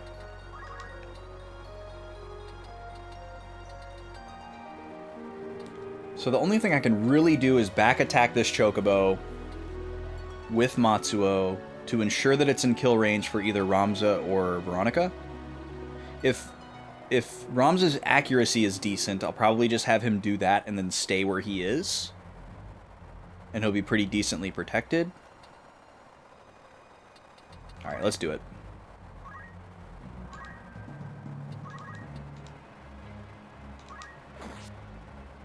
No counter. Great. Gonna assume that you're gonna be dead and face away from you. Alright, Salome, you need to start slow dancing.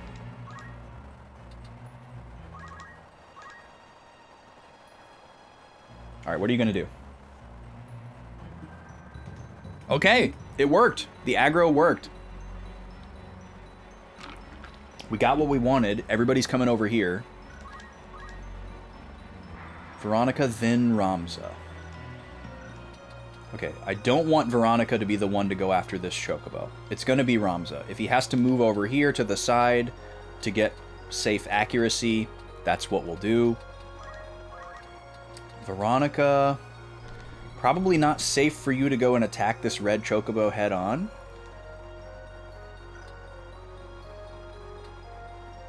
So, what do we do? I could move... I probably should move right here.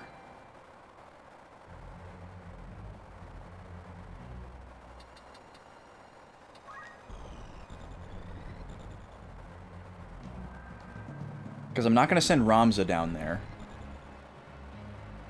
That's too risky. So yeah, let's do this. This limits her to one direct attack. I can throw a shuriken.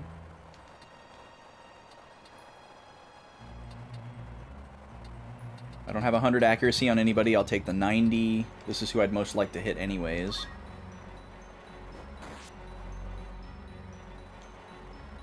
That helps. Alright, hit everybody, Roberto.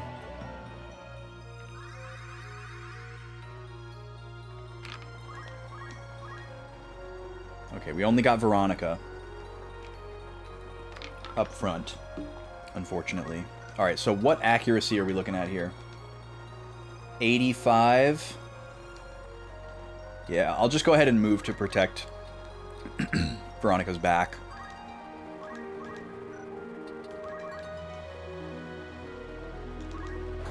Make sure that we get the heal and the kill. And I'm actually going to face this way because of what's probably going to happen with the meteors.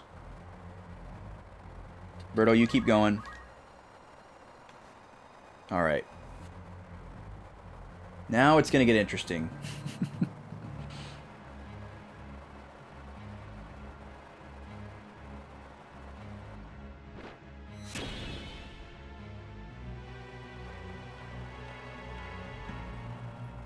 Veronica might be able to survive a double meteor, but I don't think so.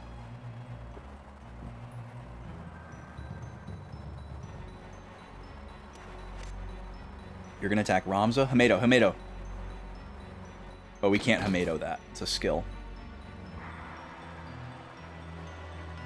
55 damage is great, though. Happily take that. Okay, you're probably going to kill Veronica, right? Yeah.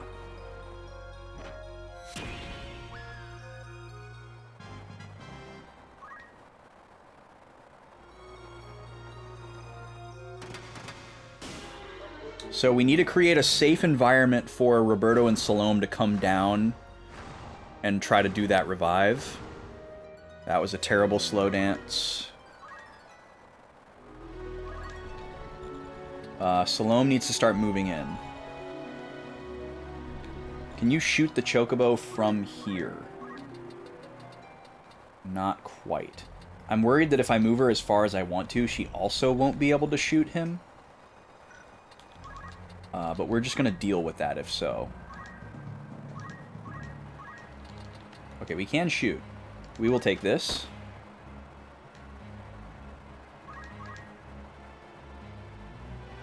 Okay, Matsuo is probably going to want to back up and take out this Chocobo. But let's see who gets to go here. Roberto's going to move up. And then the black Chocobo gets to go, and then Ramza gets to go.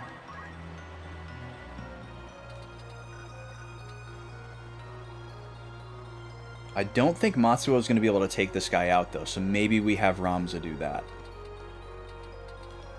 We could have Matsuo go down here and try to attack this thing, and just draw some aggro for the reds. We could also go for like a status effect, but confusion ain't it. We'd need to move to grassland so that we could get Hell Ivy. It would be super spicy if we got it.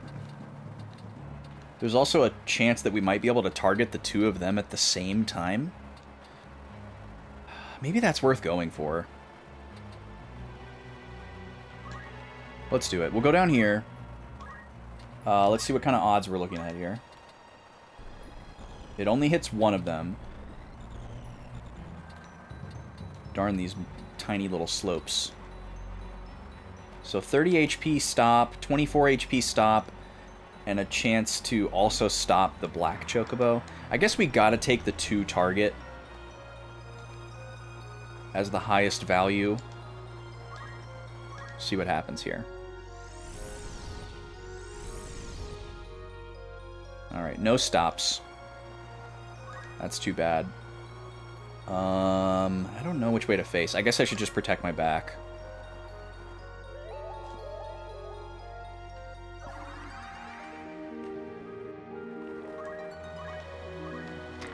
Okay, much better cheer song that time.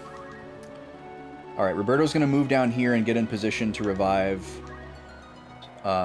Veronica.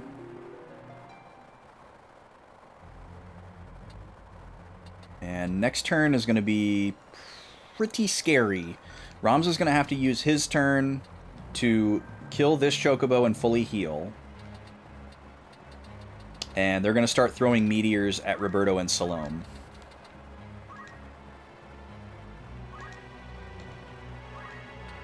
Okay, let's see what we're looking at here with Raise 2. It's definitely going to be a while before we get to do it. What kind of percentage are we looking at? 60%. Don't love those odds, to say the least. What about Raise 1? Raise 1 doesn't really go off too much sooner. And not really a worthy trade-off there either. So the other possibility is that we just keep him here.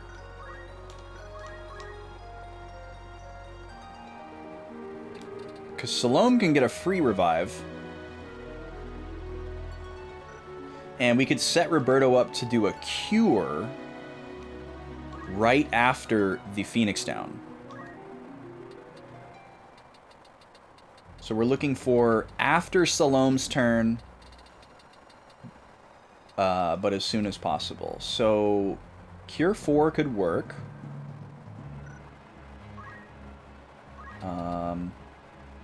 And that's going to heal those 3 tiles. So we could try to position everybody to also take advantage of that. Ramza's not going to be standing there.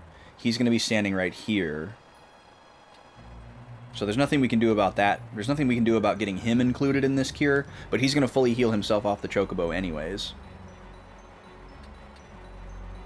So we could try to get... I guess we would try to get Salome to where Ramza is standing, but she has full health anyways, so yeah, that's not really worth it, I guess. The bigger concern would be stopping the enemy from getting into it. So maybe we would instead do it like this.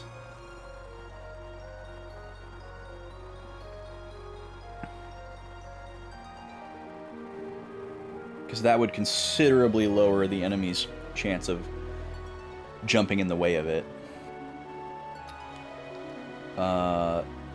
So, okay, let me look at this one more time. So he'll get one more turn after this to move, which is good because then he'll probably need to move into it. Versus Cure 3. Cure 3 we would not get to move again. So yeah, we'll take the Cure 4 here and hope this pays off. We're going to put it right there. And we're going to target the panel because Ramza's going to move. That would be disastrous if we targeted Ramza. Ramza's going to move right here. He's going to kill this Chocobo. And get back to almost full health? No, full health. Okay. And now there's 2 spots open to absorb a Cure 4.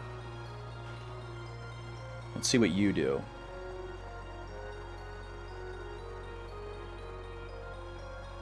Okay, you're going to come over here and... 248 damage? What is going on?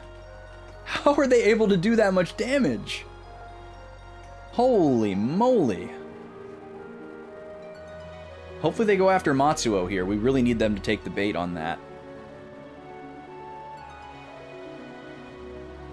Okay, you're moving into the cure, and you're going to kill Roberto. This is a disaster.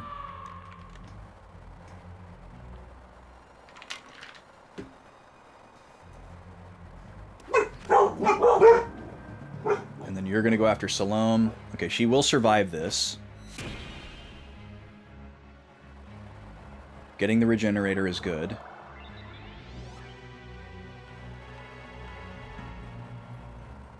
Okay. They did not go for Matsuo at all, which really sucks.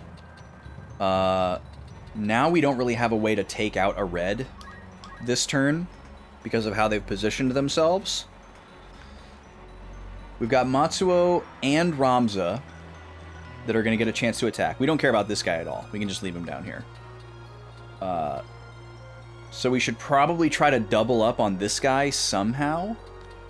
But there's not really any way we can do that because of these Chocobo feathers on the ground.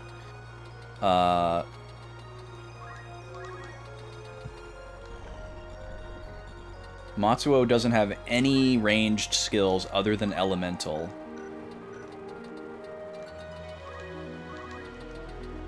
I think moving him back here is good just for defensive posturing. And then I guess we have to just try the Elemental on this Chocobo. And hope that that pushes it into kill range for Ramza. So that we can at least get rid of one of these on this turn. Because Salome is going to need to work on revivals. Alright, here we go. We definitely haven't lost this yet, but it's not going well. Alright, so 24 damage is going to push it down to just over 200. We should be okay there. It's just a matter of what's the accuracy check, because we'll need to hit twice. I guess also if we manage to inflict stop on this thing, then Ramza could go after the black chocobo instead. So there's also that to consider. But we're not banking on that. Alright, we did not get the stop. So we're definitely going for this guy. Salome. I don't even know if she's going to be able to revive Veronica because of where this chocobo is standing. So I think I'm going to be forced to revive Roberto. But reviving him before they get all these turns is probably a stupid idea. So I think what I'll do is move her here to protect her from direct attack surround. And then I'll have her use an X potion on herself to keep her out of kill range. Hopefully. Although after that Black Chocobo did 248 damage to Roberto, I have no idea what to expect. There must have been some kind of weird, like, Zodiac ideal situation happening there or something. I don't know how they were able to do that much damage. Okay, this really sucks, because I have to move Ramza here to find out what my accuracy check is, and then we're just stuck. We're stuck with it. The other option is to move here and get a guaranteed kill on the Black Chocobo. That's this guy. We don't care about him. That's this guy. And that's this guy. So Ramza gets to go again after the Black Chocobo and this Chocobo. Maybe I should kill the Black Chocobo.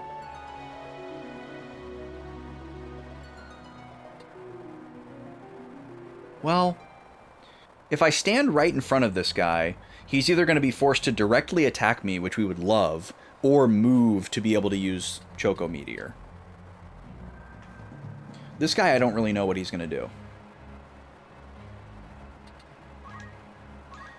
We're going to go for the red. I hope I don't regret this. Okay, 90%. I can live with 90%. We need both of these to get through. Beautiful. Okay. We'll face this way.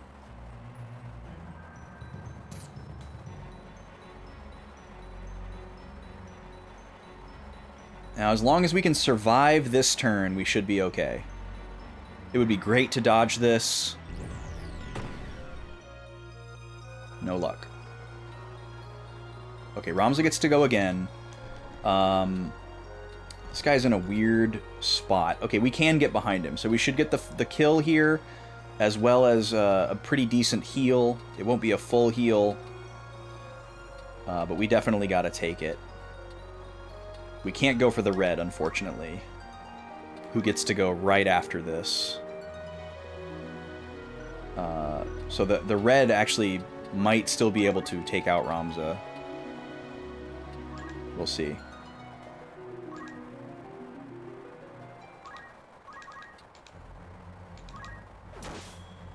Oh, nice. We got a crit, so that's a bigger heal. That's very important. Alright, you're going to go for probably Salome? Yeah. That's fine. She can survive this, and maybe we'll get regen. Mm-hmm. That's lovely. Okay, now we just need to make sure that we get Veronica revived before she disappears. Which we should be okay, because Salome gets to go, and then we can just throw a Phoenix down. And then, let's see. The Moogle gets to go. Ramza should be able to get over there.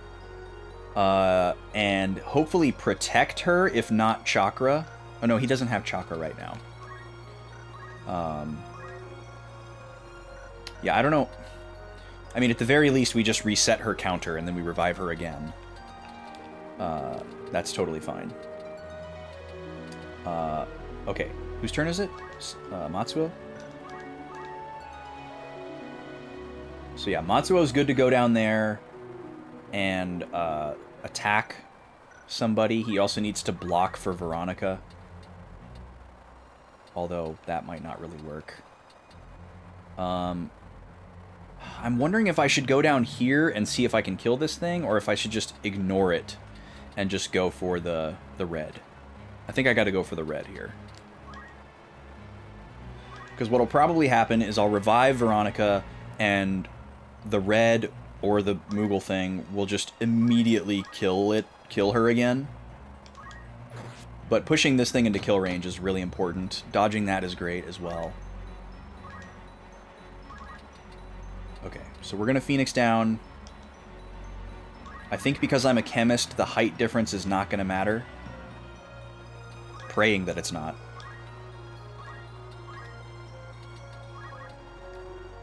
Okay. She's probably gonna get instantly killed, but it's gonna reset her counter so that she doesn't disappear. That's the important part.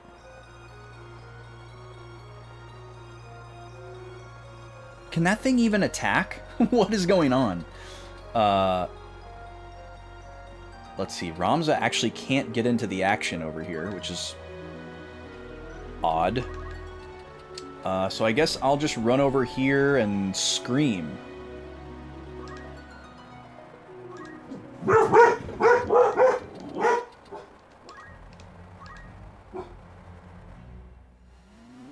Sorry for Borks.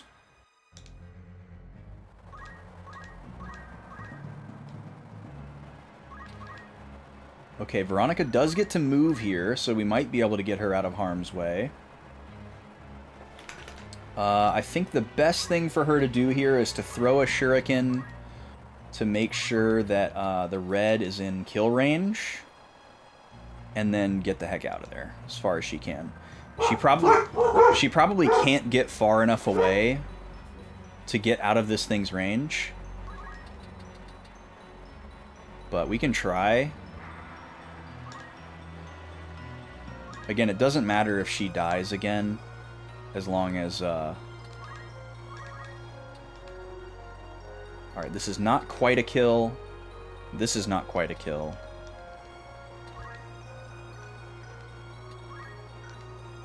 What should we do? They both get to go after this.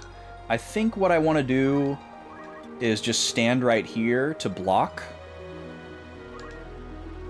And then we'll just do another Geomancy. Can only hit one of them. And this will definitely put the red into kill range for either Matsuo or Ramza.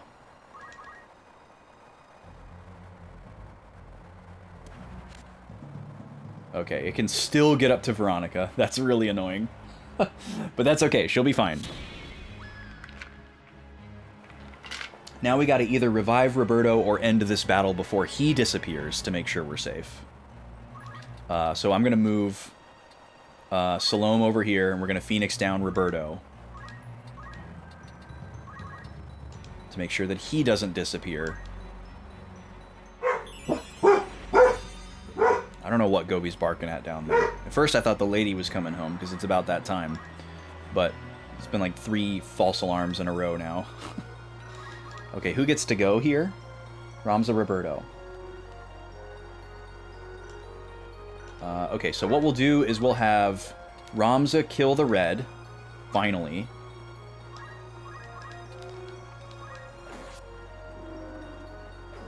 Maybe this Moogle creature is like a rare encounter, and it's like your chance to recruit it or something. Take this crystal.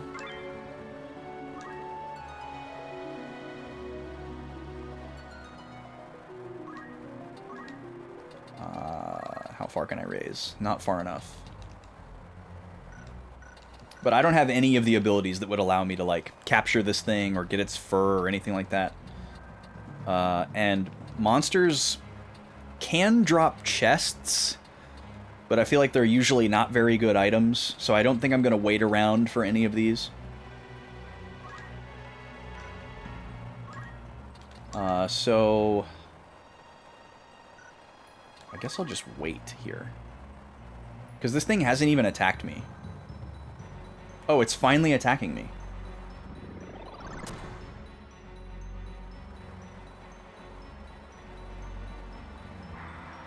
Alright, Matsuo, what's your accuracy check here? Alright, we'll take it. Oh, look at his sad sit sprite. Yeah, I feel like this thing is just intended to be a cute thing that you can, like, encounter.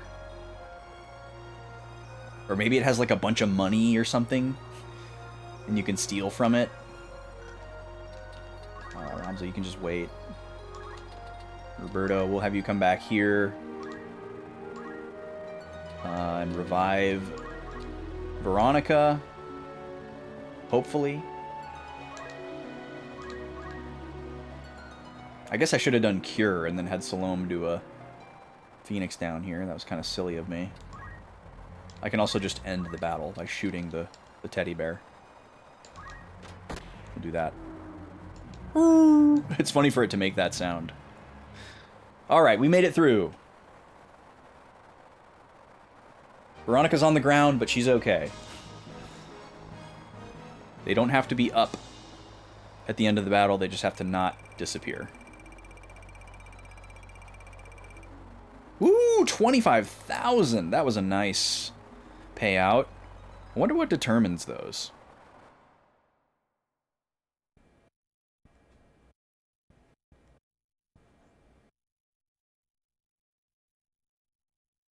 Any other scenes? No other scenes. Okay. Formation screen. We don't have a lot to check in on here. I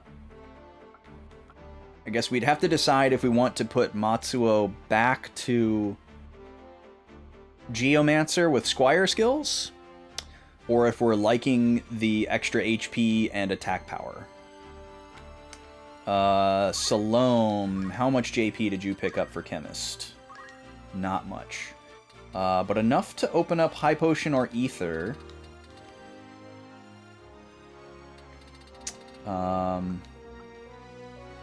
I don't really know what's going to be more high value right now. I don't see a scenario where we switch her away from Chemist and give her throw item, because having the, like, armor or shield abilities are so much more important. So she's always going to be either a dancer or a chemist, I think. And I think this makes more sense. This gives her a lot more all-around stuff. So I guess we'll just hang on to these chemist points. You know, like if we get into a battle where the low stock of X potions becomes a factor, maybe we open up high potions.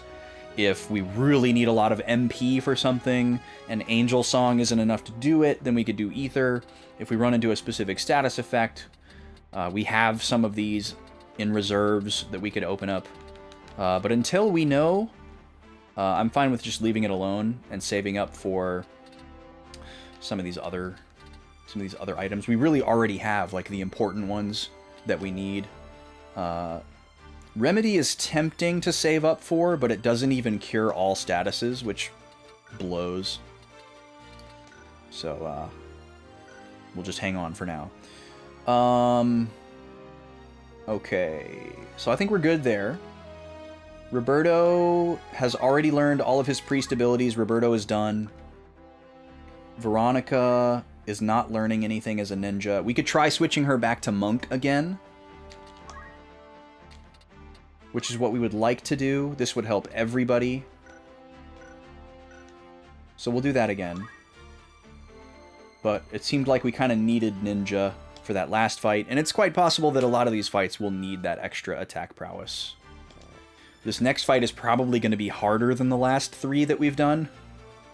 So we'll probably end up having to switch again, but we'll be optimistic. Sprint shoes. Ability. And we're going to give her her Squire skills back as opposed to stealing. That's another situational one that we usually soft reset for. And I think we leave everything else alone. Ramsa's Brave is up to 81. That is bananas. All right, let's drop a save here real quick. Slot 2. I guess I'll just write a quick note about the last battle. We fought Scary, Red, Chocobos, and saw a Uribo at Finath River.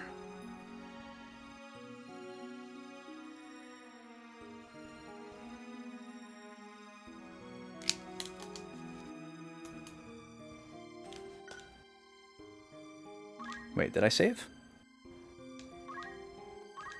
Yeah, I did.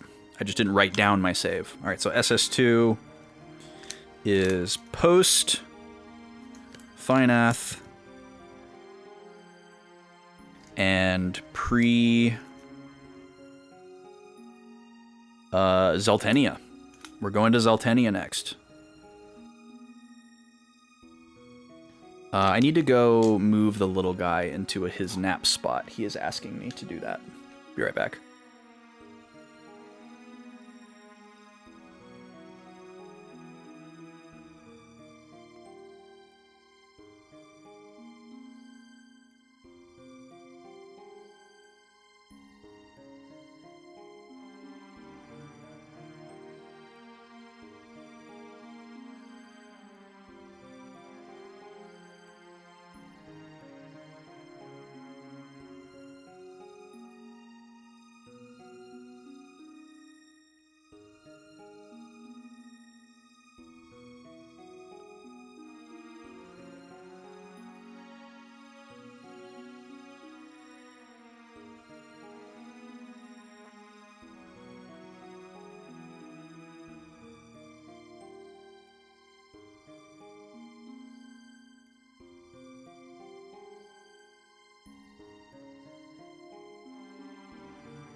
Okay.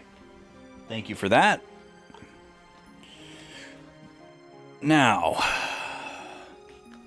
God, I'm so mad that it took so long for this new USB cable to get here because I'm just thinking of all of the VODs where the notes cam froze like every 5 seconds and I had to waste so much extra time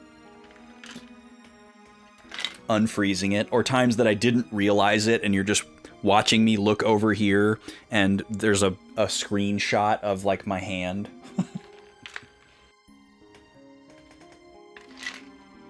But it took like 2.5 weeks after I ordered it, so c'est la vie.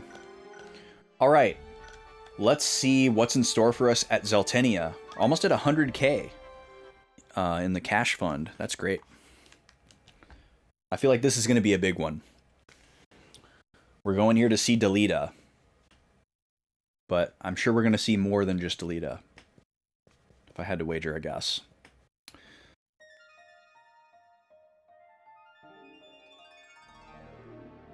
Oh. We're praying at the church. Interesting.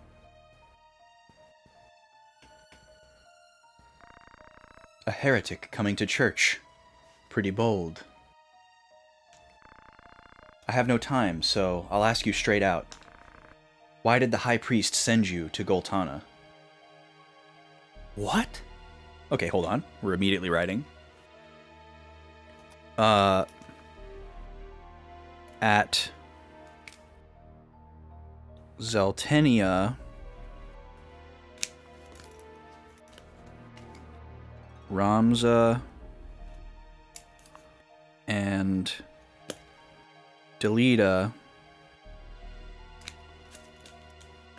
meet and converse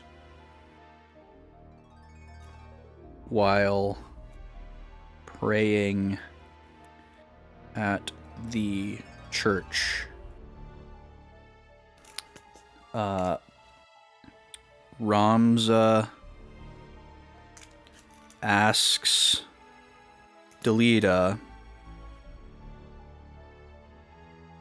why the high priest sent him to Goltana. I don't really understand this question. I have an idea about what this question means, but...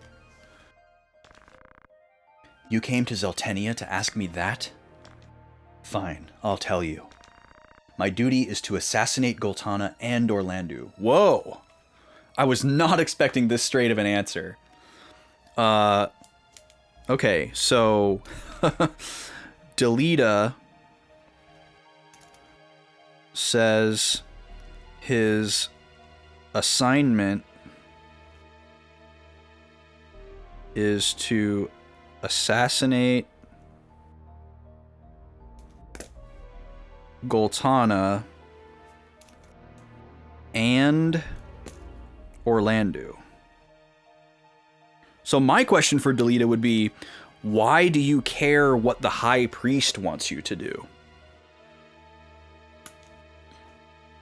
You know, like, initially it made sense for him to be sided with Goltana because Goltana's kind of like framed as this man of the people. You know, he represents the disenfranchised veterans and the common people who want to overthrow the nobles and the aristocracy of the Larg side, you know, these highborn families like the one that Ramza comes from.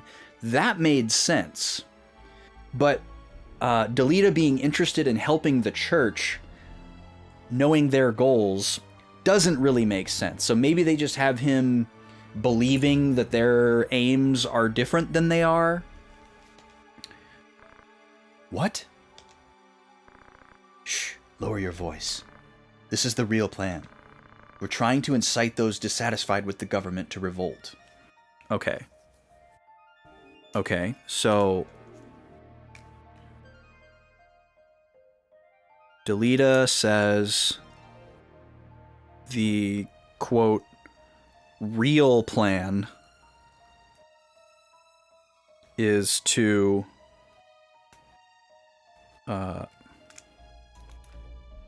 incite people that are dissatisfied with the government. Now, this makes sense with what Delita... This makes sense with what Delita kind of ascribes to and believes in. This also makes sense with what the church is trying to do. So maybe they just have him convinced that they want to do this for a specific reason, and he doesn't necessarily know why they're trying to tarnish the image of the existing government to push the church up to the top. I had a question that I was going to write down. Oh, okay. So my question is the real plan something Delita has planned on his own under the guise of the High Priest's assignment? Or is he just explaining the church's goal in more detail? So there's a couple different ways we can read into what he's saying. So I'm going to write this question down in case we get more elaboration on it later on. We probably won't, though. But again, most of my purpose in writing these is just to remind myself what I was thinking at the time, because I read back through these and I don't always think the same thing that I thought the first time. So, but it is fun to see if these questions get answered. Okay, continuing on. Thereby causing people to distrust the government even more. Both armies will try to put down the revolts, but won't have enough soldiers. Then what? They'll finish things trying to break the deadlock. All these recent revolts were the High Priest's plan. And to stop these, both armies are heading to Bethla. Everything is as you planned. Not quite yet, because during the battle, Larg and Goltana will both be killed by someone. Oh. Interesting. Okay, so Ramza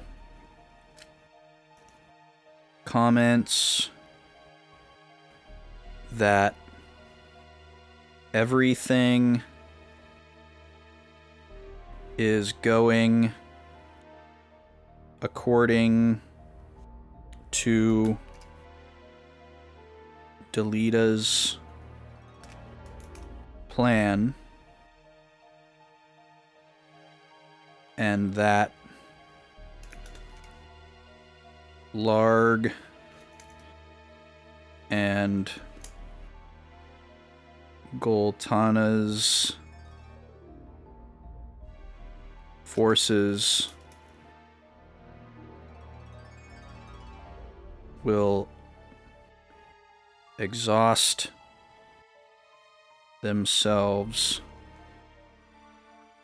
at Bethla.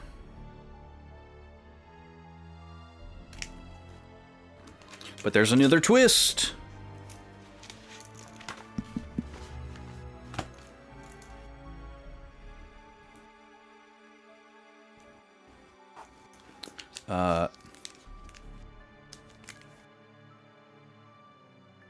Delita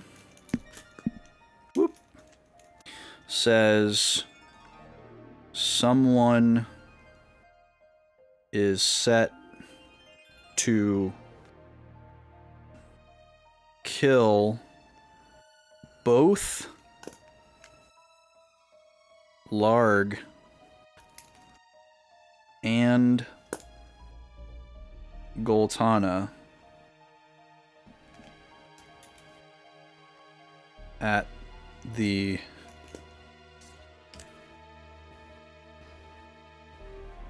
Bethla battle. Wonder if it's Orlando.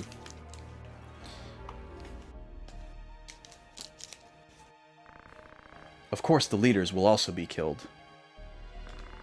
Nanten's Orlando, Hokuten's Zalbag, and Daisadarg. Whoa! Holy moly! Okay, not Orlando. I mean, I guess unless it's like a chain reaction type thing. Delita goes on to say that... That's right, Orlando leads the Nanten, not Goltana.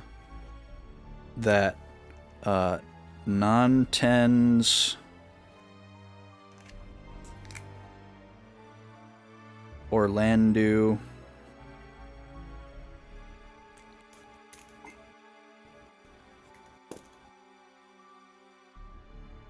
Hokuten's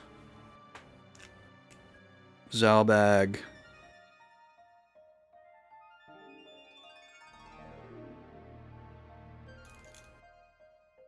and Daisadarg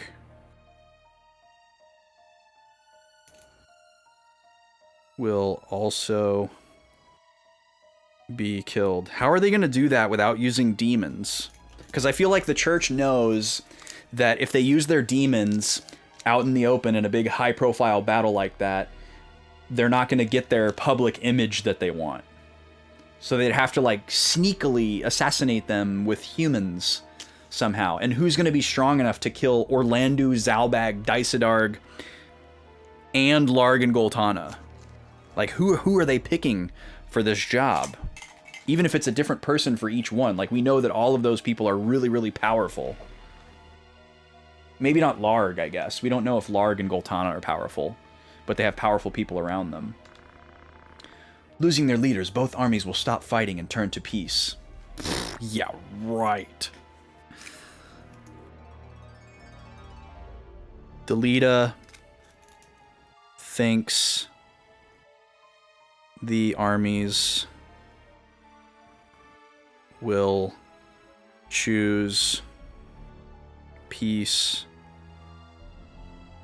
with their leaders gone and with morale / supply at rock bottom. I don't think so, Delita. Then the church will become the mediator, and the people will support the church entirely. They even threw in the Zodiac Brave legend. But the Zodiac Stone, right now you're the church's biggest obstacle. Aren't you trying to get the stones also? Okay, hold on.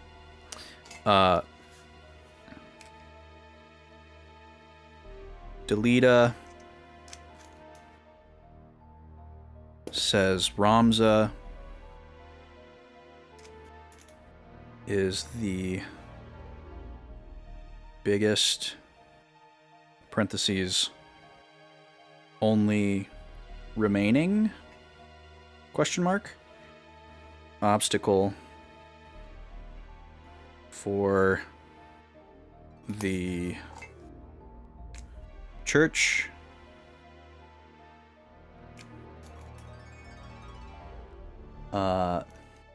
And then Ramza asks Delita if he is after the stones, the stones.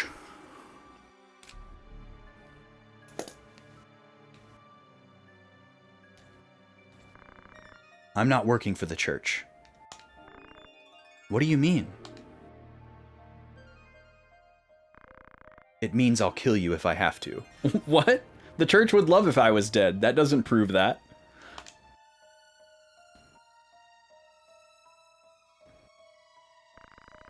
Don't worry, our reasons may be different, but we want the same thing. As long as we want the same thing, we won't be enemies.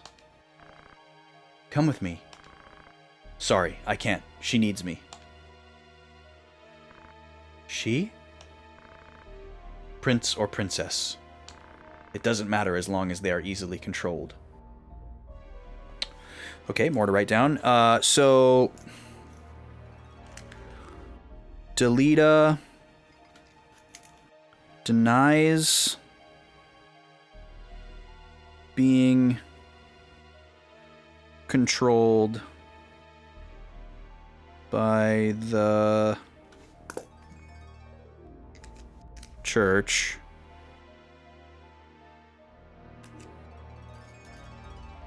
And says that he won't hesitate to kill Ramza, yet he feels they want the same thing.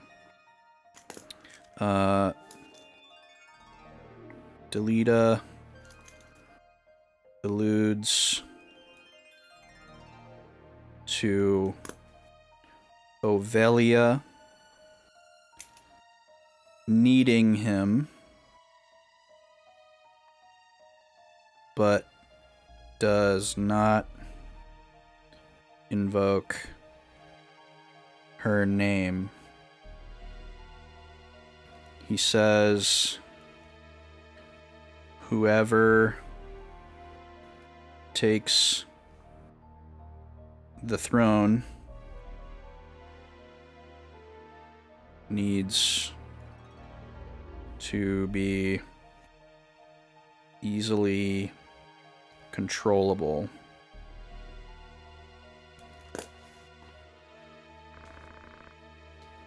The High Priest's plan calls for a puppet government.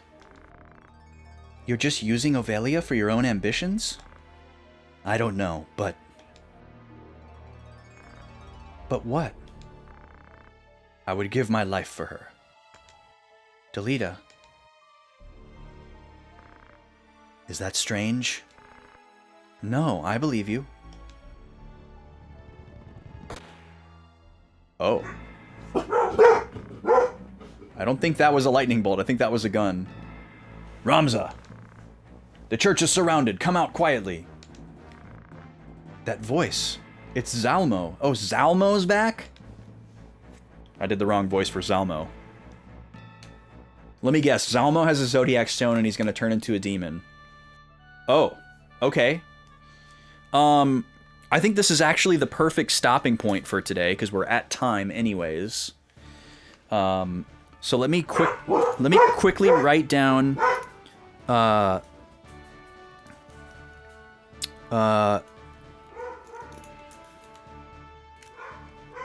Zalmo. Now the lady's home. Zalmo has surrounded the church and wants Ramza to come out. Okay, so this is where we're going to pick it up tomorrow. Suspenseful cliffhanger here right before our epic battle. I don't think this is nearly soon enough to signal the end of Chapter 4. We just got into Chapter 4. There's been a little bit of variance in the length of chapters, but we're definitely still in Chapter 4. But I still think this is going to be a big fight. So tomorrow will be day 22. I'm toying with the idea of taking a look at what this fight is so that we know if we want to pivot anything before tomorrow, but we can just do that at the top of the stream. I think that's fine. So we're just going to leave it right here. Our save is right before that cutscene. we can just mash through it real quick as part of our recap tomorrow. And we'll see what Zalmo's got in store for us. I bet you he's got a stone. That's my prediction. I bet you he's got a stone and he intends to use it. We're going to see how we do against him. We routed him the last time we fought him. We had a really nice battlefield that helped out a lot. But yeah, until then, until tomorrow, this has been Final Fantasy Tactics. Let's see, a couple housekeeping things before we raid out that I want to revisit. First off, Fantasy Life I is out. If you want to play it with me, let me know. Cross-platform play is supported, so you can play it on PC, PlayStation, or Switch. You don't have to get the same version as me. I am playing it on Switch, but we can play together no matter which version you have. Multiplayer is really cool. Checked it out last night with B. It works well. It's very advantageous. There's a lot of things you can get progress for in your single-player game. Not everything, but more than in the first game. And it's very easy to matchmake with random people as well if you want to just punch above your weight and you know, grind some stuff out. Sea of Stars DLC is out. If you're a Sea of Stars fan, go download your free DLC. Check it out. Throws of the Watchmaker. I'm excited to check it out. Fantasy Life's definitely taking precedence for me, but I will play it soon. Switch 2 is coming out in a couple of weeks. We're going to do a launch night stream for that at midnight. Play some Mario Kart, possibly with some friends. If you're getting it too, you're welcome to join. I will be doing some Fantasy Life streams in Discord. If you want to get pinged for those, make sure you go into the Notify channel and add the appropriate roles if you want to get pinged and come chill in Discord. It's super cozy, different vibes than normal stream. I usually don't talk a whole lot. And it's just the game captured, no cam or anything. But it's very chill and happy to chat candidly with folks. It's a nice time. And I think that's it. That's all I can think of. That's all I had written down. More tactics tomorrow. And we're getting very close to the sub goal. We're only a couple subs away from another point-and-click stream of Grim Fandango. If that were to get met tomorrow, we would stream this Sunday. Otherwise, we'll just do it the Sunday after that fills up. But we're getting close to the next one of those. Just checking in on that. It's a rolling goal. It doesn't have to be met by any particular time. Oh, man. Okay, we got to go say hi to Ledipus. Ledipus is celebrating 5 years on Twitch. And he's a wonderful guy. He's been very supportive to me and a lot of other great streamers that I care about. So we're going to go say happy 5 years to Lee. I'll be celebrating 5 years this year, which is wild to think about and a little bit scary. So let's go say happy 5 years to Lee. And hopefully we'll see you tomorrow for more tactics. And maybe Sunday for some Grim Fandango if we get a couple subs in tomorrow. We'll see. And otherwise, Tuesday, we're going to be resuming Kirby's Dream Land 2 with the color mod. I think we're probably going to beat that one. We're pretty close to the end, I feel. Unless there's like 8 or 9 worlds. And then we'll start Kirby's Dream Land 3 for the Super Nintendo after that. Dreamland 3 will probably take a while, at least a couple streams, but that's going to be followed by Star Fox 1 and 2, which will also take a little bit because they're hard and I'm not great at them, but I'm going to get great at them. Doggone it. And thanks for being here. Y'all have a good day. Let's go say hi to Lee. Tell him happy 5 years for me, would you? He's a great guy.